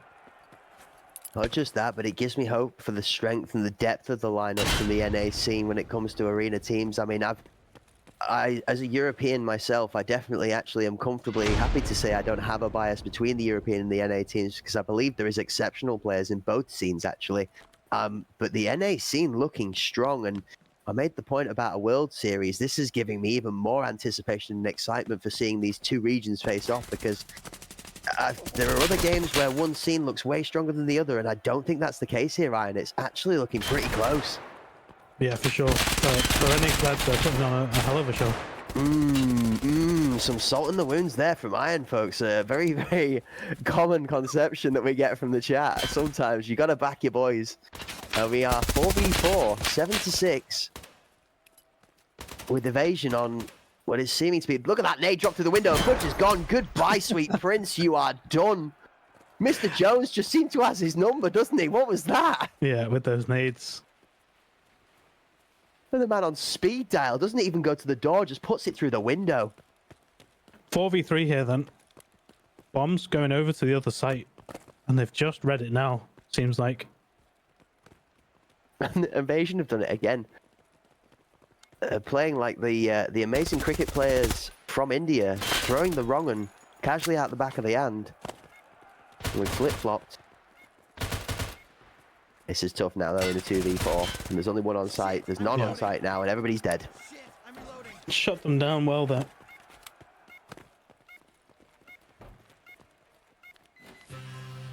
If you wanted a mental edge, Iron, going 8-6 up and slamming the door shut on what looked like a pretty good Evasion round and 3 good rounds in a row, well, that's the way to do it. And if Mr. Jones nades Fudge XL this round, I think Fudge XL is going to be screaming check-in PC, because there's some homing target beacon on top of Fudge's head today. It seems like poor man has been picked out of the rafters twice now by 2 god-tier nades.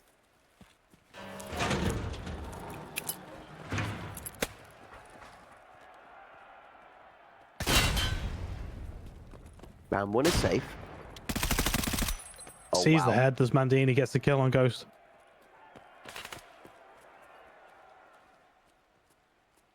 If Evasion win 2 more ones, take this round. I'm going to put that out there right now.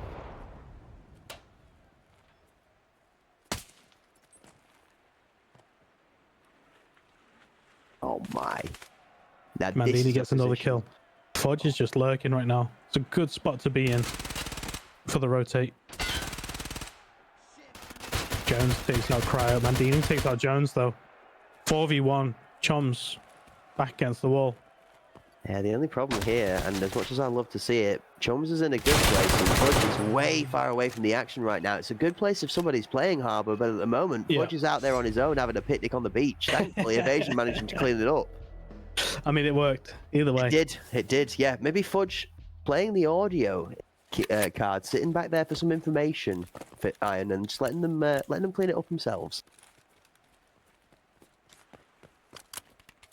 So we're there, 7-8. 07 have one more round to take the game, or we're going to go to overtime, the first overtime of this amazing HPL seeding cup here in the North American scene. Brought to you live on the Hunt Premier channel. Partnered up with Battle State Games and Gigabyte AOS for this wonderful action. We all love these close games. We love hotly contested matches. No victims of the early nades there. God fucking damn it, I'm empty. Very advanced position here on the site that Evasion got here. No technique takedown shade. Vic taking out Ghost. And we're on board with these 07 players, Iron, and I expect to see red first in the kill feed, but it's all blue. It's all blue. Yeah. Looks like 07 are going to be taken to OT here. Here we go. OT. Nice. Mr. Jones might have something to say about it. 2v4. It's Mr. Jones and Beecham's again. In a deja vu scenario, as no technique gets Beecham's down. Mr. Jones gets no technique. Mr. Jones abuses Cryo, but doesn't put him down fully. Just a bit of torture for this time around. And Mandini closes out. You're right, Iron. It's overtime.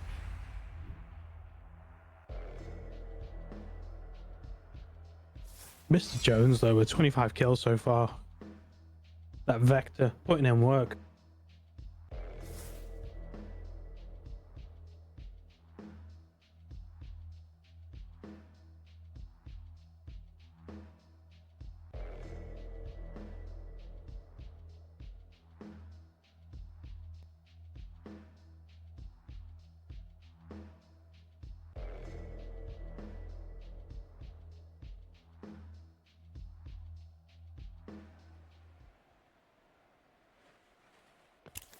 Dramatic pause there for the start of overtime. Yeah, I don't want to break the tension. I'm just trying to cook up how we see this Evasion lineup lose this at this point in time. I'll be honest with you, Iron. As much as I am shocked out of my skin to say it, I think that Evasion have 07 on the back foot. Yeah, they really did. They've definitely got the momentum here. Although we've seen them getting a couple of rounds since we rejoined after the last match, it's all been Evasion's momentum.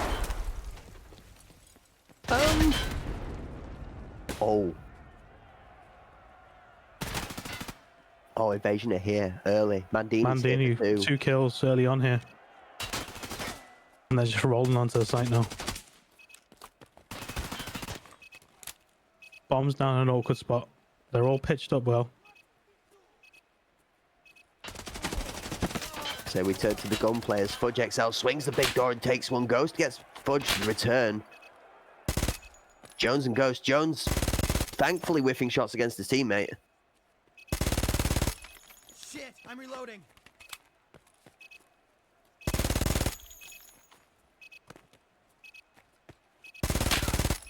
Shit, I'm reloading. Okay. Big peek on Vic there. Yeah, Vector got Burr. Ghost hasn't shown himself yet so far in all this. Jones has been very active, back and forth. Now he does. Pushes with him. These guys have Takes out another. 46 kills between them on this team, by the way. There is 46 player kills between the two remaining members of this 07 lineup right now. Jones on a 3k here with 2 left. No technique, takes out Ghost. Jones for the 5. Shit, I'm reloading. Oh, Takes out Iron. 4th. Has no technique on the back foot here. Completely ignored the fact that the bomb's behind him. He's now going to go for it. No technique's going to... 7, 6, 5, 4, 3. Oh. And he doesn't get it. Wow, no technique. And Mr. Jones both playing buddy hop. Evasion advantage point, I guess, to Evasion. 1 of 2, which they need. So, chat, just to remind you, we're gonna go through this with you now. So it's gonna be 2 rounds per side of attack and defense in overtime, and each team must have a 2-gap victory after the second half to take it home. So if Evasion go 2 rounds up, they will need to win an additional round to be able to take overtime home. That's a great nade.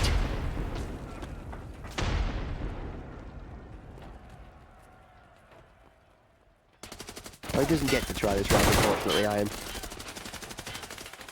Cryo takes out Jones.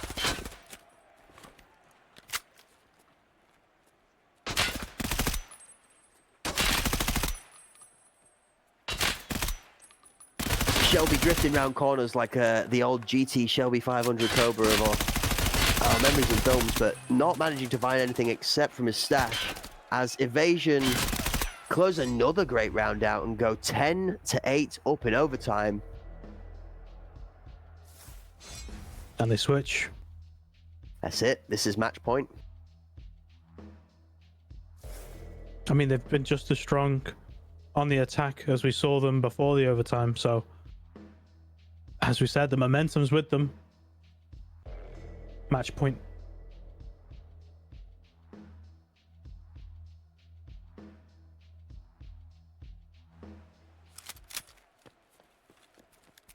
And it all falls down. So I'm going to be honest with you. I know Mr. Jones has 28 kills and hot damn is that a scoreline. But I think it's going to fall down to Ghost of Customs to pull out a magical miracle to get inside of this lineup of the Evasion team. And to pull out a 3k or more to be able to change the tempo. Because right now, that might be good. Off the back, Mr. Jones! Honestly, I don't know how No Technique did not get the kill there. It's going to feel a little bit robbed. I thought he did get the kill. Shelby. Wait, I'm reading names and crossing them over. I'm getting confused. You're right. Who peaked hell and lost? Yeah, me too. I'm also lost. Yeah, maybe. Maybe it's because I suck as well. Maybe both. What's the point? That looked really good. The crossfire placement, the crosshair placement looked exceptional, but not good enough. And we're on board with Mr. Jones. Wait a minute. If he finds the bomb here, this changes things drastically. Yeah, he's seen it now, Mandini. Oh, It goes down to Cryo. 3v2, bombs on the site. No Technique's holding and gets the kill on the rotate. Chom's left on his own here now. 3v1, bomb's about to go down. No Technique holding mid. Cryo holding backside. And Mandini's going to sit on the bomb. And it seems like Chum's made a couple of mistakes today. One, when picking his name, he misspelled buddy system. And 2, when picking his game, it seemed like facing off against Evasion on Bay 5 was not the play. And Evasion take home an amazing upset in 11-8.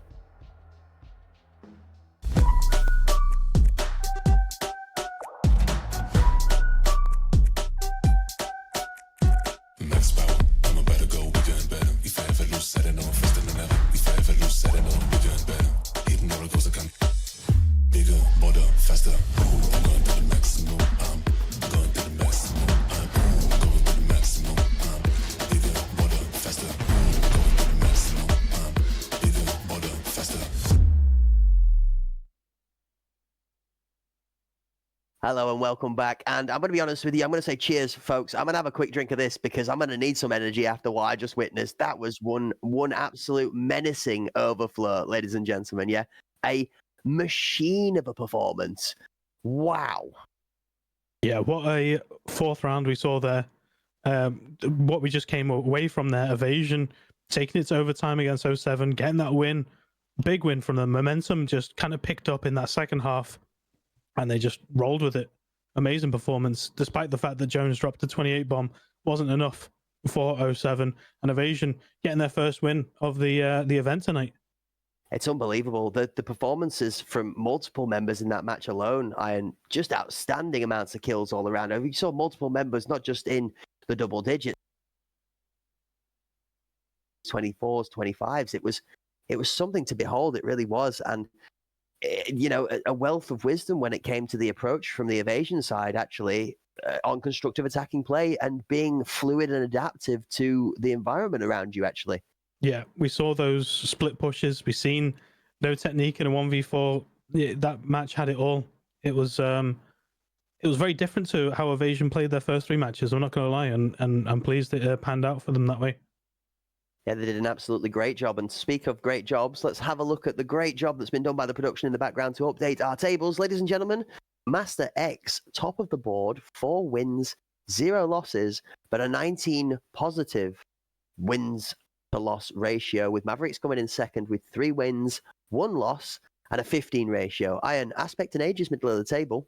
Yeah, with win-loss ratio there for Aspect being plus 13, Aegis going to be in 4th with just the 1 win so far, minus 15. Evasion with also 1 win, minus 18, and 07, of course, also minus 18 with no wins. But so for a chance at that 4th place spot, for a chance to get in the semifinals in our last round of matchups, still anyone's game. And like we keep saying, every round counts because that's the tiebreaker between tied wins. Yeah, absolutely. And we've got Mavericks and Aspect currently tied on 3 wins apiece. So looking at the standings Matchups and who's themselves. facing each, yeah, that's it. Yeah. So Mavericks versus 07 is going to be our next match. Aspect versus Master X is going to be featured alongside that, with our highlighted match for that one going to be Aegis versus Evasion. So both Aspect taking on Master X in arguably probably their hardest match of the matchups, versus Mavericks taking on 7, which arguably would be the easiest on the paper of their matchups, is going to be an interesting one because although that may swap their positions, Iron, it's going to be on Aegis to take an exceptional victory versus Evasion here to be able to challenge for that final spot, actually, to get into the semi-finals, because it's actually for grabs here. We could see a swap around and a steal by Aegis. The battle for 4th place, 100% here. As we jump on with MX versus Aspect. Early kills here. Apollo taken out Exquisite, but it's being taken up by North. 4v4. Cruz going down to Sleek. Barbaric just showing his legs and then running away. Shoreline taking out Barbaric though. 3v3. An Aspect are really going to want to put their stamp on this match here, because this is one of the stronger matches of all of the ones in the tournament so far. So Aspect are going to want to be able to staple their authority on this going into the elimination rounds. Yeah. MX able to get the bomb down here. North takes out Undead. Obers takes out Nova. 2v1. Try and defend this plant. Retake here for Sleek and Obers Tom. Great Overcommits, swing. gets the kill on Tom, but gets taken out by Sleek. First round going to Aspect. Good shout. The initial swing, the good shot placement for the crosshair, but like you say, the overextension of the model, allowing for the 1v2 instead of isolating the 1. Sleek cleans up for a great first round to Aspect. I know you said, I feel like both these teams have solidified their place in those semi-finals. It's just a question of where they place, meaning who they're going to be facing in that semi-final. Yeah, we're jostling the positioning now, Iron. You're absolutely right, my friend. 100% nail on the head. Now, question about nails on heads. Oof. The speeds. Wow, look at how quick this is, Iron. Yeah, heavy push here towards the site. North's in, good swing. Entry frag for both, 4v4. Exquisite just able to get the bomb down here. Barbaric hears the beep. Just cue to push. Gets a glimpse of North. Takes down Exquisite. Replanted. That's it. Sleek snuck one in as they stole the bomb into fuel. Sleek's kill, not necessarily as relevant for the plan, but really relevant for the retake, as now bodies are falling everywhere. We're back in a 2v2. Now 2v1. 1v1 for Barbaric against North. Oh, that goes down. I thought that AK-12 was going to put in work for him.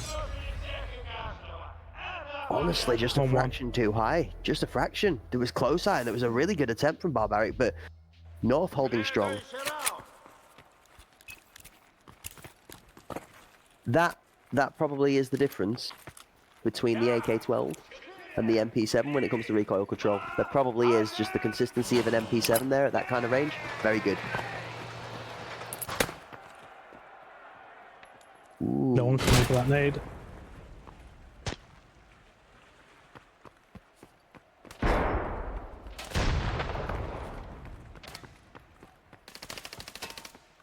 You see Aspect adopted a bit more fluidity here as well, having Sleek hang back a little bit to get some information, as Master X are just rapid when it comes to point aggression, but Overtom's actually coming out really well at the time. No, North almost gets his head taken off.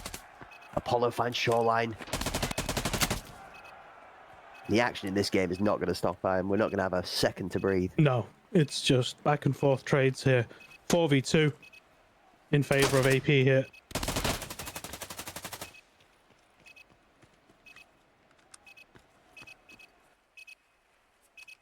Okay, as I say that, we have a moment to breathe. Sleek and Barbaric, risky double peek here from...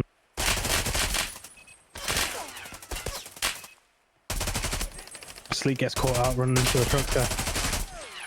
Oh, sorry, Barbaric does. And North takes out Apollo. Brings it to a 2v1. 1v1 now as North and Sleek fighting out around the site. I see some great camera work from the observers there to whip back and pick up that VSS kill, which was disgusting, as Sleek takes on North in the 1v1. Sleek is trying his best to do the Mickey Mouse impression. Tries the jump shot. That was almost clean. He goes for a second one, and North puts him down for the disrespect. Actually, North, fair play to you, sir. You won't have yourself done like that. Holds his ground. Wait, Iron.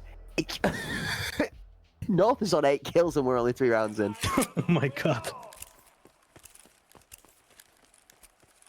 I had not checked the scoreline. I apologize, chat, for my eyes not looking down. It seems like we missed North on his scaling the top of the mountains. Wow. I'm never going to live it down if an MP7 top frags a team today. I'm not going to lie to you.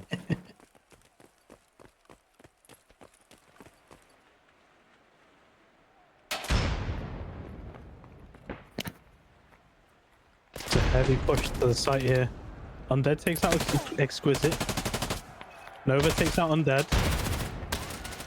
The grenade's too late. Ali's already being pushed. Yeah. Shoreline taking out Barbaric. It's a big kill. Crossing back over with the bomb now. There's Nova. Might get snuffed off on here by Sleek. And it's the speed Moves to just catch in them out. time. Yeah. 4v2 on the site. Have time here to get the bomb down as they're covering the planter. Your Shoreline. That's a good read from Sleek, is that? Flash comes in. Bruce takes out Apollo. 3v1. Bombs down. 40 seconds for Sleek to retake it. Oh, he almost finds the shots. As soon as this gets past 30, I don't think he has enough time. My normal argument is about 10 seconds a play for you to be able to do what you need to do, and then get to the bomb also to do what you need to do. Oh. And that's about it, folks. Yep, there we go. Nova with the closeout kill. 3-1, and this is something we saw common in the Euro League, Iron. The aggressive teams that come with good, successful bomb planting strategies in quick time tend to get themselves a good lead, and we mile marker this with, if you are able to take a 6-round victory to 2-round loss into the halftime switchover, that's pretty much the golden recipe when it comes to getting yourself a good victory in a game going into the second half. Even though, I mean, this game mode in general is very attack heavy in favor of the people needing to plant. It's a situation where if you go in 6 to half time, you have to get those wins early on. You might be able to win 6 rounds, but if you lose the first 2, then it's GG. One apiece each side this time round, Iron, as we go into the round. Very similar most of the way through this game, actually. Entry frags on both teams. Oh, Undead Essence joins the Sleeping Club, as does Nova.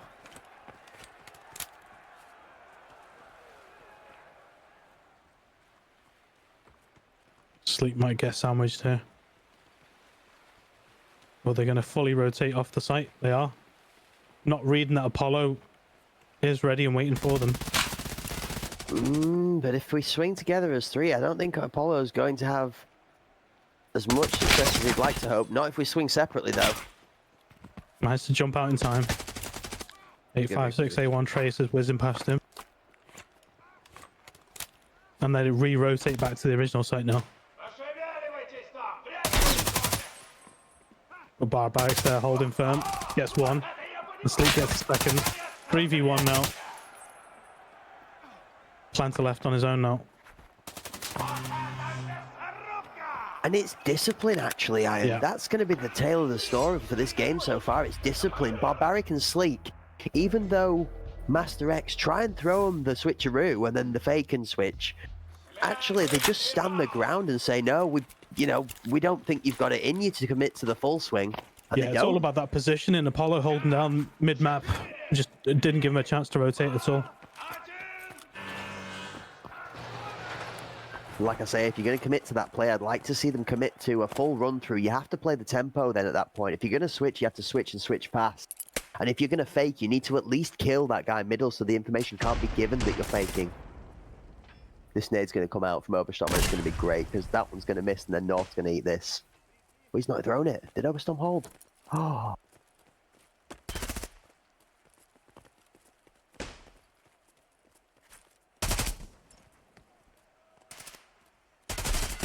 Two versus 2 in the alley is Sleek, Undead and Sleek. Oh no! Undead gets caught in the crossfire. All for the greater good though. Barbaric goes down to shoreline. A nice little play from Cruz there, jumping for the information, communicates to shoreline. There's a free swing there. 3 versus 3 on the point now. Bomber's down in the corner though. That is not a good position for the bomb right now.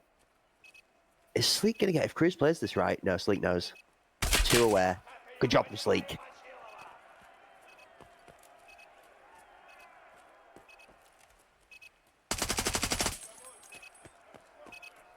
Nice to get the bomb here, the shoreline now.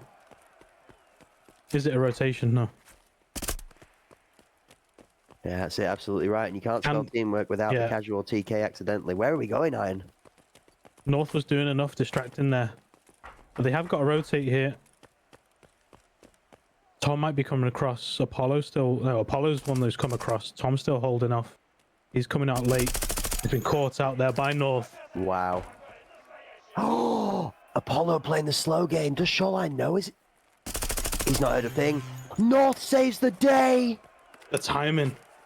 Apollo played it well there. Played it slow. Was going to let him plant, but then get snuck up on. Brings it to 4-2. Yeah, and chat, I mean, we've got to take team kill off of that one there. That's just unfortunate accidents that happen within Arena. The two of them doing a great job, actually. They're paying the price of the buddy system, and the buddy system paying off dividends, actually. Made the strong swing.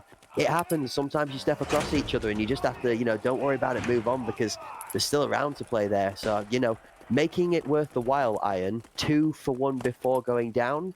Yeah. Still a good play. No, I agree. Well, this is good. Off the top.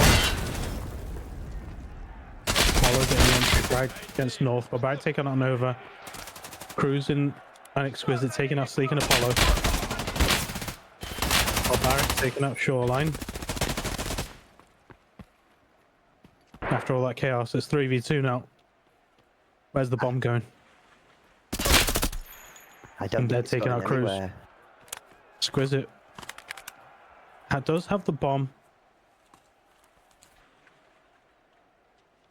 But doesn't have the numbers here. The adjustment's interesting, Iron.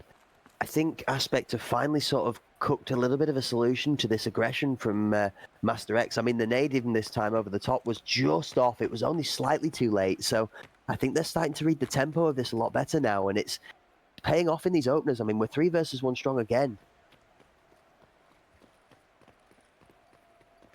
I mean, at this point, from an AP perspective, I'm not even worried about the bomb going down on the wrong point because... Yeah, they're overcommitted here on A. I mean, they will rotate in time, but it's not even... He didn't fully commit to get the plant there. But they've got enough members for it not to matter. Oberstorm's now doing what he needed to do, and they're going to realise the bomb being planted on that side. They're both going to have to rotate. Oberstorm is here early enough. All he needs to do is put enough pressure down that his other two teammates can turn up. And if he can get Here's information... the on where heel, to go surely from- behind him. Yeah, you absolutely did. You're 100% right, Iron. Great spot there. Sandwich time. Good night. Ladies and gentlemen, key tip. You heard it here first from Iron, all right? Somebody with eagle ears as well as eyes, it seems. You pull those painkillers or the meds at the wrong time and we're going to hear you. Yeah, he thought he had a bit of breathing room there to fix up his thorax, but just wasn't enough time. This is some great closely contested rounds we're seeing so far, and the mental math is going wild right now.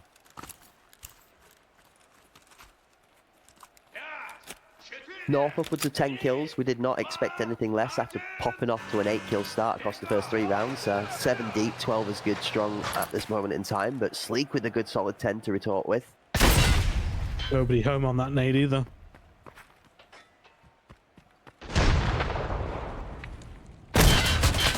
Undead's going to hear the nade and make the call out. Oberstorm's ready for the aggression. Undead's got a second. This is it, Iron. We've read this pace and we're ready for the plays now. Yeah, strong 8th round here for AP. 2 early frags. This is where we've not seen him succeed though. When we're inside the building, it started getting worse. We've got to see AP play with confidence around here and start removing these Master X players before they get lodged in. They're all inside now.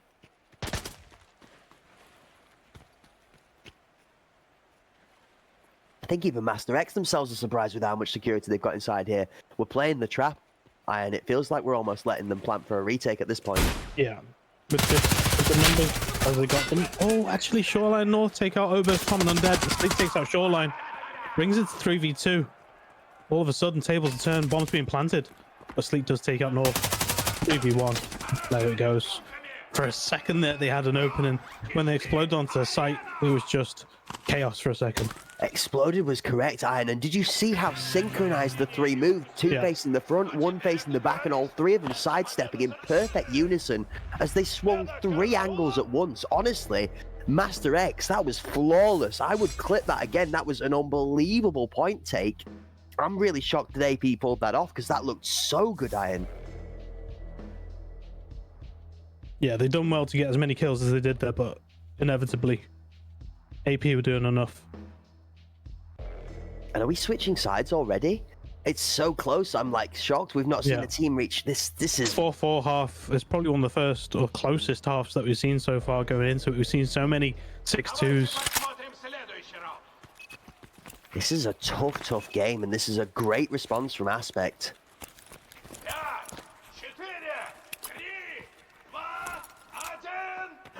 I hadn't even thought about this because I did not consider Aspect even challenging Master X for the game. I thought they might improve their record by taking a few rounds off of them, but I did not think this was going to be a possibility. So I'm really now trying to calculate in the back of my mind what the table looks like after Aspect beats Master X and the other concoctions of the other scenarios.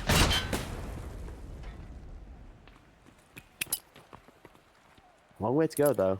Yeah, because this could be one of the possible semi-finals as well, depending on how it all does pan out on that league table. Exactly.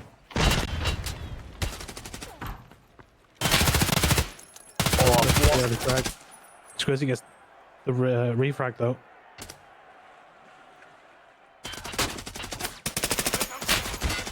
Undead with a good kill, but he gets refragged. North takes out Apollo, gives the advantage to them 3-2. And Barbaric, like the great grey wizard of old. The wizard arrives precisely when they mean to. It's never late. Are we going to see Barbaric turn up at the right time in a 1v3 for a wonder recovery? Playing it patiently, holding a wide angle here, long angle for a bomb site here, with the bomb deep in there and 3 defenders in and around it.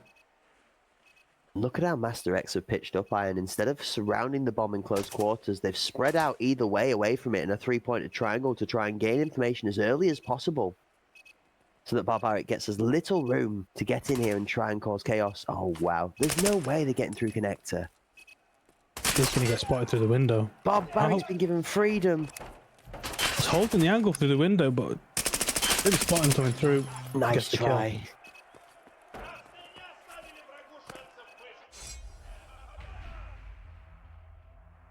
This is looking scary, Iron. I mean, that was a 1v3 where Barbaric had no right to be in there, let alone picking a kill.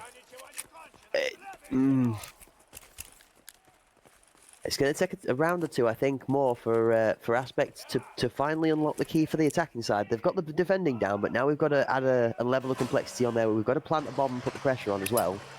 We saw Master X be masters of aggression and speed. If they're going to be quick to a point, how do you counter that speed in the form of other than killing them? That's a good nade. Might get caught with a nade here. No. Sleek with the first frag. Obus with good hits on Nova. A double peek here, but Nova gets the kill on Apollo. It goes down to Tom. 4v2 now as Barbaric takes out Cruzy. Squizip takes out Tom. Bomb has been planted. 3v1 now.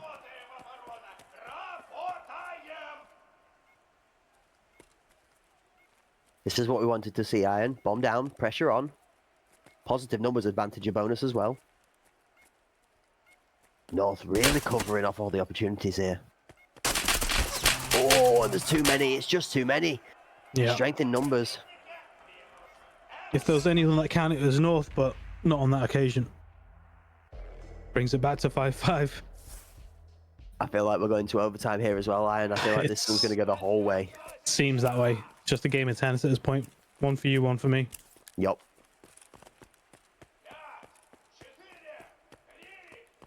Yeah, and speaking of tense, a great camping experience going on as this is an absolutely intense game. That was a stretch. Oh, Sleek goes down to the early nade. Hey, you need to stretch the tent out to get it to stand up properly, right? You don't want it slack.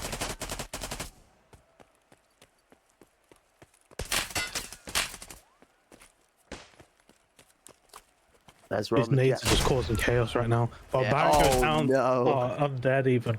Oh no. Chaos is right. It's, I think that nade might have Iron Fist carved into the curse on the bottom of it. Oh man. Cast the curse delivered by the hand of God. Overstorm.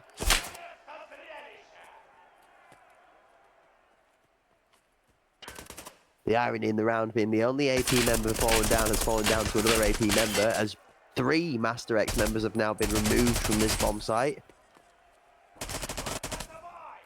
Nova takes out Tom. North on the flank here. Takes out Apollo.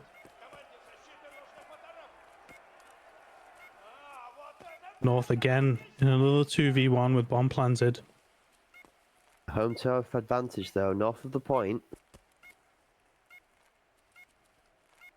They're giving him all the space. I don't know about this.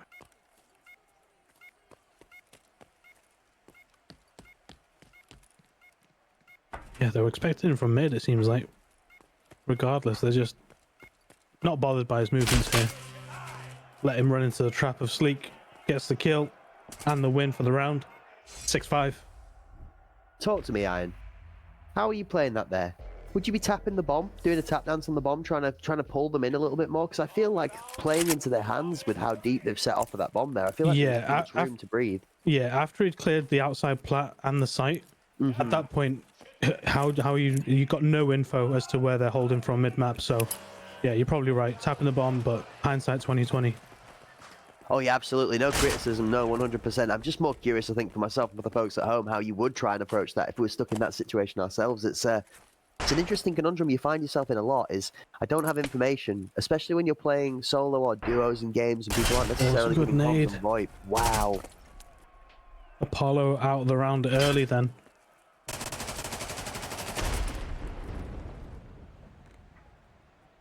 That's one of the more simpler grenades we've seen, but very effective. I like that. Keep it simple. Yeah, no fancy lineup, just aim for the sky and throw. Mm-hmm. Shoreline and Barbaric in a little peeking battle here. Yeah, it's Barbaric's nose going to give her away. Proverbial bird in the sky. Oh, no. Nova, Tom jumps into the spray. Nova takes out Barbaric. All of a sudden, 5v3. I didn't realize how many people we had down the mid here committed, and I thought we were just sort of one versus one peeking a battle off in the middle for control, but it seems like that was the plan. We were snail trailing down the middle. What is... Oh my. Just a Hail Mary push onto site here as Sleek gets taken out. Undead. Last man standing. That's close. Unfortunate, but too many numbers to have to deal with. What a weird round, Iron. Yeah, it was, it felt like a slow start. Peaking battle, which we got tunnel visioned into. Next thing you know, it's a 5v2. That's it. Chat, if you're there at home, wave back to Nova. Nova giving us a great wave at the end of the wonderful round there, saying hello, trying to wave. Give a shout out to Mom. Mom, look, I'm on TV. Nova getting it good in the round there, Master X. 6-6. We're level pegging the whole way.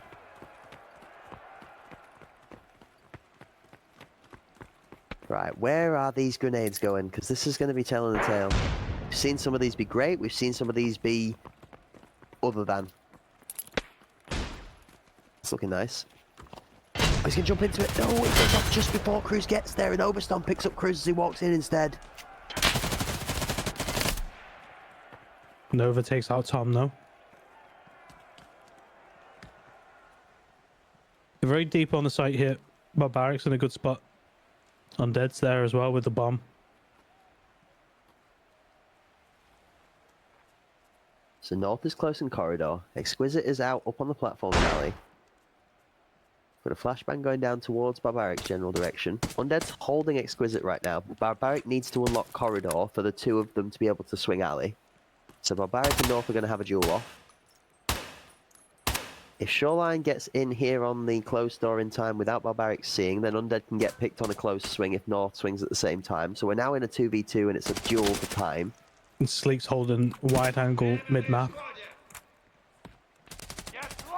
Sleek does get the kill on Nova. Sleek's now going to move up to support. Now that's the Undead's alley in the challenge. plant. Gets taken out before the plant is over. Exquisite takes out Apollo. 3v2, Barbaric and Sleek. Needs to get the bomb down or get some kills here. North sees and cross. Doesn't take the shot though. Barbaric And pays the price as well, because Barbaric takes out 2. Makes it a 2v1.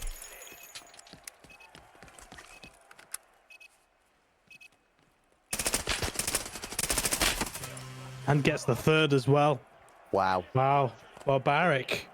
I honestly thought you'd read that out in perfection, and I thought Barbaric was going to fall prey to the fact that he'd ran across, Yeah. given information, and had not gained any himself. But instead, Barbaric showing us the tale of the day when it comes to aggression, that speed is just king, is through the enemy, literally walks over the falling over model, and then passes out past the scenery before being able to be killed. And just, like, it looked terrible for a second for Aspect Iron. When the Yeah, it really rotations did. started, Master X were out playing the rotations like worldies, but then Barbaric just walked over the point and says, I own this place. Nova Wow. got the early frag on Apollo. Apollo just seems to be getting shut out in this game completely. Even taking out Barbaric. And taking out Sleek now as well. And there goes Tom. Undead for the last hurrah.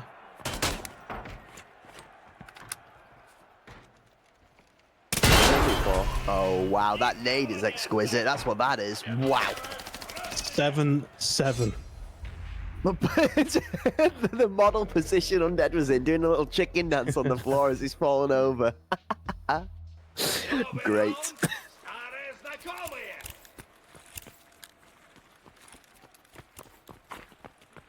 7-7. This is where we'll see it, Iron. If either team has a mega play in place, this is where we'll see the tempo change. Because If Apollo stays alive for more than 20 seconds, then it's Yep. AP's round. Yep, I'm with you there 100% of the way. It's been the tail of the time, hasn't it? It's Apollo is going down early and it's not helping their team. That's a good nade.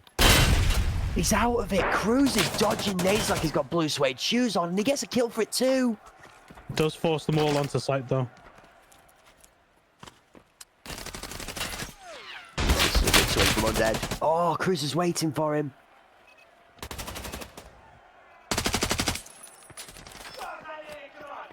Apollo does go down. It's 5v2. Barbaric finally finishes off this front door challenge.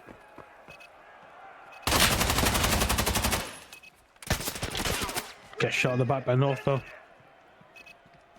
Playing the numbers. They don't need to give Sleek anything here.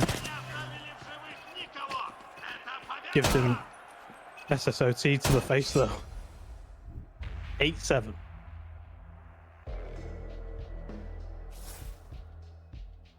Wow. And we have 3 players on 17 kills. We have 5 players over 10 kills. Yeah, Everybody's slaying out. these numbers. He's breaking down in its own way.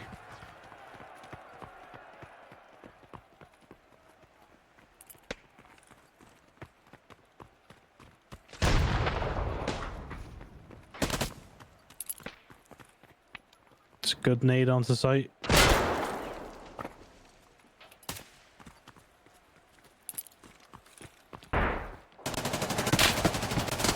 Using the util well to make some space here, advancing onto the site, but Exquisite takes out Tom.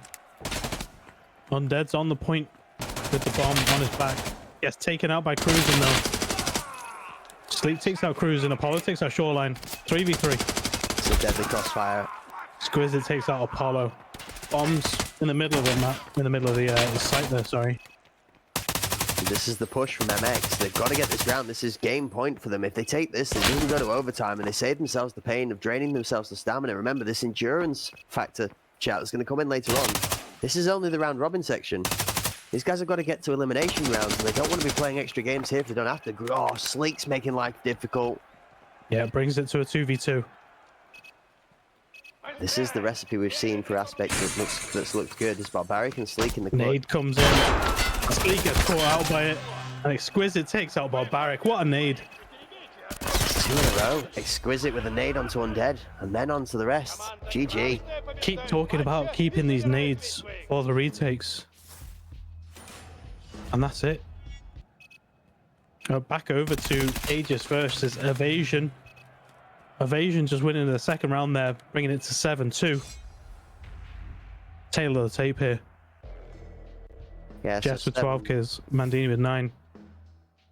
7-2 or 7-1, sorry, Iron, it would have been going into the swap over. So this will have been Aegis's first round attacking this time, right? Yeah. The first round of the swap over then. We'll say something. We saw Evasion be extremely strong on defense last map. That was what ended up turning that around for them, wasn't it? Yeah, it's true. And maybe the scoreboard does reflect with this time, with No Technique being on 3 kills. Now 4 kills with that nade though. Well, Iron speaks one into No Technique's hands as he claims that one, thankfully, and says, "Cheers, boss, I'll take that." Is this the first match of the night on Bowl? Am I crazy to say that? I think this may be a Second? No. second match, maybe. Okay.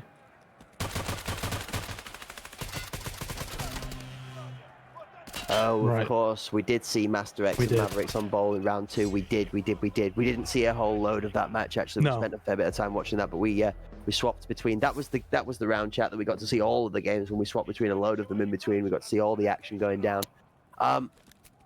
No, but Bowl is a good one. Talk to me, Iron. How do you feel about Bowl? It's a lot more open than the other 2 maps that we see on Blast Gang. So a lot of these wide angles, you see a lot more action with scopes rather than red dot sights. So even seeing who that was running across there with the SVD as well. Mandini gets taken out by the nade.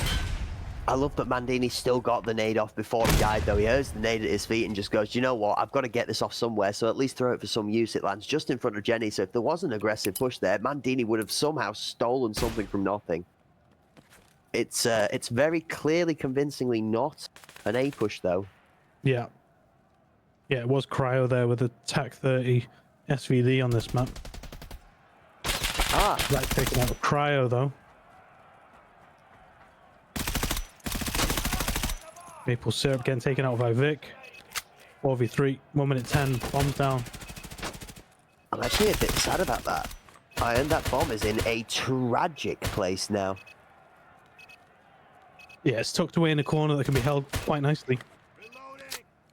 All Evasion need to do here is be a pain. Like, they literally do not need to kill people. They can just... Oh. Zacharix, however, has other thoughts on his mind. They take full control, and the bomb is now theirs. Never mind. Bomb is in a great place, as it's now on point. Great jump from No Technique to gain information on the two deep members. He's going to challenge them as well. There's no way. No Technique. Come on, man. You're not that good. And Europe confirms that accusation for me there. Thank you, Europe. Doesn't need to overcommit here, does Fudge, but he is gonna. And does get taken out by Europe. I've got it. No Technique is a phenomenal player, but that metal is so hard to fight through unless you're on M61.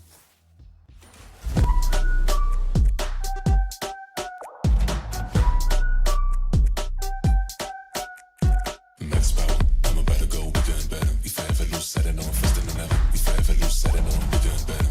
Hitting all the goals I can. Bigger, bolder, faster. Ooh, I'm going to the maximum. I'm going to the maximum. I'm going to the maximum. I'm bigger, bolder, faster. Ooh, I'm going to the maximum. I'm bigger, bolder, faster.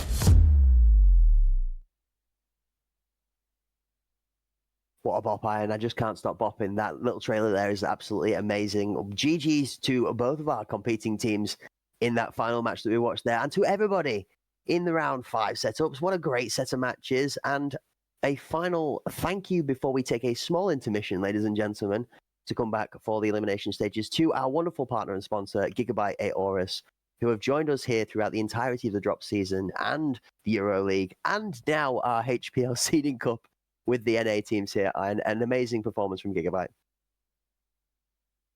Yeah, thank you to them. We're gonna have a quick 10-minute break, intermission, before we move on to the semi-final brackets. So see you in a sec.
Welcome back, ladies and gentlemen. I hope we are all feeling refreshed, refueled, and ready for some rampant action because, Iron, if we thought what we saw earlier was outstanding, then what's coming next is going to be above and beyond.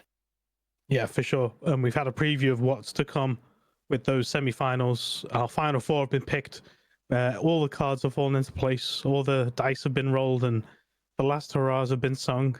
It all comes down to this. But yeah, I hope everybody is feeling refreshed because this is it now. We're in it for the long haul.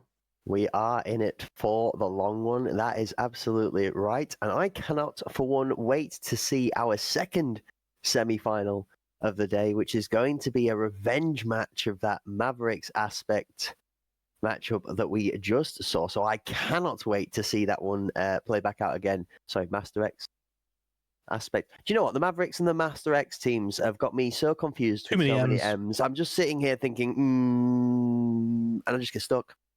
Maverick X?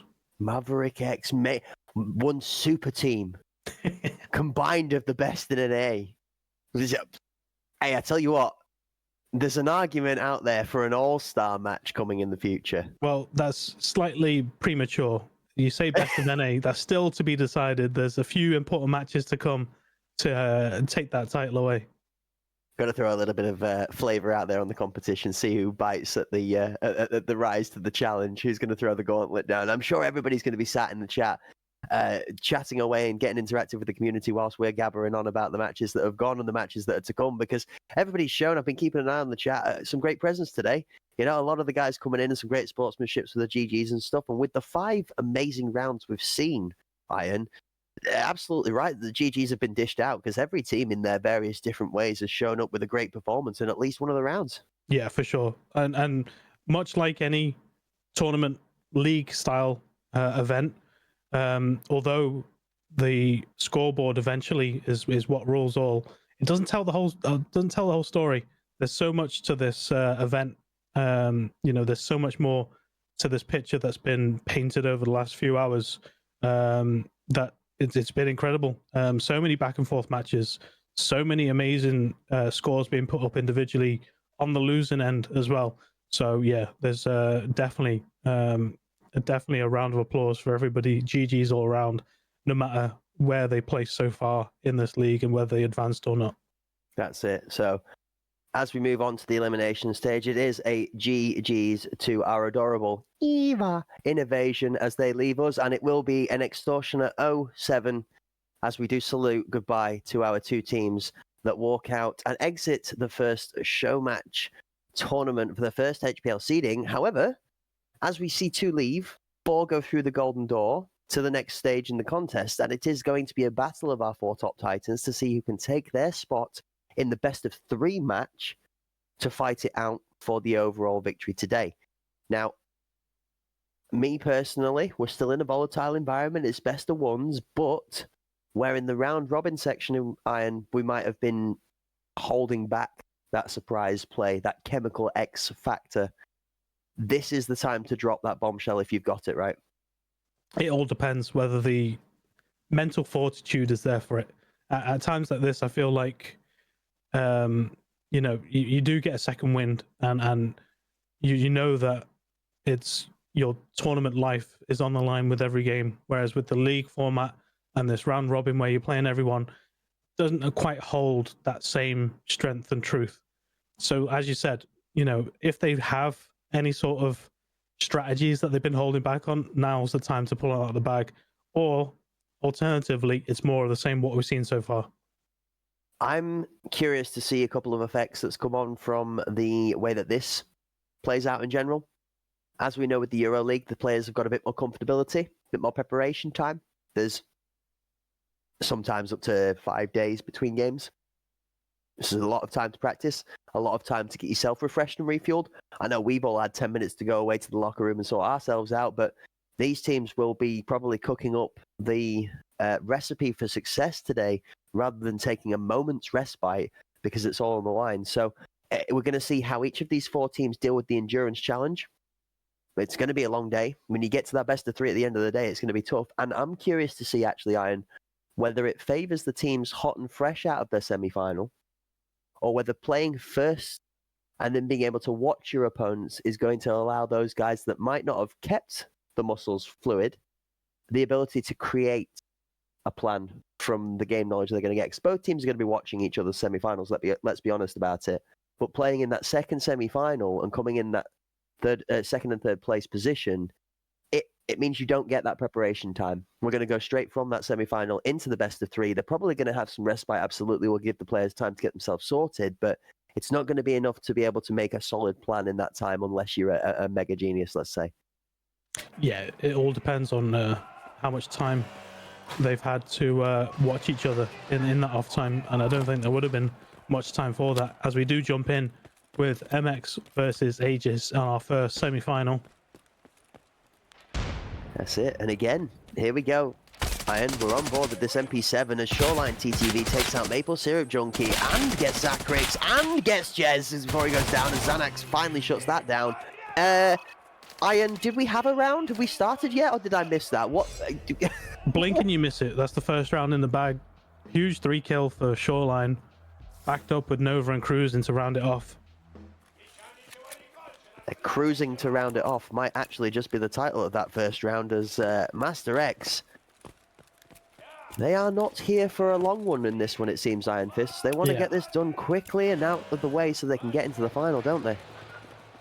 They're moving like they got a lead X on board and they're just trying to WQ extract it at this point.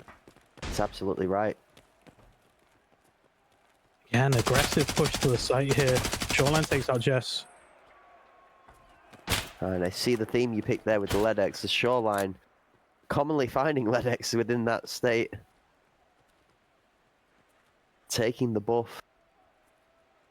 Zach taking point with the bomb on his back. Europe is with him though. This is Europe territory, Iron. Yeah, process. Razor scope. Waiting for the peak. Love the sound of this weapon. Oh, love it. He's got a fucking rat. Kill him. Where are we? Sanak? Oh, if Sanak realizes how much free agency he's got here, he can get into a great place. No, exquisite find, Sanak. Nova takes out Zach. Europe with a refrag though. 4v1 with the RSS. M80 loaded though. Jump peaks.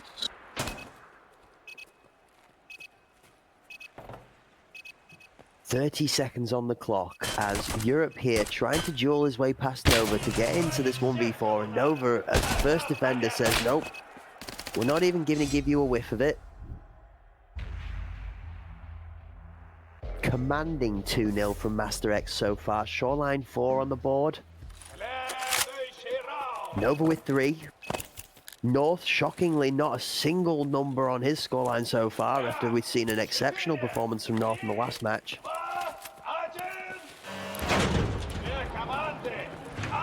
Some great attempts from Zanak and Europe. We've seen Europe do an exceptional performance pretty much in all of the games that Aegis have had, actually. I think probably the star player in this Aegis lineup today. Yeah, very, very consistent tonight.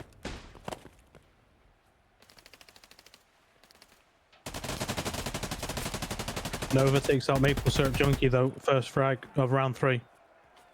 Iron, I'm sorry, North's here for free. We're in too much of a deep position. It's like we're giving up so much space to this Master X lineup. Yeah. Ooh, never mind. Zanuck with a double. Europe picks up a third. And a fourth. It's a 3v1. Bomb's getting planted. Nova's wiggling his way around. And it's Goes down.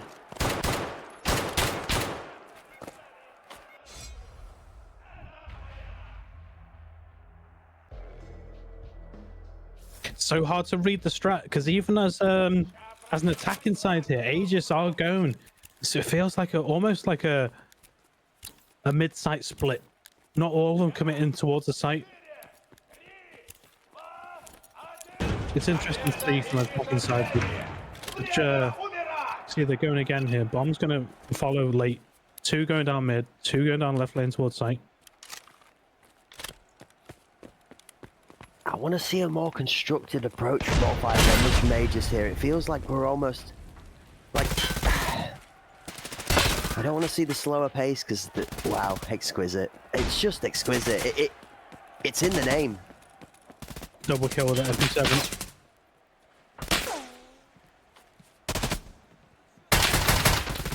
Got a glimpse of his head, but goes down to Shoreline, does Jess.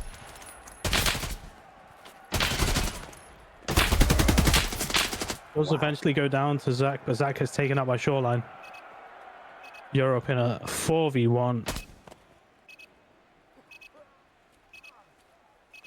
And the one time you would not necessarily favour yourself on a DMR, there's so much work to do here. I mean, the ammunition is in your favour, but oh my days!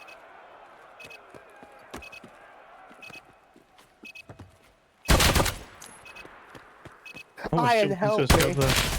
I need to recover my jaw off the floor. What was that? Oh, he's got another one too! Nearly gets one with a jump. Come on, Europe. 35 seconds to play with. For the fans. Oh, he was almost close too. That was a great crosshair placement, but Nova shuts him out. Oh, Iron. He's just warming up as Europe. Don't worry about it. He's getting there. It's like he's standing them up in a lineup to shoot them all. He's like, you're up, and then you're up, and he puts them down. The first one was disgusting.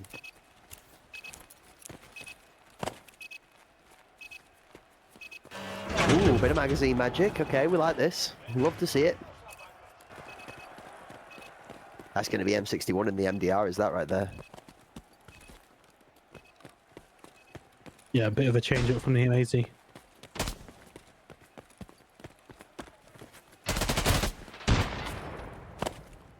This is the decisiveness I was looking for. That's a good alley nade. It gets...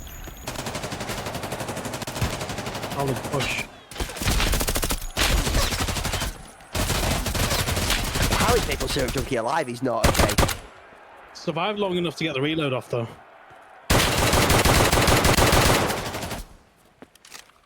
Tidy pre-fire as well from Europe. Yep.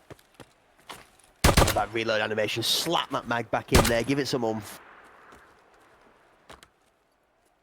2v2, 1 minute 5 left on the clock. Giro's got to be careful sticking his head over that with 2 people watching. Oh, Cruz finds Zanak. It's too good. It's Master X. Europe, I have faith in all of your amazing plays, but this Master X lineup will not give you the breathing room to pull off these miracles. Yeah, here's where I'd like to see a switch of sites now. All 5 so far, we've seen them pushing the same site. Maybe a switch up to B this time. To A, sorry. Cook for me, Iron. Are we quick? Are we slow? What do you want to see? All depends on positioning. Info from nades. If someone's aggressive on the defense side, early entry frag and move from that. Otherwise, it's a battle of attrition. Who makes the first wrong step? Maple trying to clear the alley again with his nade. Good nade last time. But they're going to read it this time. You called it out, Iron. Same as last time round, and predictability we spoke about earlier. Got to mix it up a bit. Shoreline finds Zacharix. That's not a mix-up. We've seen that too many times this round, actually, on Aegis' side. We want to see Zacharix enabled as an exceptional player.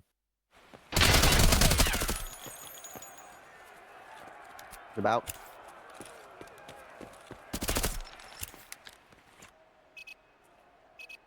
Definitely a slower pace this time. I honestly think the slower pace favours Aegis, though. It gives the teams time to spread out, Iron. And Yeah. that space is what is giving, like, Maple Syrup Junkie and Zanak and Europe, these you know, good 1v players. It's giving them room to make these plays. It's giving them chances and rotations, and I think that's how Aegis actually wins this. Yeah, Europe's just snatched the bomb there that Shoreline was covering. Oh, Europe with a jump shot! You're kidding! Shoreline on kill on Zanek, North on the kill on Jess. 2v2, bombs down in the middle of the site. Shoreline takes out Europe, so Maple Syrup Junkie on his own here. to try and salvage something from this sixth round.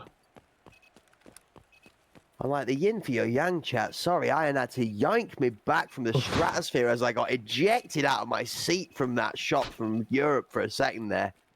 He's been teasing it all night. He's Unbelievable. been trying, and eventually he's pulled it off. It's a great little shot. It was the fact that he hadn't been standing there and jumping 2 or 3 times in advance to hit it that time. I just walks up and makes it look like it's practice mode.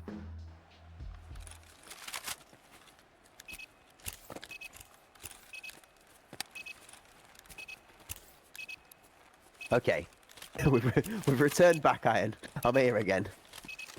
Alright, we switched up the mags. Remembering to bring the bomb.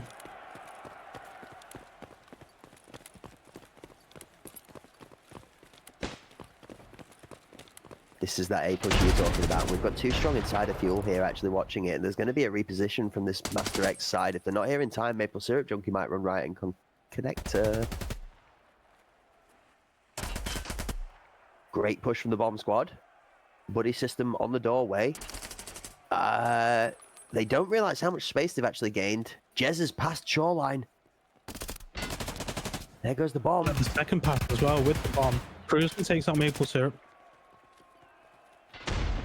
Oh, Shoreline's going to play all the time. He knows Jez is here. He knows the bomb's here. He's just going to wait until they get into the middle before causing havoc. Actually, Jez finds North. Shoreline gets Jez. Gets swung by Xanax.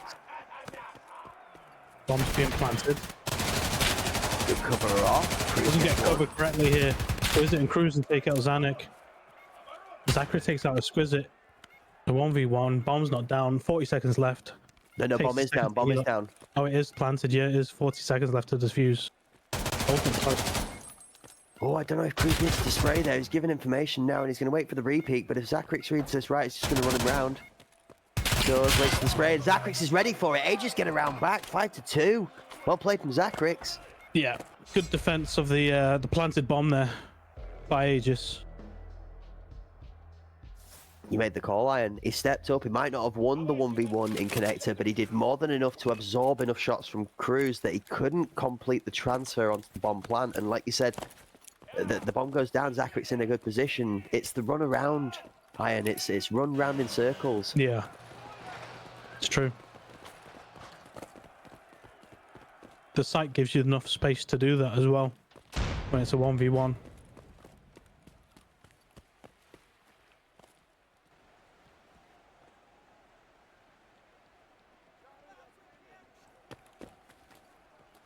Just to see where the bomb's going this time. It looks like we've got another test the defenses play coming out of the Aegis side here. We're finding information. Master X is extremely deep here, Ryan.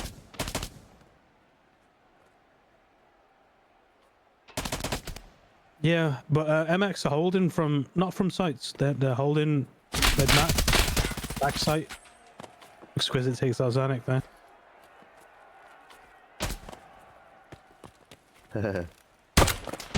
Ooh. Okay, interesting. Fights go down in mid, and the bomb switches position. There's one left defending site. Oh, that jump's going to catch him out. Oh. There's no way Zachrix gets away with that. Oh, Nova's going to feel sorry for that one.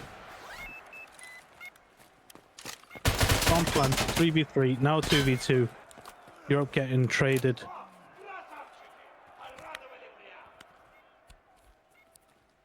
Has time for a thorax here.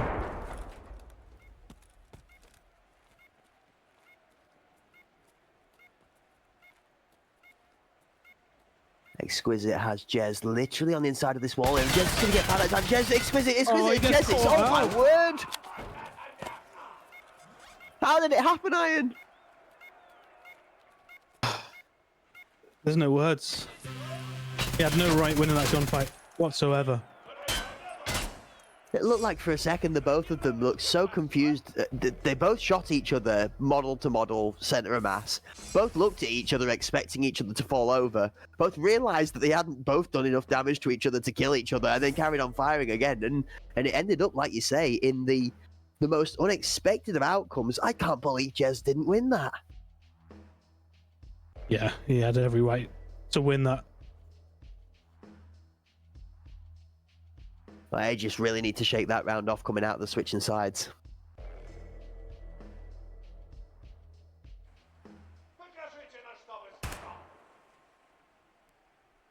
So here we are.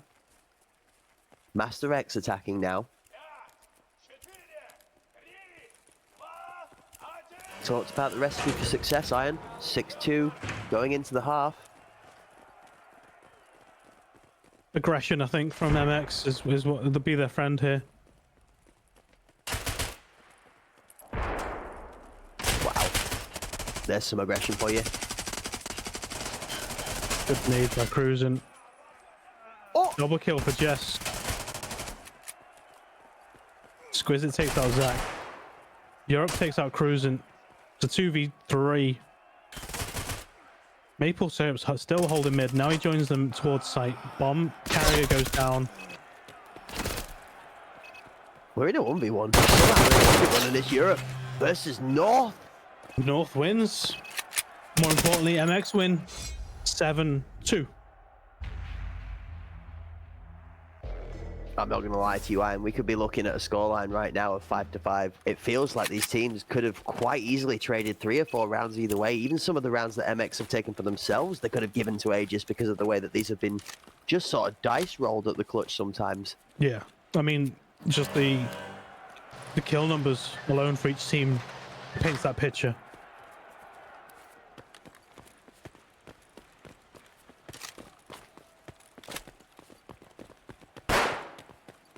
Oh, this is heavy and quick. There comes in, Jez for one again. Shoreline this time, make sure Jez doesn't get a double. Xanax swinging onto the point, gets taken out by Exquisite. Zacharix gets Cruz and Exquisite together. Europe for one on Shoreline, and it's North left alone in the 1v3 to close the round out for round number 10. Yeah, not letting them strong arm it this time. Might have done it to them last round, but not this time. A well-tempered response from Aegis. So Iron, B play, big B push. I mean, it's due. It's definitely in need of a switch up. First 2 rounds very, very heavy. W keying on site and trying to take those 1v1s, trading off the kills, and seeing who's alive after it all. Honestly, at this point, I really favour running 4 men to that B side so that you give enough audio intentionally away that 4 are there. You have one of the 4 rotate back with a slow bomb push to the A site. I like the smoke and mirrors in this play, but Master X are saying, nope, brute force and entry is the way we're going in. Europe gets nervous, but the bomb is going to go down.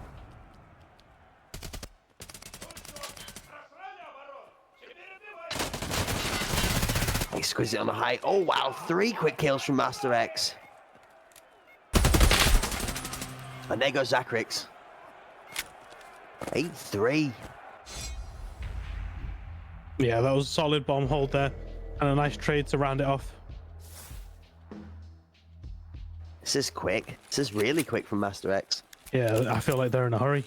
Past their bedtime or something, I don't know.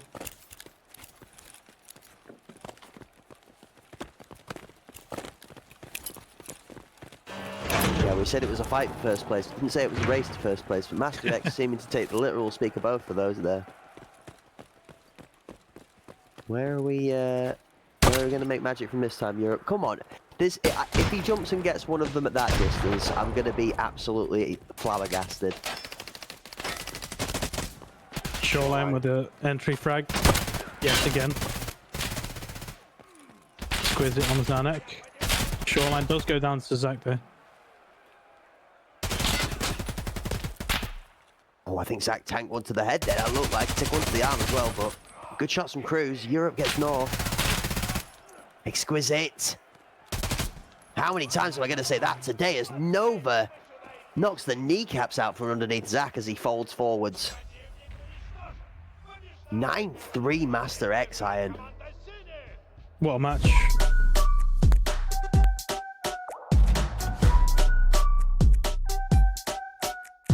Max power, I'm about to go, we're doing better. If I ever lose, I don't know, faster than ever. If I ever lose, I don't know, we're doing better. Hitting roller coaster come bigger, bolder, faster. Ooh, I'm going to the maximum. I'm going to the maximum. I'm going to the maximum. I'm bigger,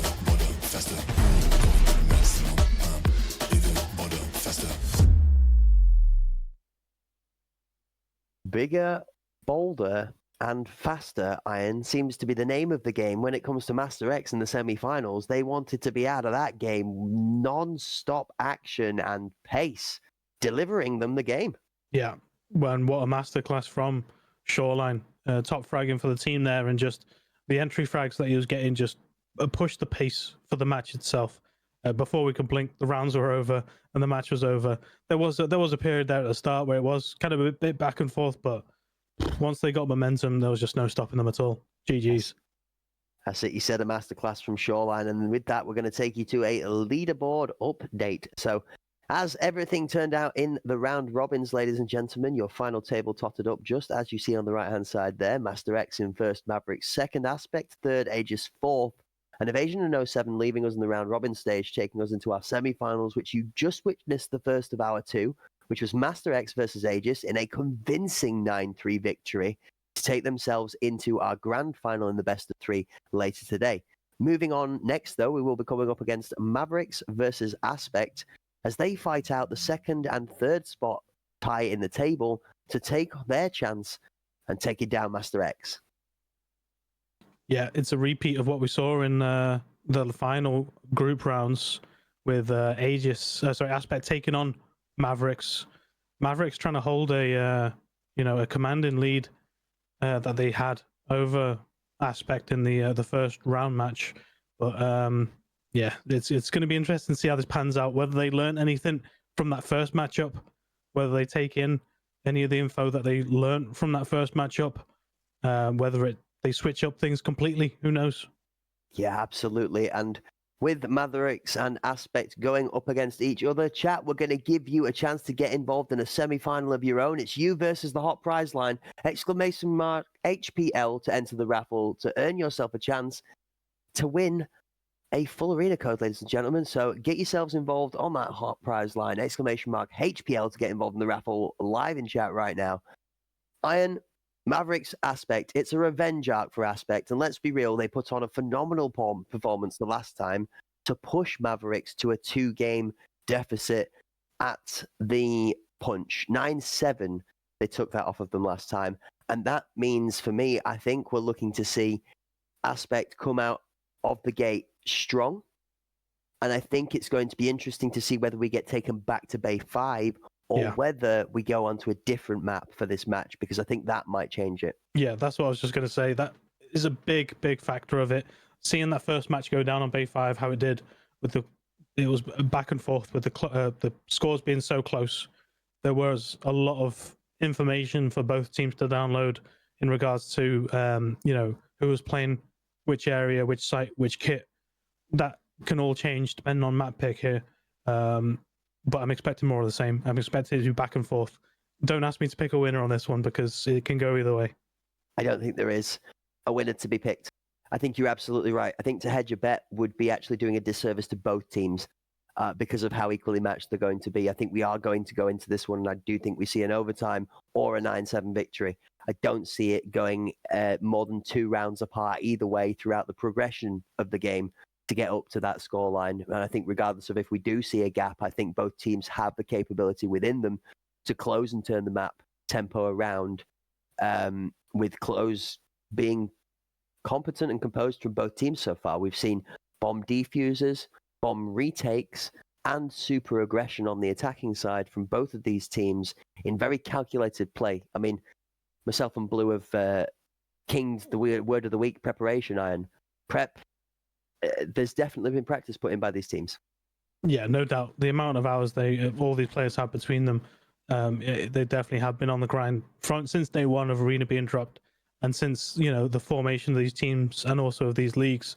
So there has been a lot of time spent, but it's a very short space of time that they have to put it all on the table right now, and it's going to be very difficult to take each round in its stride, knowing that this is a best of one knockout series to go through to the final. So we'll see how it pans out. That's it. And as the teams are deploying in, we're going to thank our partners, Battlestate Games and Gigabyte 8 Auras, for their wonderful support when it comes to being able to bring you this amazing entertainment in the second semi-final of the day. So, folks, a little reminder for you all. We've got !Gigabyte, !Giveaway. All right? !Gigabyte. gives you a chance to get an 8% discount on that brand new 27-inch 360Hz monitor that Gigabyte Aeros have just dropped.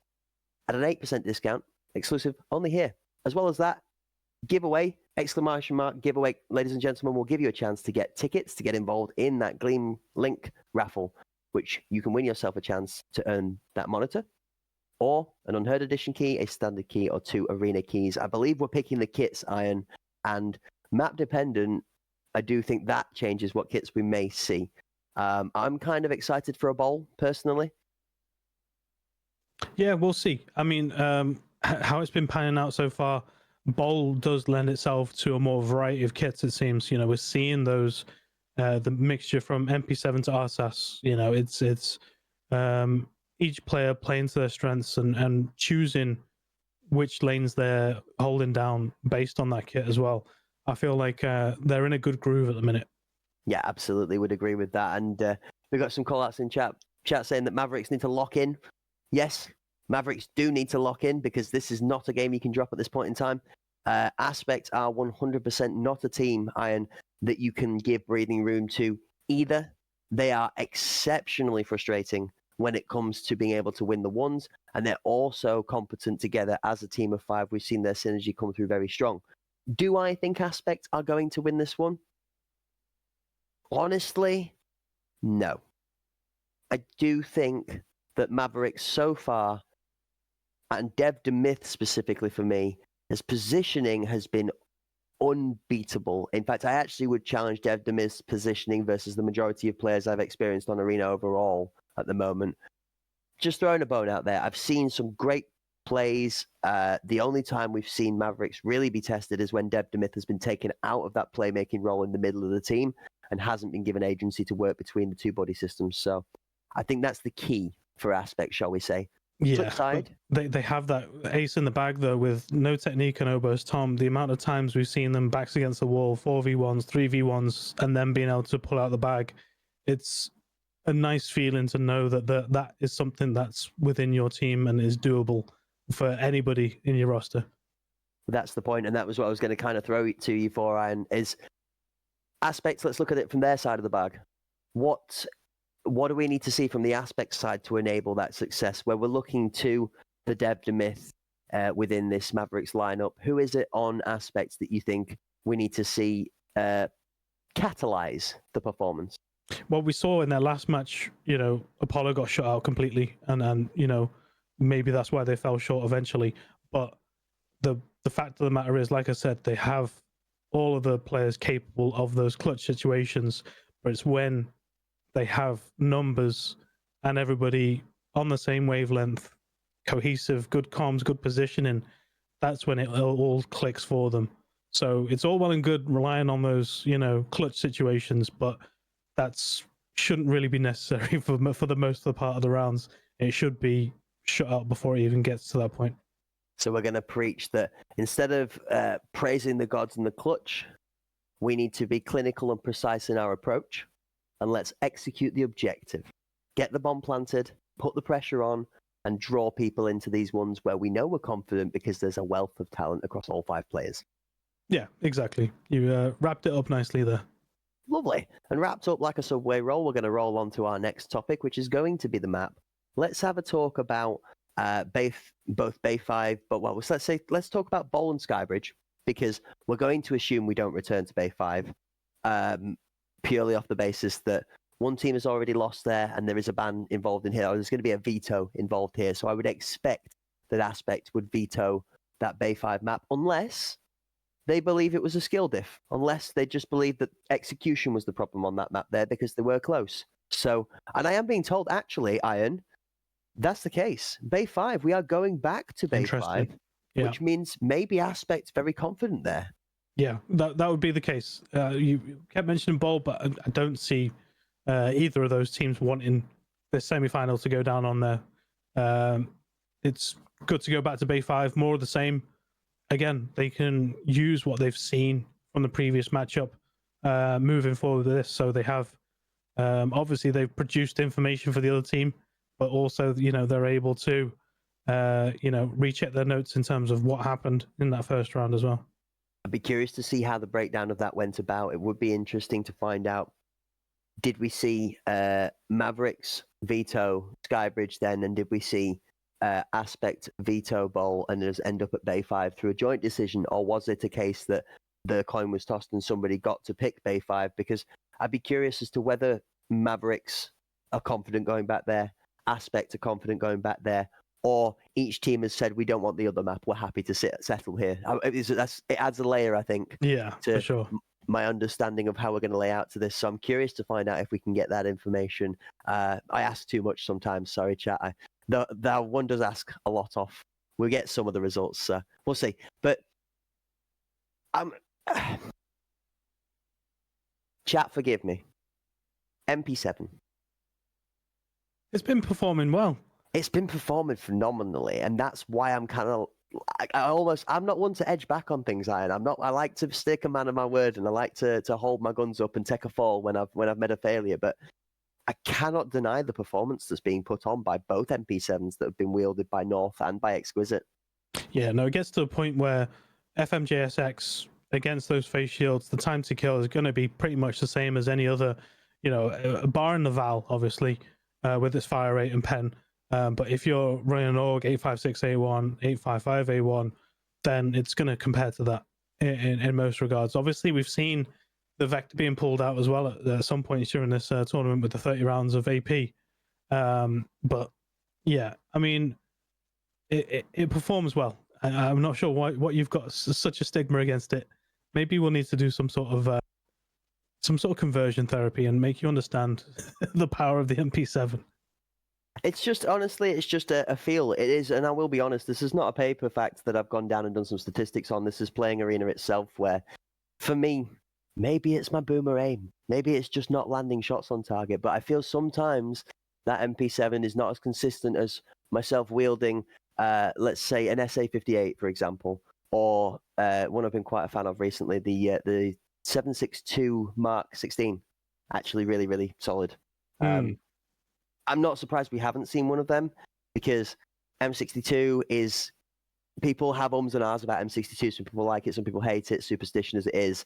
M80, I feel, is extremely consistent, but your argument with the FMJSX at that point becomes relevant, because, armor penetration versus HP damage, that actually sits slightly better, right? It's apples and oranges at that point, though. We're talking about two different classes when you're talking about comparing 308s versus SMGs. If you are going to go down that route of a Scar L or Scar H, with the Mark 17, then you're better off going with a FAL or MDR at that point, because it's same platform, just a better handling gun at this point, for the loadouts and presets that they have available to them. No problem. I'm interested to see. It's kind of like it's building these different theories in my mind, and the more we get into these guns, the more we're going to test it. So, it's a curious one. At the moment, chat, I'm going to apologize. There is a small technical issue, so we're going to take a quick break for 30 seconds. Don't go anywhere. We are going to be right back. 30 seconds, folks.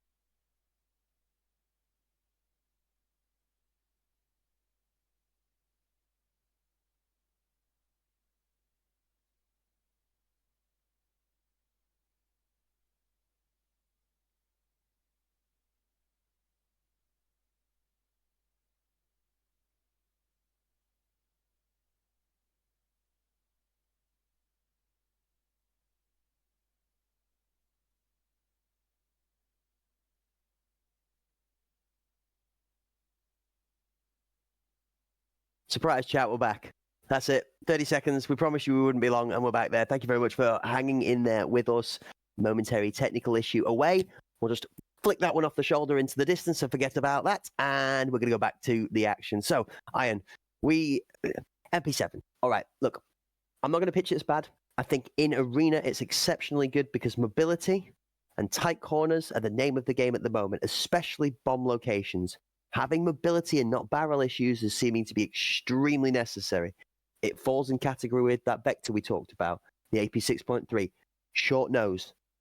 If you don't run a suppressor on that thing, there's literally nothing reaching off your model to block you, so you can soft peek right up against the frame of something, and that helps protect your model from taking hitbox damage whilst you're trying to soft peek, or if you're not quite properly positioned on these pixel peaks and so on. So I see the performance, I see the strength, and I'm seeing it do massive work. My question is, if it's not correctly applied into these tanks, are we going to come across people that go and the guy's still standing? That's my only concern. Yeah, I mean, we haven't seen it ourselves with these players using it at the minute.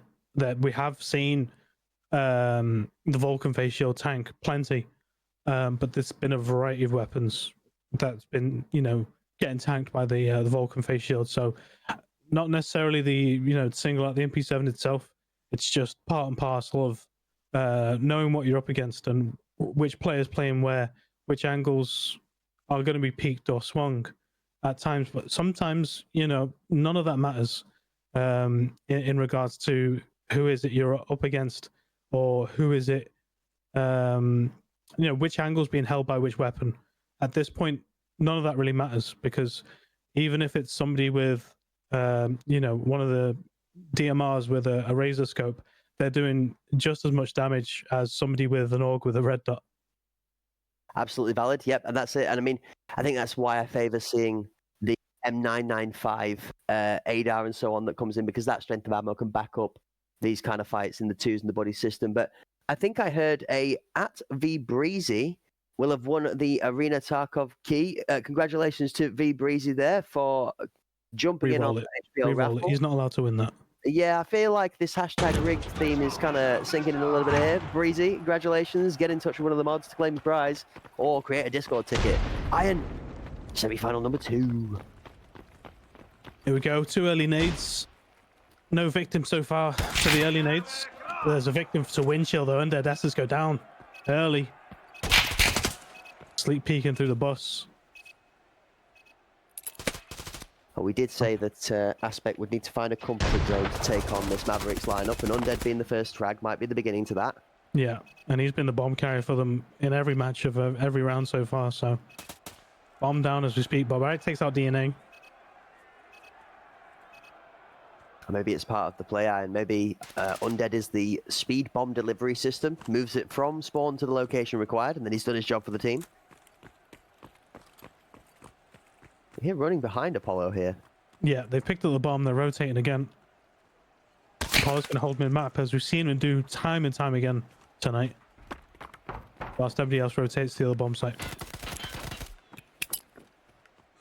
You said everybody, Iron, you meant literally everybody. It seems like we have a second setup here. Oh. What a grenade from Oberstorm. He's like giga-brained this one on Winter. Winter just accepted his fate there, looked at the nade on the floor thinking, I'm not moving from that. Ah, and Oberstorm with a bit of overconfidence. Wow, Strix reads Sleep too. He says, get out of my door frame. Deb to Myth, and this is what I was talking about positioning, Iron. He's just so good from connector. Good swing from Sleek. He's gonna get time. No, Mav. Strix comes out and... That's a big first round for Maverick.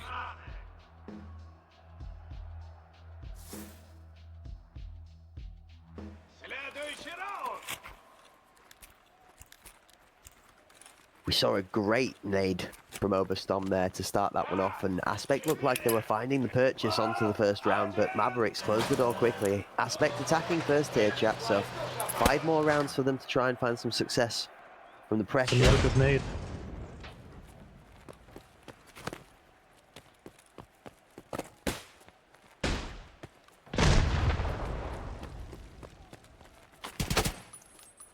Whoop. Shots onto Windchill, don't find home. It's quick. But back goes down no. for DNA. Oh, Oh no, TK on Oberst Tom by Sleek there. He gets one back for killing Winter. 4v3 now. Devdemith holding Apollo in this middle angle that I know you said he's been holding this time and time again, Iron, but I wonder a little bit if this is being read. And Devdemith is literally taking Apollo out of the equation by just silencing him middle here. He doesn't need to challenge him. He's just holding his time and wasting it. Yeah, but during that, Undead's managed to kill another defender on the bomb site. Was trying to get the plant off, but gets killed by Strix. Bombs down on the middle of the site.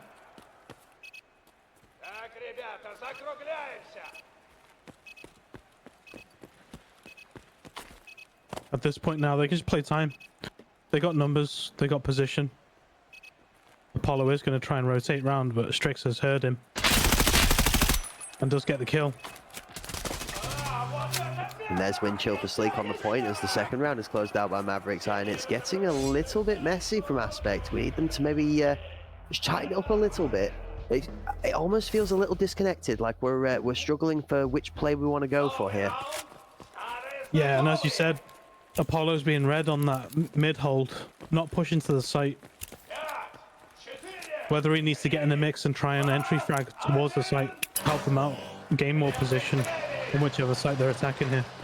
That's it, and the Mavericks team yet again raising up arm, saying hello to chat and saying hello to the guys at home watching them display their wonderful skills in the second semi-final of the day, fighting for a chance to take on Master X4, the grand final and the title of champion in NA when it comes to the arena scene right now. Ba-ba-da-bum-ba-bum. Oberstorm finds DNA as Windchill takes Oberstorm back. Trades. Windchill for 2. There's the bomb carrier down again. Sleek taking out Winter 3v3. 1 minute 20 on the clock.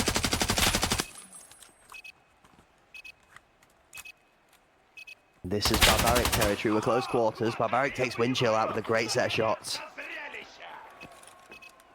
Jump peek gains information. The read is we have room to get on the point. AP swing. Strix tries to defend. Gets pushed out by pressure. Strix with great shots from the bomb planter over the top. Doesn't kill. Apollo's still got most of his health left. Devdemith has managed to get mid-map. Kills out Sleek. 2v2 now. Strix finds Apollo with the jump shot over the top, or whether Apollo's tried to gain one of his own. As Barbaric gets Strix, it's Barbaric and Devdemith in a 1v1 take the third round. You know full well Barbaric's challenging this all day long. Oh, Devdemith gets the better of Barbaric in the 1v1. No way. Great shots from Devdemith. Yeah, just held the angle. Knew that Barbaric was going to play aggressive, not worry about the bomb, try and get the kill. It's a 3-0 start here for Mav. It is. And a little bit of predictability. Maybe the tiredness setting in a little bit from this Aspect lineup, but like I say, you know, Barbaric will challenge that. We know that we're coming down there. I actually arguably would have probably gone for a straight stick plant and then challenged them to come in after the retake. But I'm not a professional player for a reason too. Nate goes out. Devdemith gets Sleek.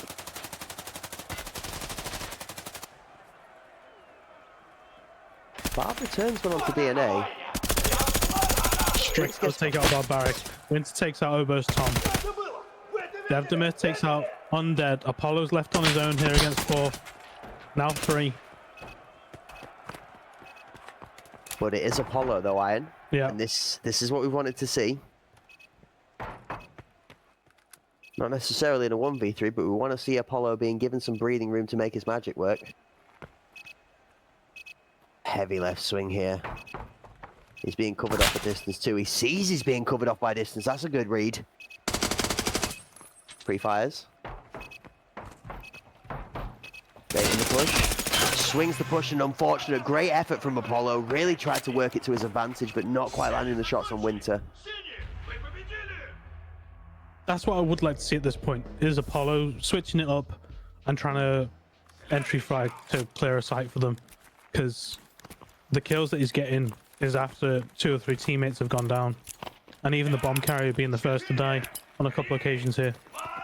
Honestly, I'd like to see Barbaric and Apollo on each other's shoulders. I'd like to see the two of them swing together aggressively into the point. I'd like to see Sleek and Oberstorm follow up from behind, and I'd like Undead to be playing the playmaker in between. I really think that's where they excel.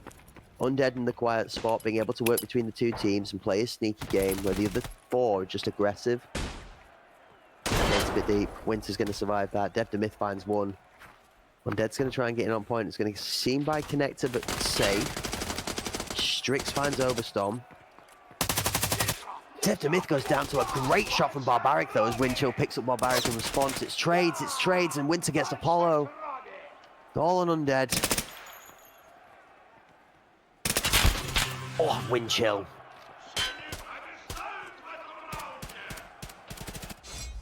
It's not the back and forth that we were expecting. It's a 5-0 so far for Mav. Yeah, I'm not sure whether it's fatigue or the gap between the rounds that AP have kind of just, you know, a little bit of lactic acid on the muscles, but it's not quite the same as we had the Magic just recently.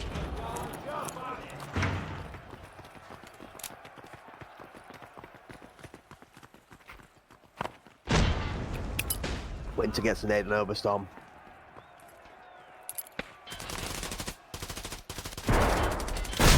Winter gets naded by Undead. Yeah, and Apollo gets a frag on DNA.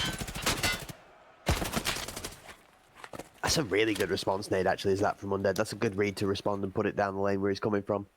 They've got an opening now to go for the plant. 3 of them on A site right now. Barbaric, Sleek, and Undead. They know Windchill's lurking close to him. Strix takes out Apollo.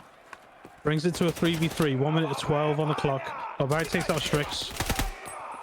Dev the Myth taking out Sleek. It's just going blow for blow in this 6th round. But Undead is getting the plants off here.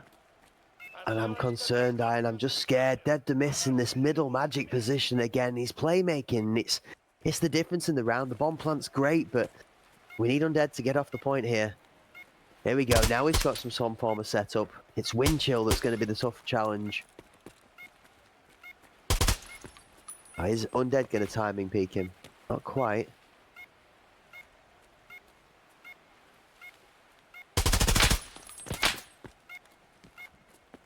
Just up to Barbaric to try and bait one out to a bad position, and he does. Undead gets the kill on Windchill, but he gets traded out by Dev the Myth. Now it's a 1v1. Barbaric and Dev the Myth. 10 seconds left before he's going to try and defuse here. He's going to get pushed, surely. Yes, absolutely. You called it, Iron. For a second there, I thought Barbaric was still trying to hold him, but surely he would have heard the defuse there. First point on the board then. For Aspect. Very important round from them there. That tells me something. That tells me that they are still in this and fighting. It tells me the mentality's not got out of the game. We still managed to pull that out in the clutch. Barbaric absolutely remained composed there, because under pressure you can fudge that up a little bit. You've got to wait for the plant. You've got to put the pressure on their hands and give them the ability to pop that tennis ball back in your court. Yeah, and it's that post-plant position as well that we saw, not just Barbaric, but Undead being able to get into cabin and hold it well. Great camera view. You see the nade drop off the back of Ali as Apollo is in here quick now, Iron.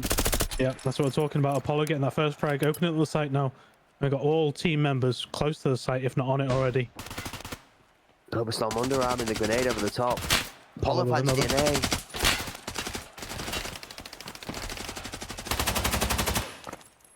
Undead just going to sit in the front here.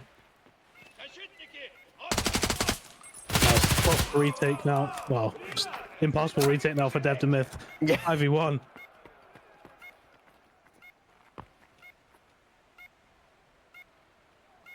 Yeah, so the proverbial robber was hanging outside the bathroom window you'd left open. Mum turns around to Dad as you're about to get in the car to go on holiday and says, "You left the window open," and that gets slammed shut, as does Dev the Myth as he gets slammed on the way out by an exceptionally convincing round from Aspect, Iron. Yeah, and it all led from that opening kill from Apollo, and they all of them just end up on site within the first 15-20 seconds of the round.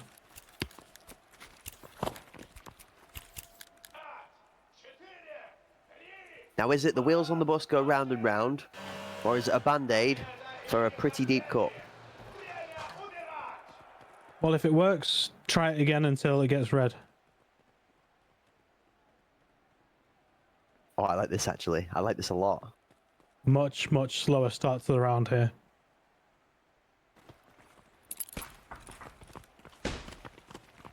Sure, everybody's in sync. We all waited, synced up, and the pushes together again. Aggressive. DNA's in a good position this time, though, in a horrible spot. DNA gets Barbaric, Overstorm gets Winter, Apollo gets Windchill, Overstorm gets Strix, and everybody's dying. Yeah, 4 an undead members left. plant here. Here comes the Thunder Iron. It's rapid.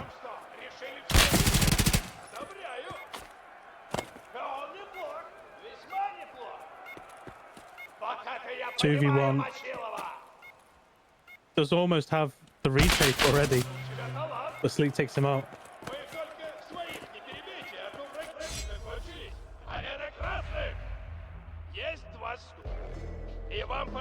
3-5 on the switching of sides now.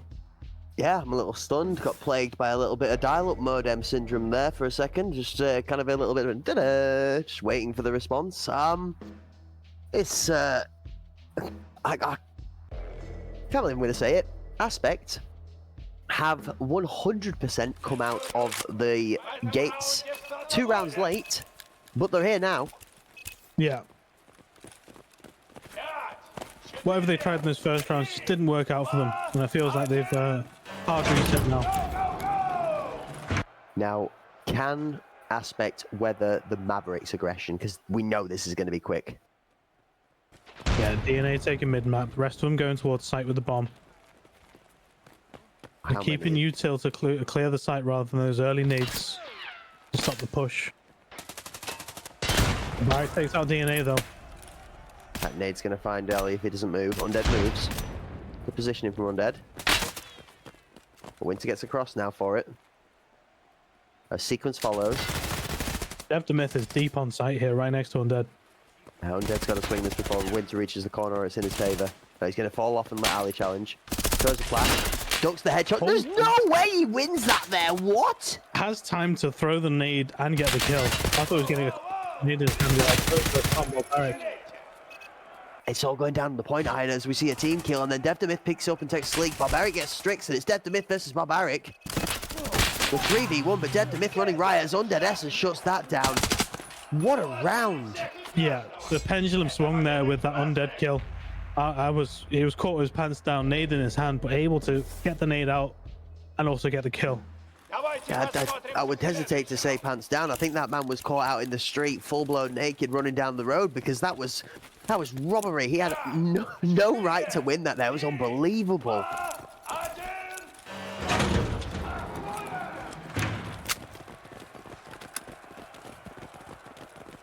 So, our Mavericks stunted in their tracks.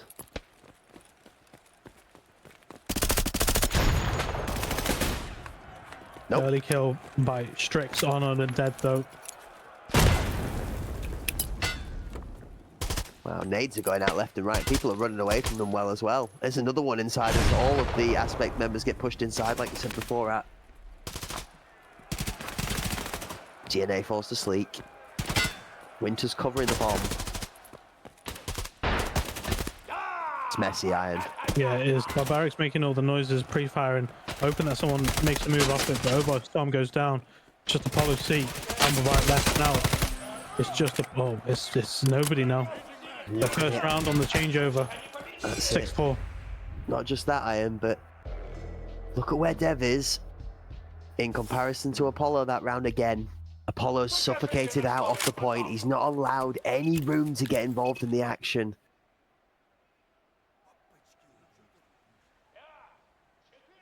Three, 2, 1. And we're into our 11th round of the game, chat. The most climactic timer you've ever seen.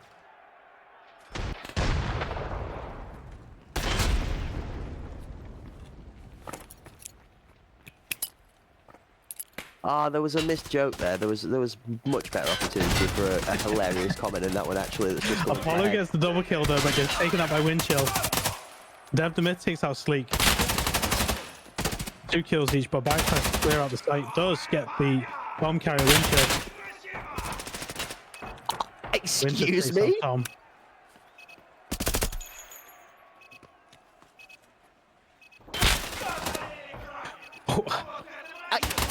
I give up. Who is Dev the Myth and what? Who are these players? I barely even look for a second nodders as we get this wonderful stream of kills, Iron.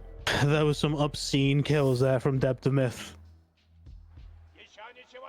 Welcome to hell, ladies and gentlemen. Show me the timer again. I'm ready for it this time.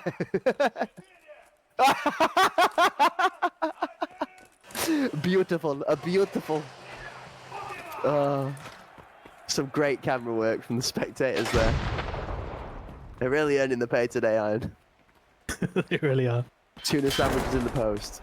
A Winter with a bomb on Apollo. That's huge for Mavericks.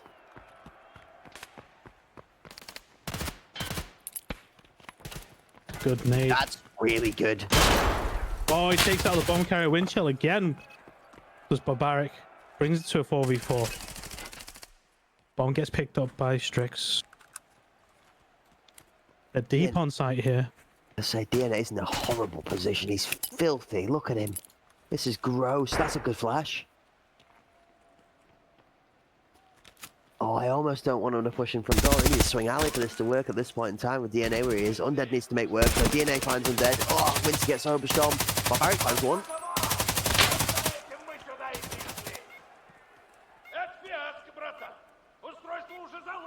Sleek and Barbaric. If there's any two people that you need to clutch it out for your tournament survival, it's them two. Wow, Barbaric dead. finds a key pick. Sleek's going to swing it now as well, isn't he? Yeah, Sleek swings on DNA. Oh, it's just him. Barbaric goes down to Strix. It's all down to Sleek now. What's last? Mavericks take us to match point, Iron. That was a big round. There was an opening there for them to come back there for AP. They just got shut down.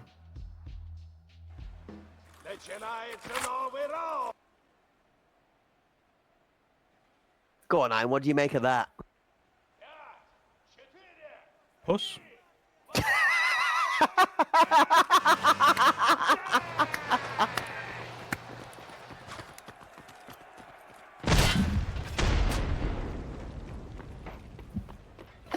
Oh, it's simple but effective. I love it. Well, we're going to need to see something Barbaric if we're going to see Aspect pull themselves back into this game. Speaking of Barbaric, Windchill taking out one of his teammates before one of the opponents. Great nade into the point. Dev the Myth ducks down underneath the cover to protect himself from that one. So, one apiece, both at the hands of Windchill. What is this position from DNA right now?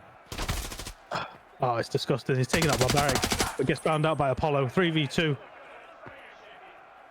This is Aspects to lose Bomb now. carrier, though. Where's the bomb carrier gone?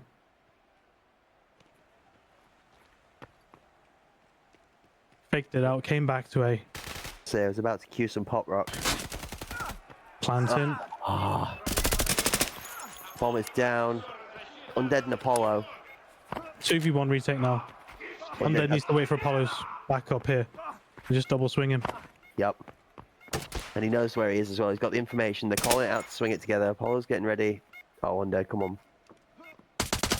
Oh, let's no, shoot each other. nearly. There's the call out. Oh no, Dev the Myth takes out Myth. Apollo. It's just all on Undead now. Their tournament survival. And he does. And he gets it.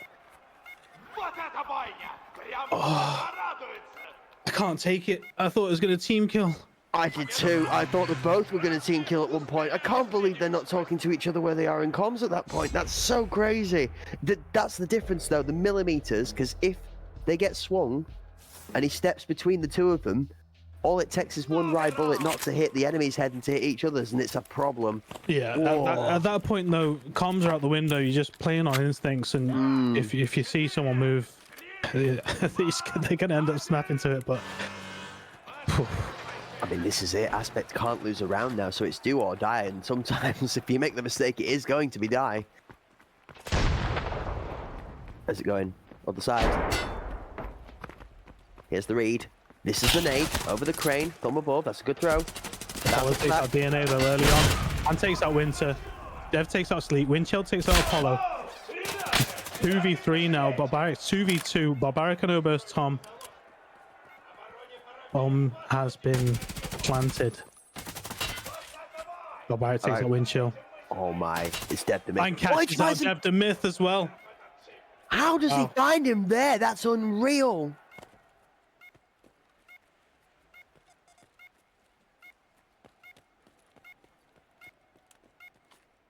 It's a resurgence from AP here. Started counting them out. They were in sudden death pretty much. Backs against the wall, but they're clawing it back. 6-8 now.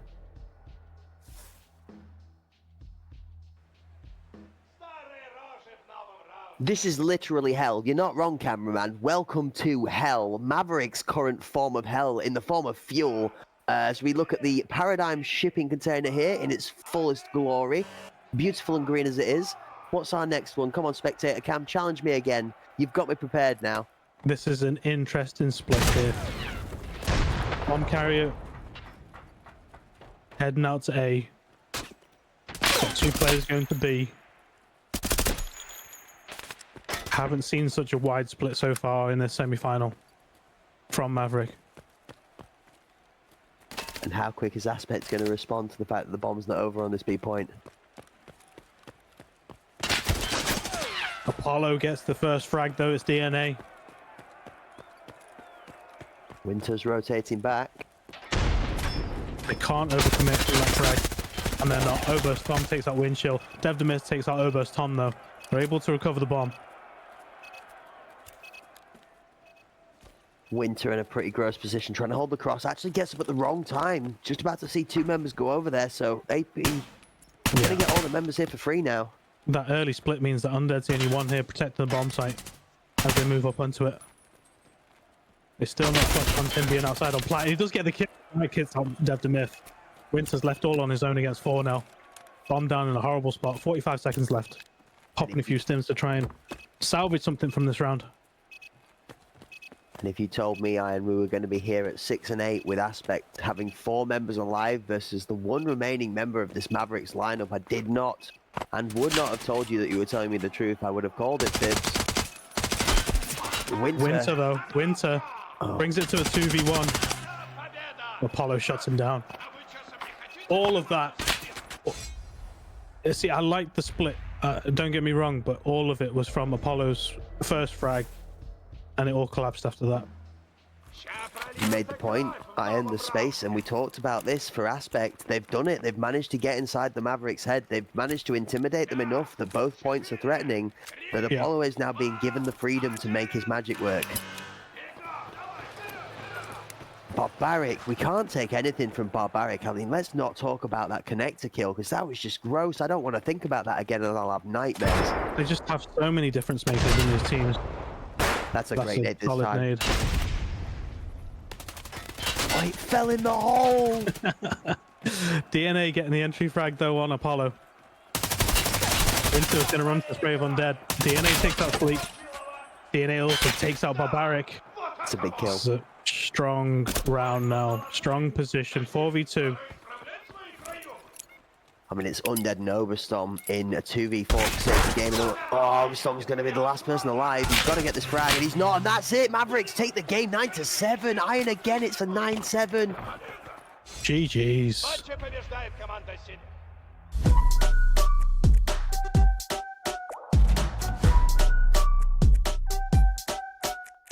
Next battle, I'm about to go bigger and better. If I ever lose, I don't know I'm faster than ever. If I ever lose, I don't know I'm bigger and better. Hitting all the goals I can. Bigger, bolder, faster. I'm going to the maximum. I'm going to the maximum. I'm going to the maximum. I'm bigger, bolder, faster. I'm going to the maximum. I'm bigger, bolder, faster. An explosive second semi-final, to say the least. Iron, a phenomenal performance from both sides, really putting it all out there on the line to try and take their place in our grand final today. But at the end, our Mavericks side coming out on top. Yeah, it's an outstanding performance. You know, we had some outliers there with DNA, some of those angles, some of those holds, the retakes, just such a well-rounded player. But again, that comeback, I thought it was on the books with Aspect. They clawed it back in that second half. They some amazing plays, very, very aggressive starts to their rounds, which they capitalized on. But as it panned out, we got Mavericks and Master X moving on to the final. It's going to be the topic of the finals is the M's, the matchup of the M's. Who is the King M at the end of the day? Master X or Mavericks? And correct me if I'm wrong, Iron, but looking at the standings, Master X yet to lose a game. Yeah, they're definitely the advantage, and there'd be favorites going into this. Yet to drop a match, only dropping 20 rounds so far. It's all in their favor, but that was a lot of momentum to carry there for Mavericks to come off the back of a big semi-final win there again against a very, very good team where momentum shift was happening towards the end there. Yeah, absolutely. And it's going to rely on those exceptional performances from the likes of that of DNA, that of Dev Demyth, when we come into this fight against Master X as the Mavericks side, to be able to turn the tables and be able to potentially take a map, if not more than one off of them, because they're going to have to do it more than once, Iron, to be able to take home the grand final. That's it. As you said, the grand final being a best of 3, it's not just a one and done, so plenty of time for them to recoup anything that's lost in the early rounds or in the first match, as it says. So there's so many game changes of both these teams that we'll be here all night just to list the strong points of both these teams. Yeah, absolutely agree with you there. It's going to come down to the bans and picks, and it's going to come down to which of the maps we go to first, second, and third. It's who chooses which map, who's going to be attacking and defending first, as to how we end up stacking out in this final.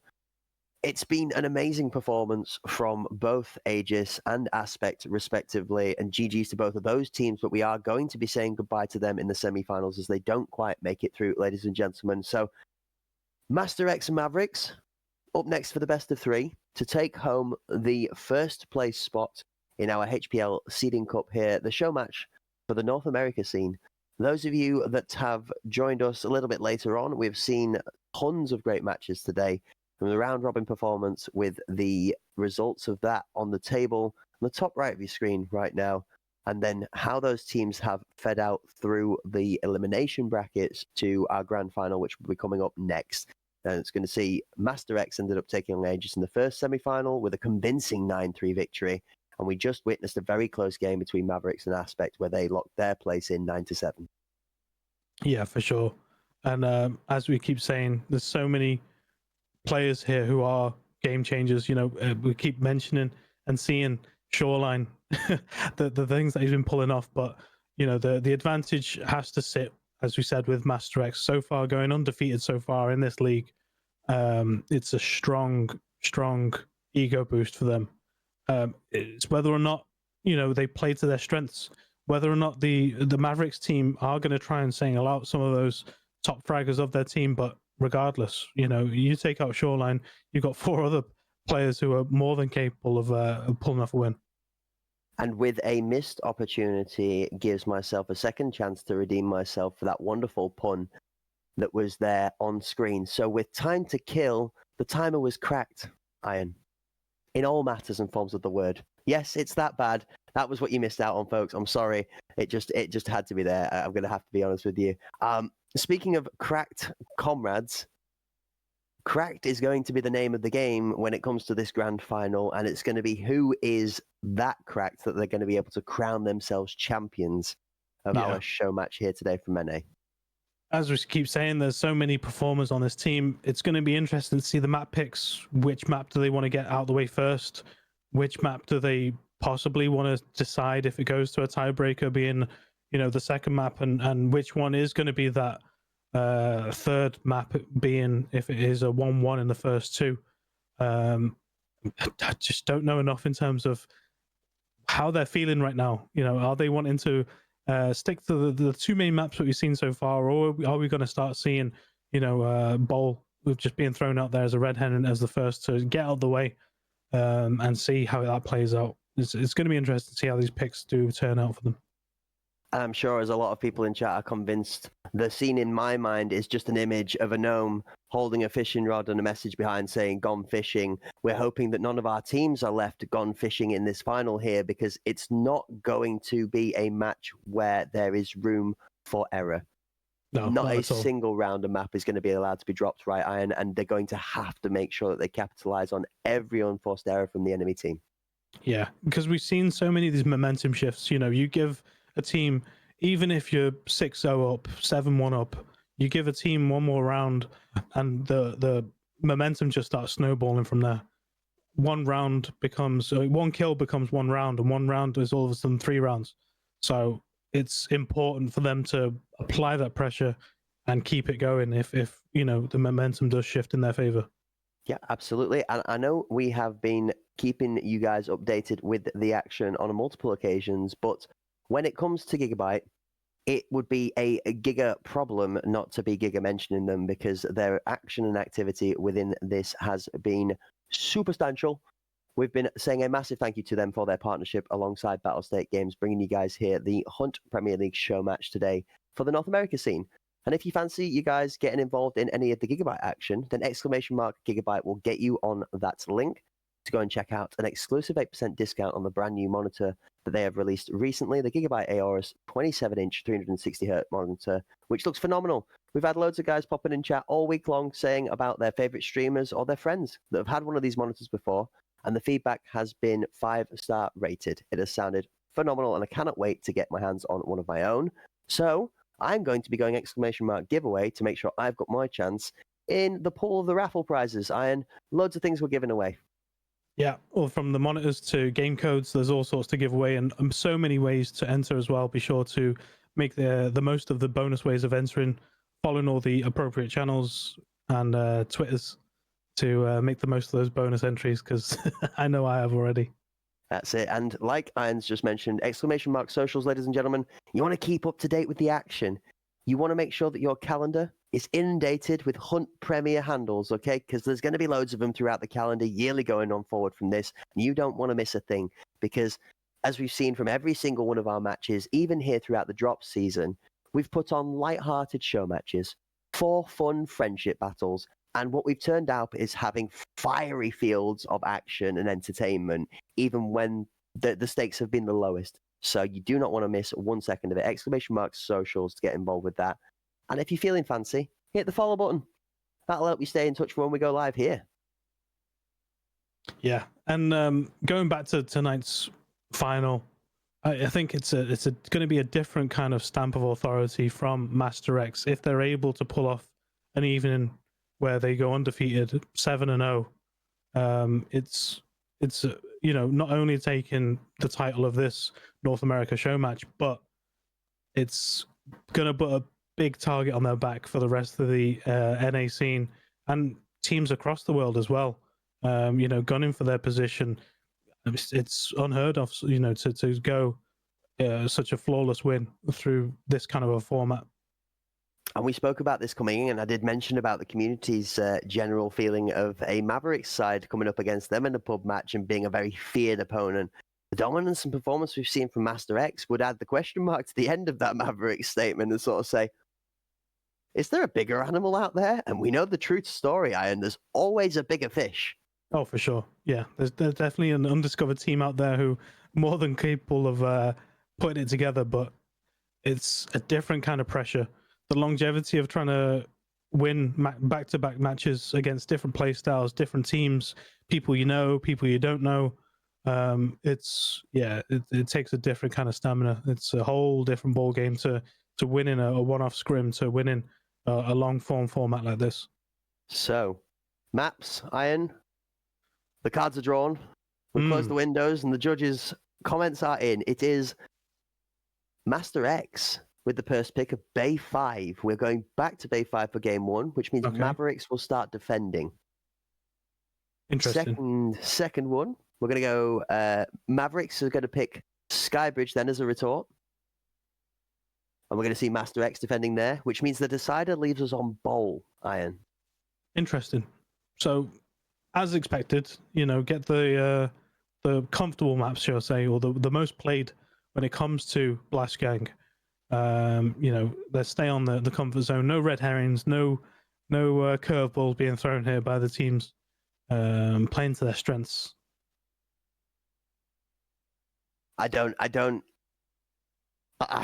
I'm really excited for Skybridge. Okay, I'm playing the thought process and scenario in my head, and I feel like Mavericks, maybe if they're going to state a claim for this grand final, I feel like Mavericks have to come out of Bay 5 with a win. They've just played Bay 5 against Aspect.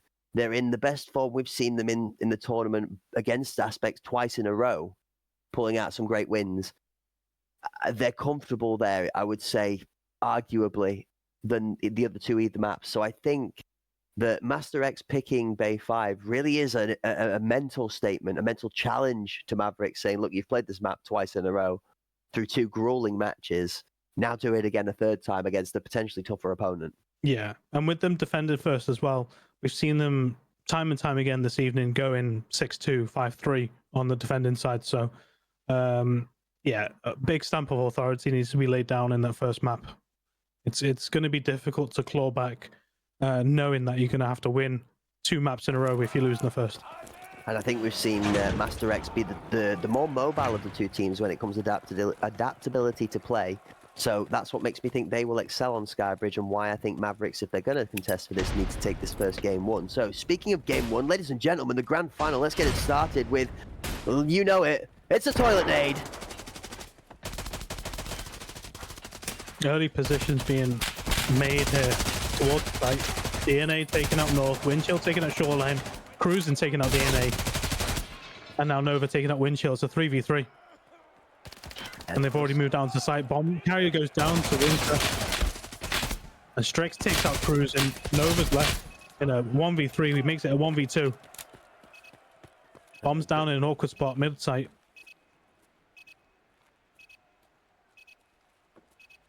Here's the step of the player to his right. Here's Strix. Doesn't know where Dev the Myth is. Vulcan tanks. And Strix gets a kill. I'm pretty sure he would have killed him there if he was using MP7 for the record. Shots fired. Iron Fist coming out with a 1-0 win in the first round, it seems like, as Mavericks take their first 1-0 win as well.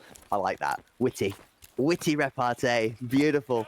Oh, Iron's cooking in the final, as are Mavericks. I think you're right there. We had a little bit of a miscommunication when it came to positions being held over the point.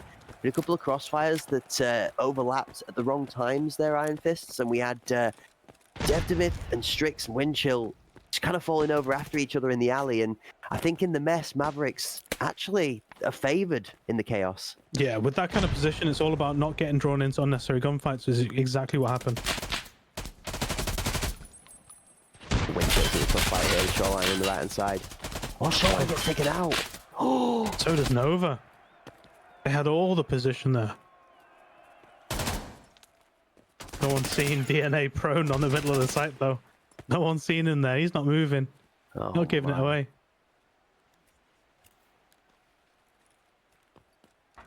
Mavericks have done the film knowledge, cosplaying Gandalf as we prepare the You Shall Not Pass. The defense being impenetrable at the moment. Winter takes out Cruising. Squizzy goes down to Dev the Myth. DNA has got up from prone for mid-site then. Moved away. Left it with a 5v1 here. Are they going to rotate to cover the bomb now, Iron? There's no need to even be here anymore until the bomb gets picked up and Strix finds North because everybody else has moved away, so he sees his opportunity to flank him. Yeah, it's about head games at that point. Don't even give him a kill to even try and reboost your ego. Just stomp him out. Oh, Iron, it makes me wonder, did this Mavericks team save a whole textbook full of different tricks to play against this Master X side? Did they have that much confidence they were going to get by on skill versus skill alone to this final, that they have a full playbook full of puns ready to pull out? It's basically boiling down to a series of coin flips here. These 1v1s that they're taking. Oh, Iron. It's here. Massive need to start round 3. Strix takes out Cruising. This is emphatic. Definitely not what we're expecting here. Did say it was going to be a strong defense from them, but did we know it was going to be this strong? 3-0. Brother, I am giga confused. Giga, explain me this, because Mav have come out with a giga performance in the first 3 rounds. What? Who is this? Where? I'm lost, Iron. It's a very, very strong start. I'm liking what I'm seeing from them.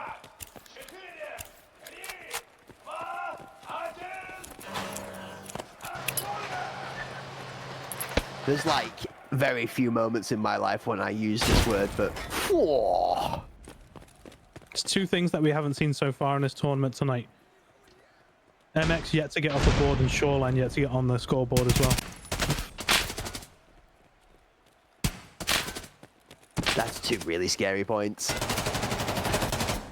Exquisite with the wide peak with the bomb in hand. Goes down to Windchill. He goes down to Shoreline. Cruising, takes out Strix.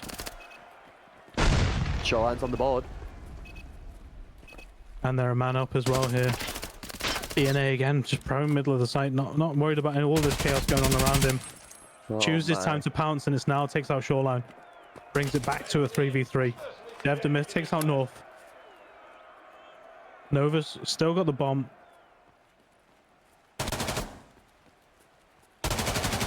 DNA gets taken out.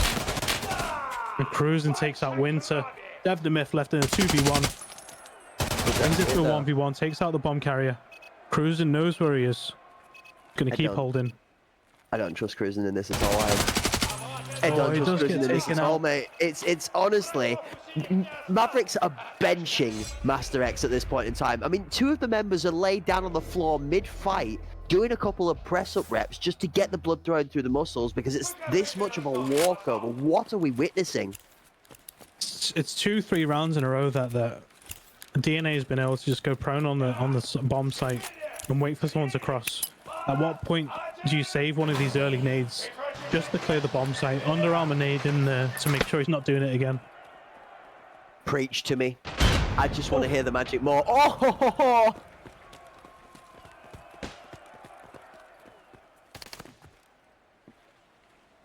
I mean, here's a starter, Ryan. Let's not die to some opening grenades. It'd probably do us a world of good as a Master X side, right? Yeah, it's so hard to read though. They've definitely got these lineups well drilled. And it's such a slower entry this time as well. Despite the early nade kill, they're just playing it so patiently. Bomb carries the first to peak. Exquisite. Gets a glimpse of Windchill. This is not who you want to take on first. Windchill's been great for the first blood frag for the majority of times. He's not overcommitting here as well. This is definitely exquisite. Oh, he misses a rare miss frag. Swings again, actually. Probably overconfidence and frustration at the challenge, and Nova finds Windchill with a rare mistake. Shoreline's pro mid map here. DNA takes out North though. Shoreline just checking in his pocket for the rocket he's looking for to get himself over and into the action. Meanwhile, Strix and Ali get support from DNA. DNA makes a great swing on Exit, and that's the bomb down. DNA ducks behind the box. Nova versus DNA. DNA versus Nova. Strix gets in and third parties it. Shoreline left in a 1v4. Bomb down in a horrible spot on plat. Seen this before. Shoreline trying to bait the shots. He's waiting for that jump. He's trying to draw Dev Demith into this as much as he can. He's going to swing instead. Here's Winter and reads Winter and then plays him like a fiddle. Shoreline's in. Shoreline for 2. Third's on the back. Swing. Strix. Oh, Strix nails him to the wall and shuts him down. It's 5-0 in this first map. No one would have predicted this. Not this convincingly, no, not at all. Well, I mean, if Iron Fist have been looking to the correct recipe book, then, well, we did say recipe for success was take game 1 with a convincing fashion. Yeah, for sure. It's all about that momentum.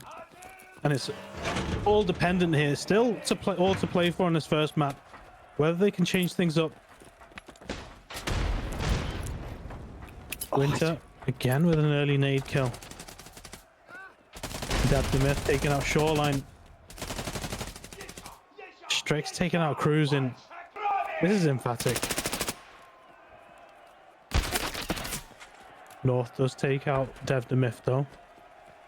Chance for some redemption here. If they're going to swing on any momentum off of that, that's when Master X and Windchill just shuts it down immediately. They're not even being given chance to break any sweat.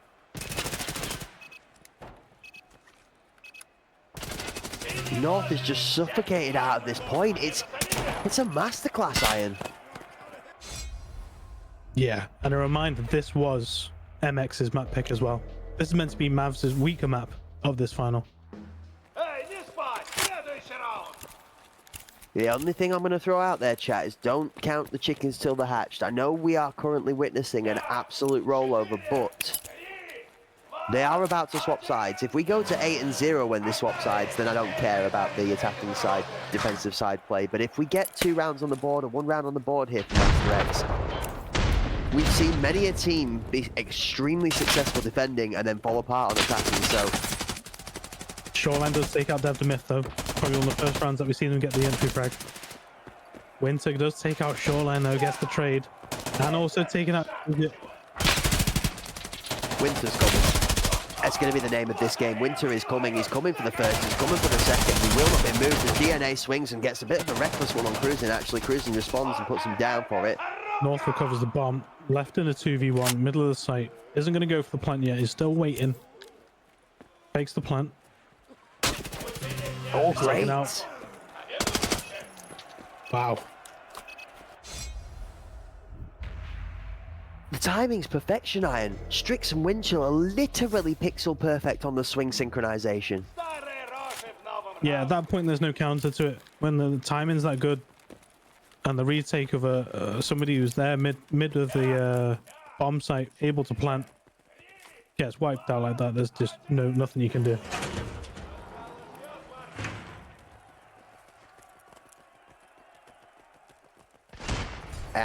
I am shook with like 5 O's and 1200 Ks. Nova, first frag on DNA. Could this be their chance to get on the board in this final? Windchill does take out Shoreline though. Big kill. Strix takes out Exquisite. It's the bomb carrier down as well now.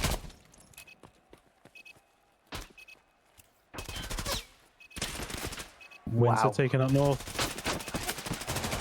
And Winter taking out Nova as well, but Winter gets taken out Cruising. Cruising left in a 3v1. Gonna say he's done the damage again, Iron. Winter with the double frag. Winter worth 2 nearly every round so far, and it's crucial because Cruising's just got too much to deal with. Yeah, 11 kills in the first 8 rounds of this final for Winter. 8-0 going into the side swap. Crazy. It's just all falling apart for them in that attacking side of things. This is a madness, is right. I am astonished. There was just no respite. There was no time to rethink, re-strategize, think, oh, do we go 2-2 split? Do we try and mix it up? Do we start with a slow start? Do we save our util? There was just no breathing room, no space whatsoever for any sort of rethinking there.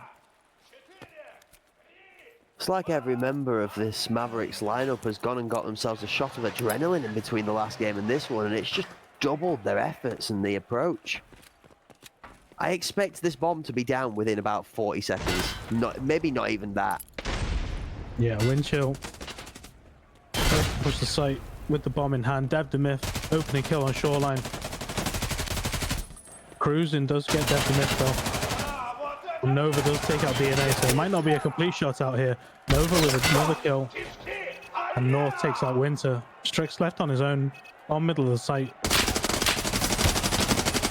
Oh, You know what it is, don't you? It's Strix. It's Cruising, Strix. shooting through Exquisite, trying to reach Strix.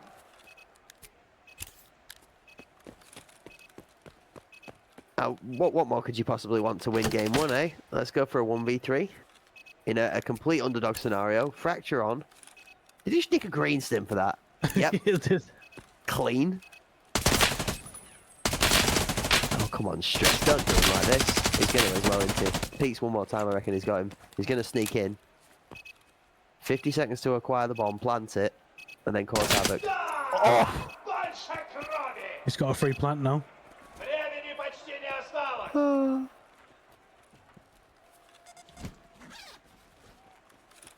Fakes joy. the plant though this time. Ooh. Goes down. Master X on the board. Yeah, first round on the board for them then. Too little, too late, is my guess though. I'm not counting nothing till we're done. It is too volatile in these environments, especially when the mental game's involved. All it takes is 1 or 2 rounds together, and the map that seemed so huge 2 rounds ago could seem so small.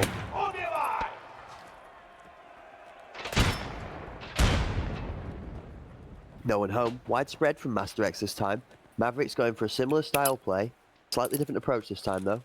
Underarm flash from DNA. Shoreline taking out Winter. Nova taking out Stritz with a nade.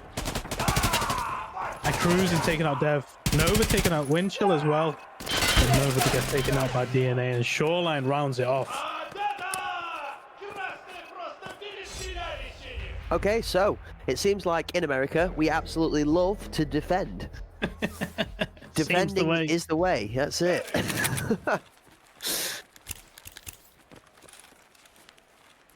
What is it that's so hard about getting into these entry points? Is it just being quicker to the punch? Because the one thing I will say, Iron, is we've ran headfirst into each other both rounds so far, pretty much. Yeah, that's it. The same angles are being held, and the same gunfights are being had in the same spots. Like I said, it's just coin flips as to whether or not you win or lose in these pixel peaks. It's a good nade. Oh, does get away from it though.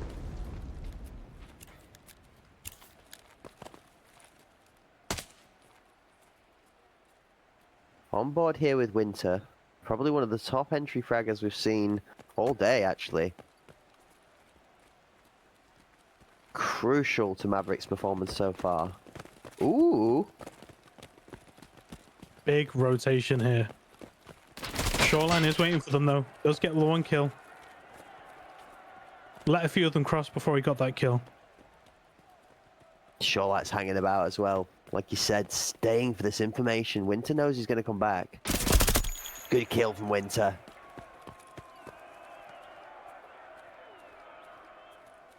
Checking the flank. Bomb's already gone though. We're full committing to the swap. Cruising taking off Strix.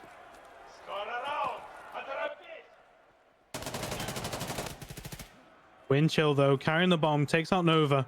Is able to advance towards the point now. North takes out Myth. 3v2, Iron. This could be the close for Mavericks. This could be the match point they've been looking for. Giving itself more than enough chances to do it in, but I think they'd like to take it now rather than going all the way down to the wire. Yeah, I think just MX are going to play time here.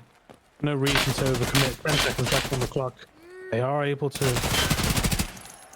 attempt to plant here. Windchill, last man standing, 2v1. Doesn't get the plant. Wow. Another good round from Master X, and they're on the way back to some form of a comeback. But Iron, like we said, I mean, Mavericks have put themselves in literally the best position they could. All it is going to take is a 1-round slip up from this Master X side, and Mavericks are going to game 2 1 round in the pocket. I wonder there why he didn't plant, what the decision making was, whether it was an attempt of a fake plant or if he just fat fingered to move away. I'm wondering if you can still plant whilst you have a bleed going on, because I'm wondering if the status tick resets the timer. I would assume, because getting shots down on a mate on the point for team fight used to reset the timer. I haven't checked that interaction with the bomb just yet, but I'm wondering if we'll get some confirmation, maybe from some of the guys in chat that know or not, but we'll see. Because he did have a heavy bleed ticking. I'm wondering if that was what was stopping him plant there.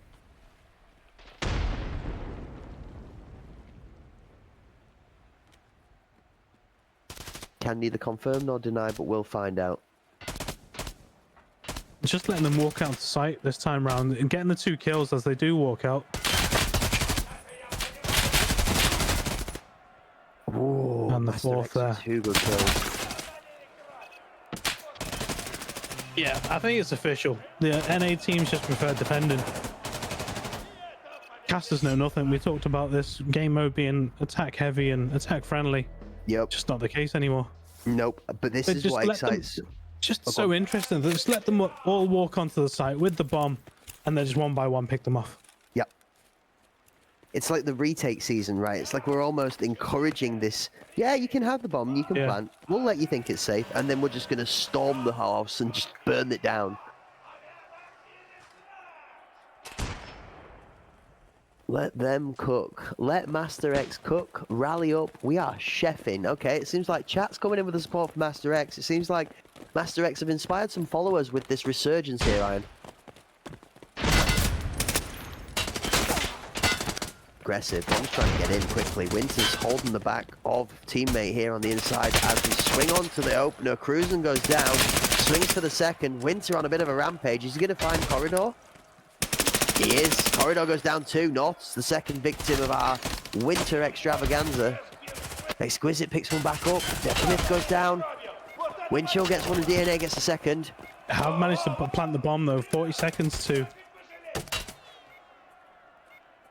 defuse. Shoreline left in a 1v3. Goes down to DNA. Prone on the site again. And that's map 1 done. 9-4.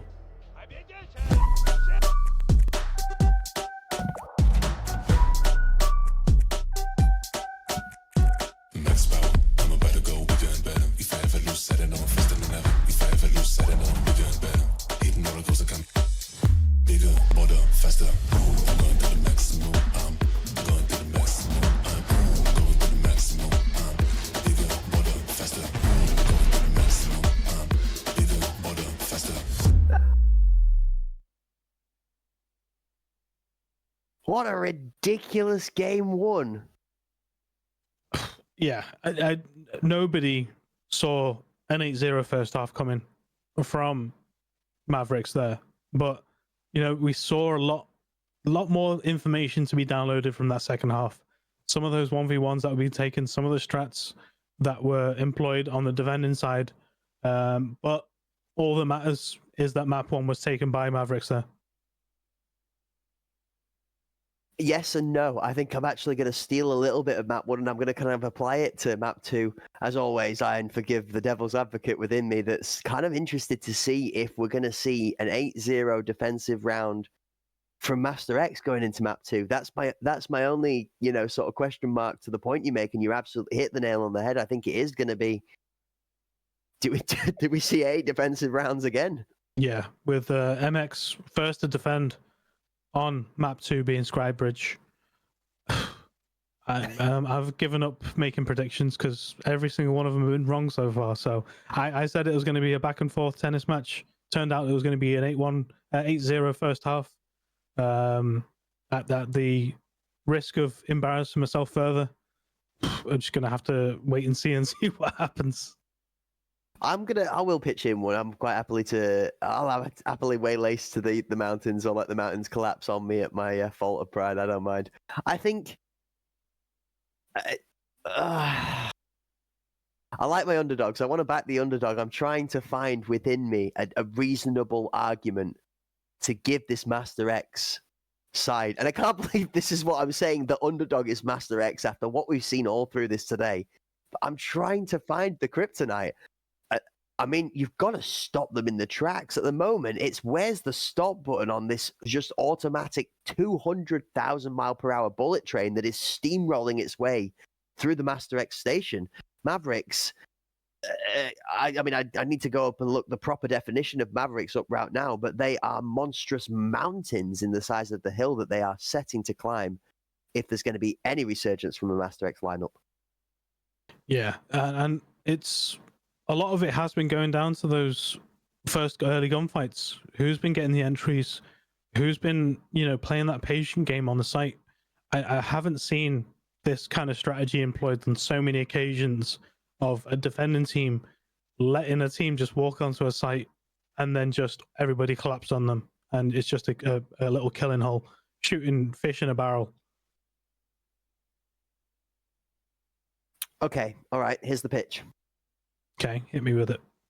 Master X have seen multiple successive plays when they have decisively grouped as a 5. When we've seen this spread approach to the we're going to be fluid and adaptive, where if this was aspect playing there, I would maybe be like, do you know what, I'm actually all for the fluidity, or even the shades of evasion we saw before they fell off the table. The adaptability and the fluidity was good there. I don't think that's the strength. So I want to see some more 5-man punches. I want to see the Master X authority that we saw in the other games, where the pace is being I guess outplayed. I feel like you made the point about DNA being on the floor. You made the point about this steel wall, the Iron Curtain almost, that's blocking this Master X team from getting access to the point. I wonder if it's because we're being too hesitant on the smash approach, and I have felt like we've pulled up in that last Bay 5 match in front of the fuel doors too many times after a flashbang was thrown over or underarmed, and we just didn't press the advantage. So I really want to see the Master X lineup come with some good approach to aggression. But, I mean, they've left themselves a really tough task now, because they've got to defend as well as Mavericks did on Bay 5, on Ball, not on Ball, sorry, on Skybridge even, which, I mean, both maps, Ball and Skybridge, would be even for this, but Skybridge's points are much further apart. Yeah. There's a lot less wizardry going on with this, can he, can't he? So if the Master X lineup do attribute 5 players to the wrong side on the defense. Yeah, there's none of that 2-2 split with one holding mid. It's just not possible on the map, the way it's laid out. It's fully commit to a site and have one lurker at a stretch, maybe 2. But there's no split push in regards to pushing a site. It's just laid out in single file lanes and win your gunfight. So whether you're pushing A site or B site, it's just a series of those single lane peaks. Try and, go hand in hand with the teammates, try and trade the kills if someone's overcommitting. It's just, there's so many variables. It feels like an age since we've watched a Skybridge match though, so I've forgotten how they play on the map itself. So again, I don't want to second guess myself. I've seen so much of Bowl, of Bay 5 as well, that it's gonna be foreign to me to watching them play Skybridge, where those fights are gonna go down.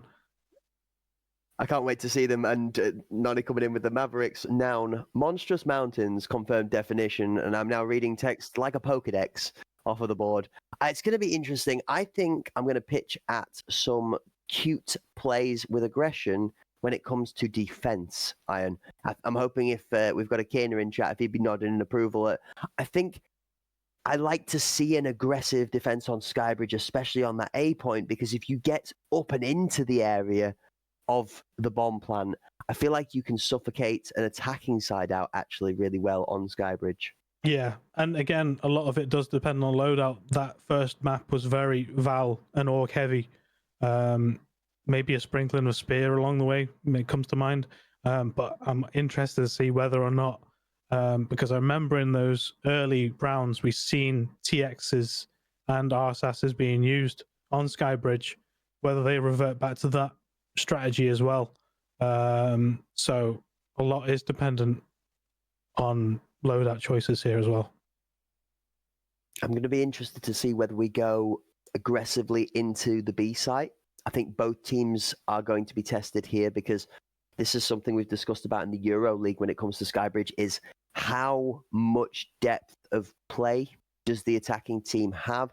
Do they have the B point in their pocket? Because it is an entirely different environment fighting down the lanes as it is to fighting across the boxes in that open arena and the air site up on the A point. I like E-Box, I like 90, I like the Blame Phobo angles up there. They play very well into what we've played familiarly on the Equator map from Teamfight. Likes a Chop Shop. It's got very similar sort of angles to it for those of you that enjoy your Last Hero. So I feel like that A point tends itself very well to those that are familiar with previous arena, which is why B is a lot less played. And I think that a team that comes with a good B aggression gives themselves a good strong advantage. But here we are, Ryan. We're going to find out for ourselves. As we've seen, MX defending first, Mavericks attacking. Going to be an A push.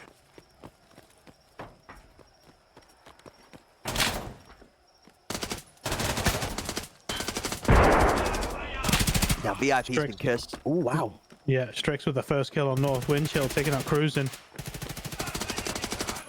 Exquisite taking out DNA, Devdemir taking out Exquisite, brings it to a 2v4 in favor of the attackers. Who said it was a defending heavy in a scene? Not me. Don't know what you're on about. Nope, definitely not me. Malicious rumors that were being spread. Nova takes out Winter. Nova also takes out Windchill, brings it to a 2v2. We're just not allowed to speak today, Ian. It seems every time we open our mouths, the tide changes. Guns will be fired, bombs will be planted. That's it. I'm calling it. If we see a stalemate for the rest of this round, I'm going to become a pacifist myself. I will not touch the game again.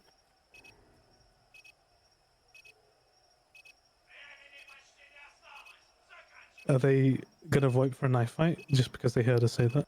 Oh, please no. Please no. Right, Strix decides he's taking the first foot. Just going to challenge Nova. Goes onto the bomb. Planter's down. It's trying to be. One. Nova's going to swing slowly for shot. Gets one. Strix doesn't realise. He's gone around the cover. Strix versus Nova. That's it. Yeah. Nova takes out Strix. And it is MX as the defending team taking the first round of map 2. I'm saying nothing. It's only one round. 24 seconds left on the round as well. Time to spare, actually, Iron. Yeah, I mean, that was a back and forth round. Could have gone either way, but some important 1v1s were won there. Chat, that's an ominous yellow timer. Caution to the wind as we go into round number 2. Nova going supernova first round, Iron. 4 kills. Yeah, strong first round from him.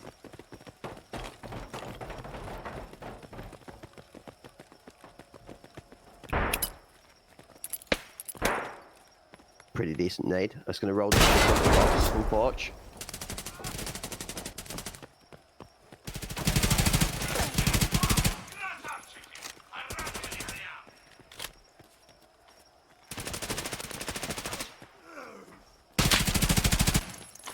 Four v 2 here, yeah.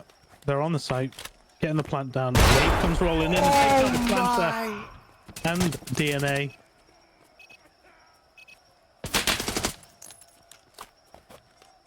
Vince is going to try and stick this plant this time. Stretch takes out Nova. Shoreline takes out Winter. Mid plant. Oh, he's actually he stuck the plant.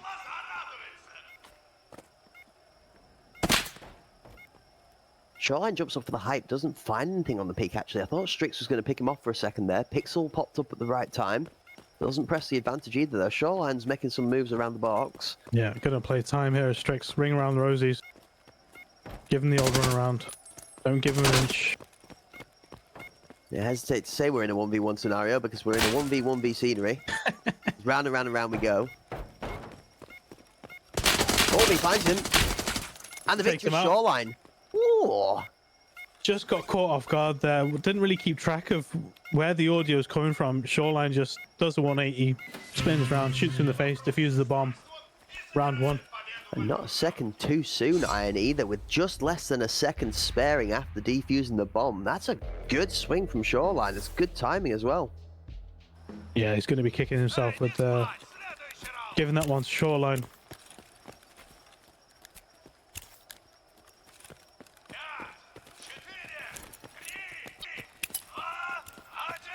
That's the thing with these runarounds, though. You are rolling the dice. It is 50-50 whether they do the 180 or you do the 180 first and which one of you hears the audio correctly, because you're running at the same time, so you're displacing the audio, they're displacing the audio. It's very hard to actually get into that. Good aggressive footprint, was it? That nade on top would have taken him out, but it's just not come off the top shelf. Squid taking out Winter with the first frag of round 3. DNA taking out Exquisite. Level in the playing field. MX have decided they're going to take their turns at Sleeping Lions, with 2 bodies on the floor for MX right now, playing the gross angle.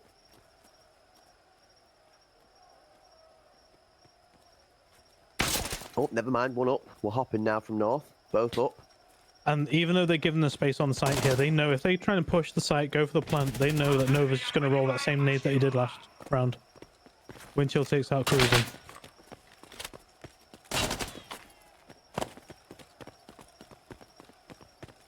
Strix for 1 on Nova. DNA quickly across the point. Mavericks 4 strong. Could be space here for a fake plant to swing out to Nova, but no, stick the plant. Doesn't give Nova the space to throw that nade. DNA takes out North. Shoreline in the 1v3 to try and save the round. Yeah. Windchill says, nope, we're not having any of those heroics today.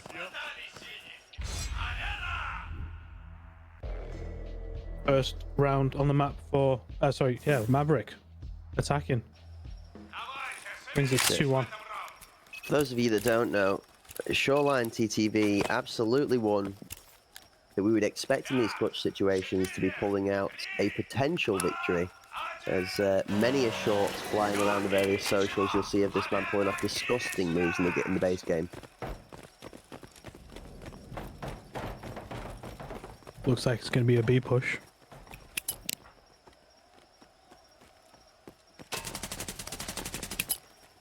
Maybe not. That's a great roll around from DNA. And Winter gets one as well. DNA, rare rippage of shots from the peak. North finds Winter wanting. North gets a second too. DNA runs straight into him after Winter there. A little bit of a loose push there from Mavericks. They've stuck the plant on a 3v3 now.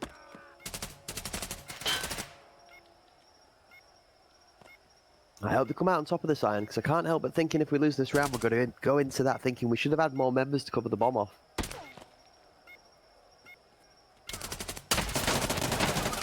Cruise and taking out Dead the Myth. Windchill taking out Shoreline. Cruise and taking out Windchill. 2v1 now. He's going to jump and he's going to swing. Strix is better than it. And Strix with the health advantage. Yeah.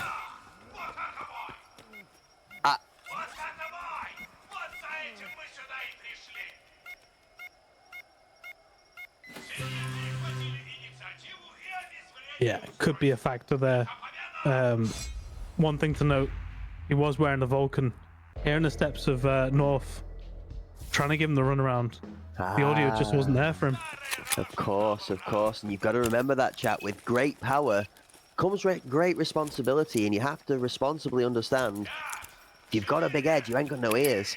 So, Yeah. Jokes aside, it does play into that part when you're trying to run around and pick audio. Yeah, it just... Do you just risk tinnitus at that point, get yourself a nice headphone amplifier, turn it up to 11, and hope for the best? Maybe. I think it's either that or cups and string at this point, because you're open for a wing and a prayer with that kind of a lid on. It will protect you, don't get me wrong. Don't know how to avoid that nade. Oh wow, DNA's done well to survive that swing from cruising. It looked like he was cruising in, but he was cruising out, as DNA says no, that's his stash. Exquisite gets nailed. Wow, Nova... Exquisite takes one from the opposite side and then Nova bombs someone.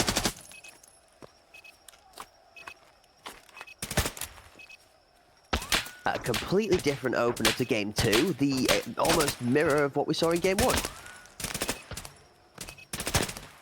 Yeah, the only difference was that overcommit at the start there from Cruiser. He's not Exquisite. Again, they're getting caught out here on overcommits where bombs down. Attackers aren't in really a great position, but they've clawed it back to a 2v2 now. And I don't favour this prone position on the back stairs that we're holding as the Master X side right now. That position is way too commonly used, and I think a lot of people are used to pre-firing that angle now. The muscle memory will be well and truly locked in. 2v2. Nova's... Wow, North gets a great shot onto Strix as he swings him. Winter's fixing a jam. Red hot barrel, red hot rods. Yeah, part and parcel of the Val meta. Yeah, Yeah, absolutely. It's another thing that also you can run into you running that vector we were discussing. And Winter's going to try and play this out by fighting here. Finds Gonna one, have to. Yeah, brings it to 1v1. and that's it. Oh, clean kills. Much needed win there for Maverick. Brings it back to 3-2. That was, I'm gonna say it was sloppy defense there from MX. They just gave up too much. They had numbers, they had position, and just got in unnecessary gunfights with the bomb down and players up. Yeah, and I meant what I said when I think we're going to need Master X to go into this half-time with an equally convincing, if not more convincing, not possible, 8-0 victory on the defending side if we're going to see them even have a chance to be able to defend this Mavericks team from taking the final 2-0 without us going to a decider, because it's just been too strong. They are up 3-2. Let's not put them out of it yet, chat, but it is tense right now. Master X realistically need to put at least 2 more rounds into the belt before we go into the swapping sides.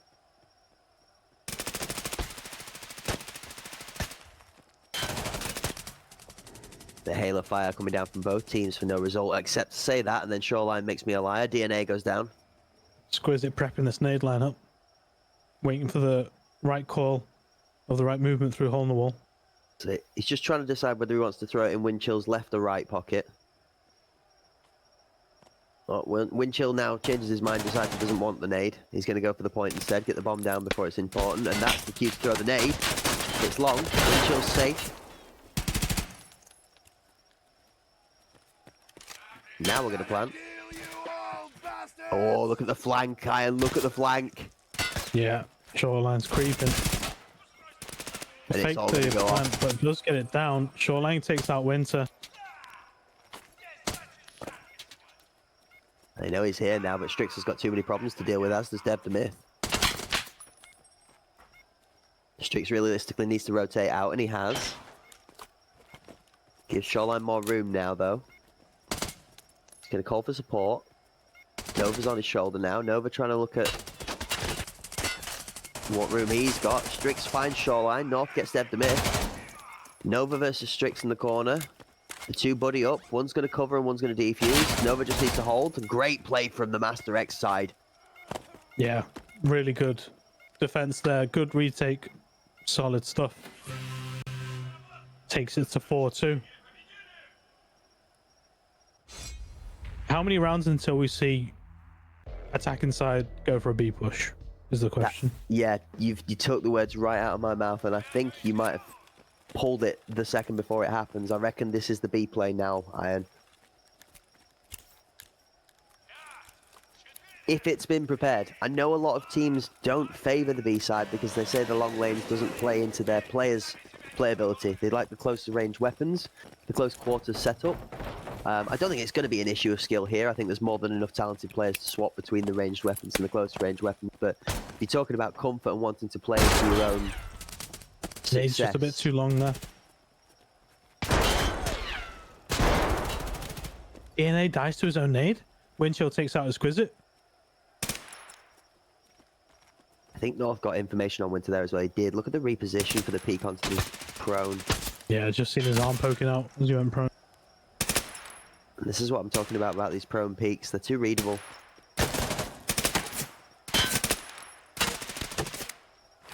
The back and forth peaks. Yup. Where's the bomb? Okay, the bomb is here. I hadn't seen it in the picture there, but we're going to go straight for the point again. And Windchill, same play as last time. He's going to wait for the grenade to cover the bomb off. Doesn't hear it this time, so goes to the plant. Winter finds North whilst he's distracting the plant, actually.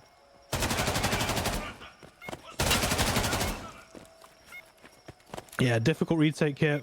4v3. Shoreline does take out Windchill though. Brings it to a 3v3. Strix takes out Cruising. Nova just not able to get the kill there. Does plenty of damage. Nova taking out Strix. See Shoreline there trying to hit a leg just to try and make that peak battle just a little bit more in his favour. Shoreline chasing down Dev. Gets the Great kill. 1v1. Needs to stick the defuse, really. No other choice rather than try it. He does get the kill.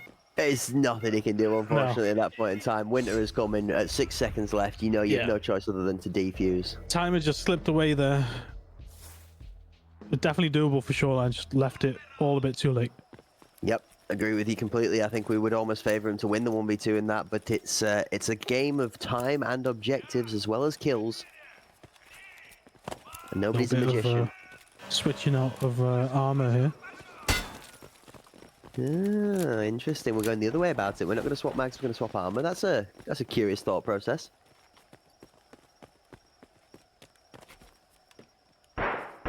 You saw Nova shooting the lower half of the model last round as he's running that 5.6A1 miss AUG. That is great. Oh, it's too long for Nova. He survives just. Gonna have to do a bit of healing. Cruising takes out DNA, first frag of the 8th round, and a second kill. Gets taken out by Strix.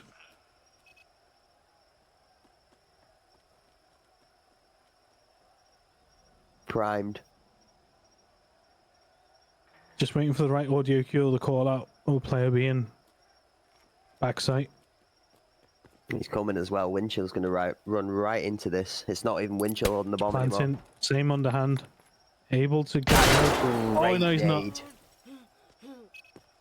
We've seen it roll too far last time we tried it, but that time it was on the money. Didn't roll it off the top this time, Iron. Let it float all the way over and drop dead on the floor, which is a good call, actually. A good adjustment from last time where it was overthrown. Winds are just taking the plant.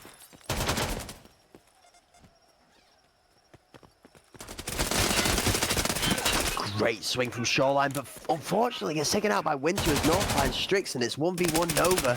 It's not, it's 1v2, sorry. North takes out Winter, and that's the round to Master X. 5-3. We're going to go into the swapping sides, Iron, with a 2-round deficit. Yeah, much different to an 8-0, but it's not. It's not that favorable defending side in the lead. It's 5-3 to attacking. The other thing is 5-3 takes us to 5-3 the other way if we flip flop. Yeah. Flop it, which puts us to 8-8, and that takes us to overtime. And that, I think, is the territory that we are trying to avoid as this Master X side. I think if we go into overtime, you're asking for an upset.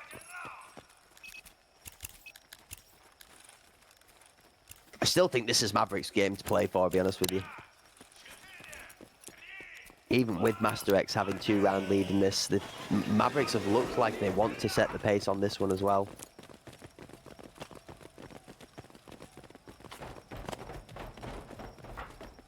Here's your B play. No, never mind. I'm turned around. We're on the wrong set of stairs. As soon as we started going up, I'm like, no, that's not it.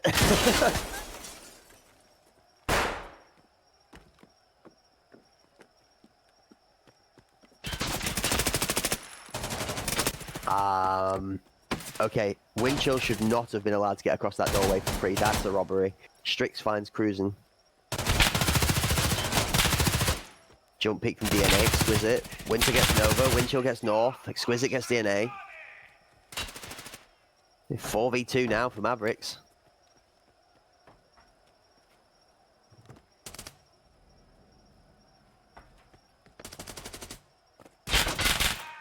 Windchill comes back across, gets the kill on Exquisite. As you said, shouldn't be allowed to make up that much ground across VIP. It's all on Shoreline in the 1v4. They're not going to give him anything. Of course not. He knows if he swings that corner, he could swing right, get Windchill, but surely he's not going to trade it. Doesn't need the trade. Windchill gets the kill. To be honest, Windchill looking like one of the more dangerous members of the Mavericks side, if that's even a thing. I would favour Shoreline in a lot of fights, but if there's going to be a close 1v1, I think Shoreline and Windchill are the two I'll be looking out for going head-to-head in this one. Yeah, for sure.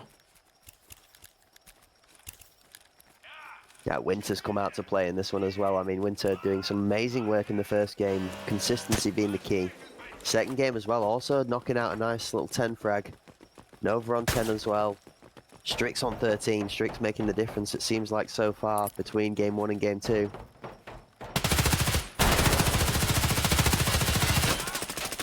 Exquisite. Was pre-firing the wrong angle there, but North managed to get the kill on DNA.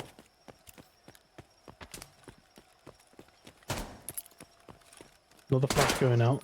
Been effective so far this round. Does clear the box. Good kill. Shoreline moving with authority here. He is really playing Windchill for one, and he's Oh, going to end no. up overcooked. He overcooked the pot, Iron. It's boiled over and the broth is spoiled. It's just too much running and not enough gunning. Oh, no. But it might be enough for them to secure this round. It's down to a 2v2. 35 seconds left on the bomb. I know the phrase is unlimited power, but there is such a point as overflowing knowledge, so we're going to have to be careful of that one next time. That was very, very ambitious from Shoreline there. Windchill left to the 2v1. Defending the point. Oh, and he's Windchill. gone and done it!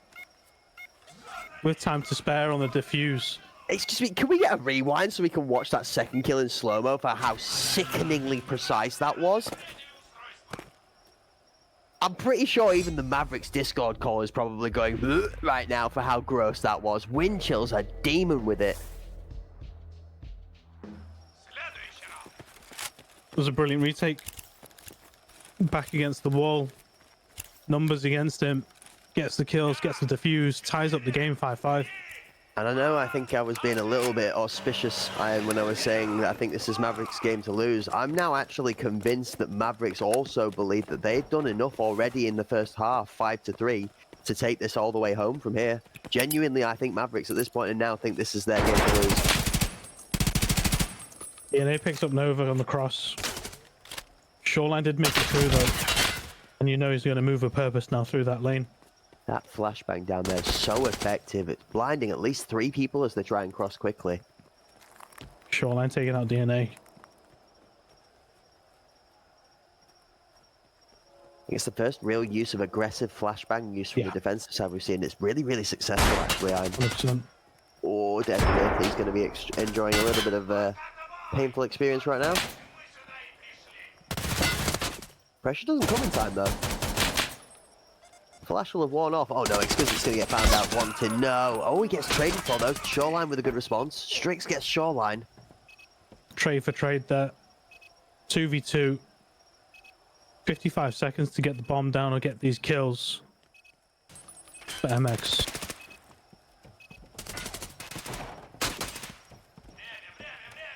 This is tense. Either side of the train. We've got one holding from lane 1. North is watching down lane 2. Cruising's inside the blue train. I know he's at the end of the train here. Just have to not show too much, not give him the 1v1s. Yeah, I think this is a free round for Master X. I think they just have to plant and get out of there at this point in time. He does the good distraction as North. He manages to get the plant covered, but has he done enough to be able to get the fight wide enough for Windchill not to just destroy Cruising like that through the train? Another round where he had no right whatsoever to win that. But again, 2v1, gets the kills and the defuse. How many times is that going to happen? This guy's sending chills down my spine. It's not fair, Iron. That should have been Master X all over.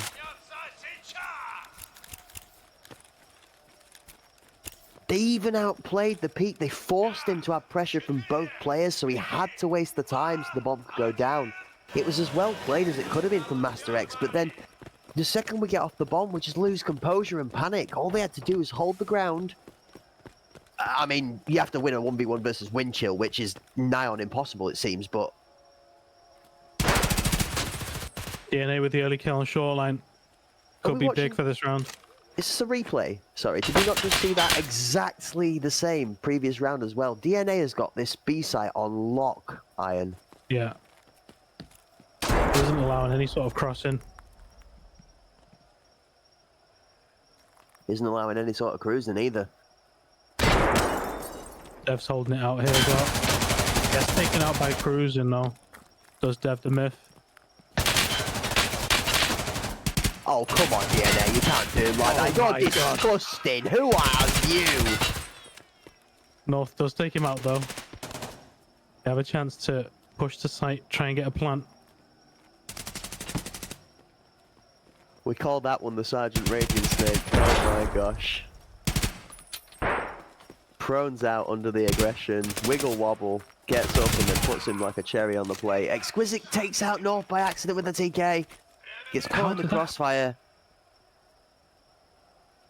I think Windchill and Exquisite both shot North at the same time from either sides of Red Train there. Take plan. Baits out Windchill. Nova challenges. Good response from Master X this time. They don't give Windchill the room to move. And it's all on Strix. Takes out the planter, though. Exquisite goes down. Leaves it to 1v1. Nova against Strix. Here's the plant beep. He's going to wait for him to plant as well, and then he's going to run up to assert authority. Honestly, this is just Strix getting in the mental game even more right now. Does blacked out making 2 fractures if that counts towards anything, though. Just diffuse in front of his face, Strix. Just straight up hard commit. Watch this. He's gonna nail it as well. Disgusting. Oh my Disgusting. God. He's filth. He's absolutely sickening. I cannot believe what I am witnessing. What is this? How's he getting away with it? The audacity. Because he knows they're in the head iron. He's there. He's already read that he's going to chase him down. They think he's going to be aggressive, and all he has to do is to just casually stroll up and pull the pin on the bomb. Oh, it's perfection. When I thought I'd seen it all, round 12 of map 2 of the final, you just see some sort of obscenities. I'm going to lose my mind. I don't have the heart rate for this. I have not been prepared. I was not ready, as Windchill shows North the same feeling. Exquisite with the kill on Windchill, though. Brings it back to a 4v4.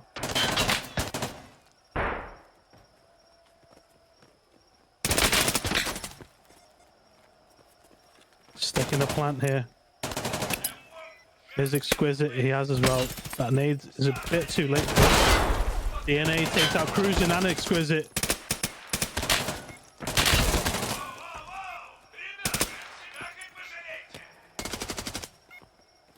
Strix takes out Nova. 3v1. They got him pinned down in VIP.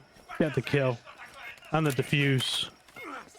And I'm going to be honest with you, Ian, I think that's the final nail in the coffin when it comes to this. I think this is going to be Mavericks bringing it home, potentially showboating in this final round, as Master X have put up an absolutely valiant performance, but Mavericks have come to town with an absolute masterclass.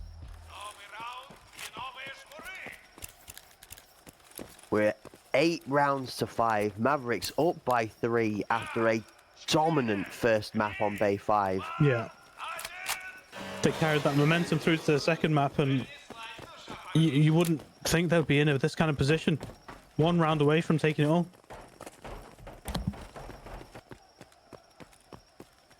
What can MX do though at this point? Absolutely slam around in their faces, like fight like strong and steal the momentum back. Shoreline taken out early in this round. Nova returns the favor with 2 more kills on Strix and Windchill. It's not all said and done yet. And Nova 4K would do it, Iron. That'd be a good start. Winter rolling that same nade on the plant and does take out Exquisite mid plant. 3v3. Bomb down middle of the site. And this is going to be it. Master X take a position around the bomb to try and put pressure on. Winter puts Nova out of the game. 2v3. Mavericks a man stronger. Cruising trying to get this bomb plant down desperately, in the sense that they know it's the last ditch attempt as North goes down. It's all on Cruising to stop it, and Mavericks take it 9-5. 2-0. That is it, ladies and gentlemen. Mavericks, your NA champions. GG. GG's, what a final round.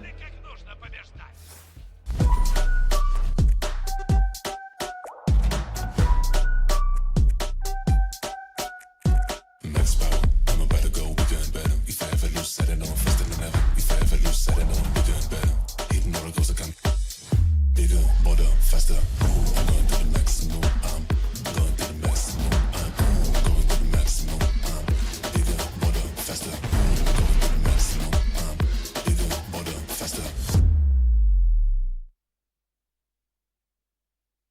And you know, ladies and gentlemen, that it was that epic when the man, the myth, the magic and the madness in the background himself, who has been drained senseless for 2 weeks on end, is still, ooh, ah, oh, at the audacity in some of these plays in the background as the magic man in our ear is unable to contain his excitement at how amazing the display that was put on by this Mavericks side. Iron Fists, what a performance. It lived up to the hype from start to finish, but to cap it off with that final map, some of those plays, some of those kills, you couldn't even script that kind of thing. It's not the kind of thing you see in a scrim, in an unranked game. It's not, you don't see that anywhere in a tens lobby.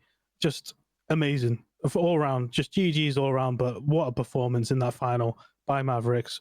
Just stamp of authority. We said, it would be a massive stamp on authority for the NA crowd if MX were to go on, be undefeated through this whole tournament. But then to pull that out the bag against the team who went 7-0 up until that point, that just trumps it all. It's just that's scooping up all the chips and putting them in the pocket. That's it. That's going to the takeaway and not just having a standard kebab. You're ordering the full selection box, the full-on big kahunas. And ladies and gentlemen, speaking of the final boss, here's the final graphic. And that is, ladies and gentlemen, your NA show match here on the Hunt Premier League champions crowned Mavericks with a convincing 2-0 victory against Master X. A magic display. And I think a massive shout out is going to go to Strix for the play of the game with that audacious defuse, and then some amazing plays from the rest of the team members of that Mavericks screen. It's unbelievable. Genuinely, is an absolutely massive performance from the Mavericks team, given how strong Master X has been. And there you go, ladies and gentlemen. If you missed any of today's action, it is on screen for you guys to catch up with those round robin matches and how they laid out, and then how our teams went through the elimination stages to our victors, Mavericks, in that best of 3. It's been unreal, Iron, and I think all that's left to be said is thank you. Yeah, it's been an amazing week, right? Yeah. Start a thank you to all the players from all the teams who took part tonight, taking time out of their busy schedules, all the prep that they put into, built into what has been an amazing event tonight. The staff behind the scenes, appreciated some of the observer cam action there. It's been very, very entertaining to and it's a hard job sometimes keeping up with all the action. When there is so much action, it's hard to pinpoint which action to stick on. And of course, thanks to BSG for making this all possible as well. Yep, 100%. And alongside of that, a massive thank you again to our partners and sponsors, Gigabyte, Aorus, for all of their wonderful support through the entirety of this. And again, folks, don't forget, for you guys at home, Gigabyte Aorus have got loads of great stuff to be able to go and check out, as well as that wonderful brand new monitor they've got on show for you there, Gigabyte at that 8% discounted price. And don't forget, folks, giveaway for your final chances to get involved in the prize line. Yeah, chance to win yourself that monitor, or some keys to play the game, or the arena game codes as well. Everybody that's been here for the last 8 days, guys, thank you ever so much. It's been an absolute pleasure. We've loved every second of it with you, and we really do thank you for all the support and the time and effort you guys put into this too. We're going to be back Wednesday next week for EuroLeague Day 9, where I am going to be super excited to see how the last 2 weeks of the league pan out, and we're going to crown our final Euro champions, and we'll see who it is that's potentially, going to be on the opposite side of the tennis table, Iron, when it comes to EU versus NA in the future. Thank you again for joining me, Iron. It's been an absolute pleasure having you today. I'm sure the chat has loved every second of it with you here. It's been wonderful welcoming you back. And I'll be looking thanks for forward to having that us. again. It's been a blast. I really appreciate you having me.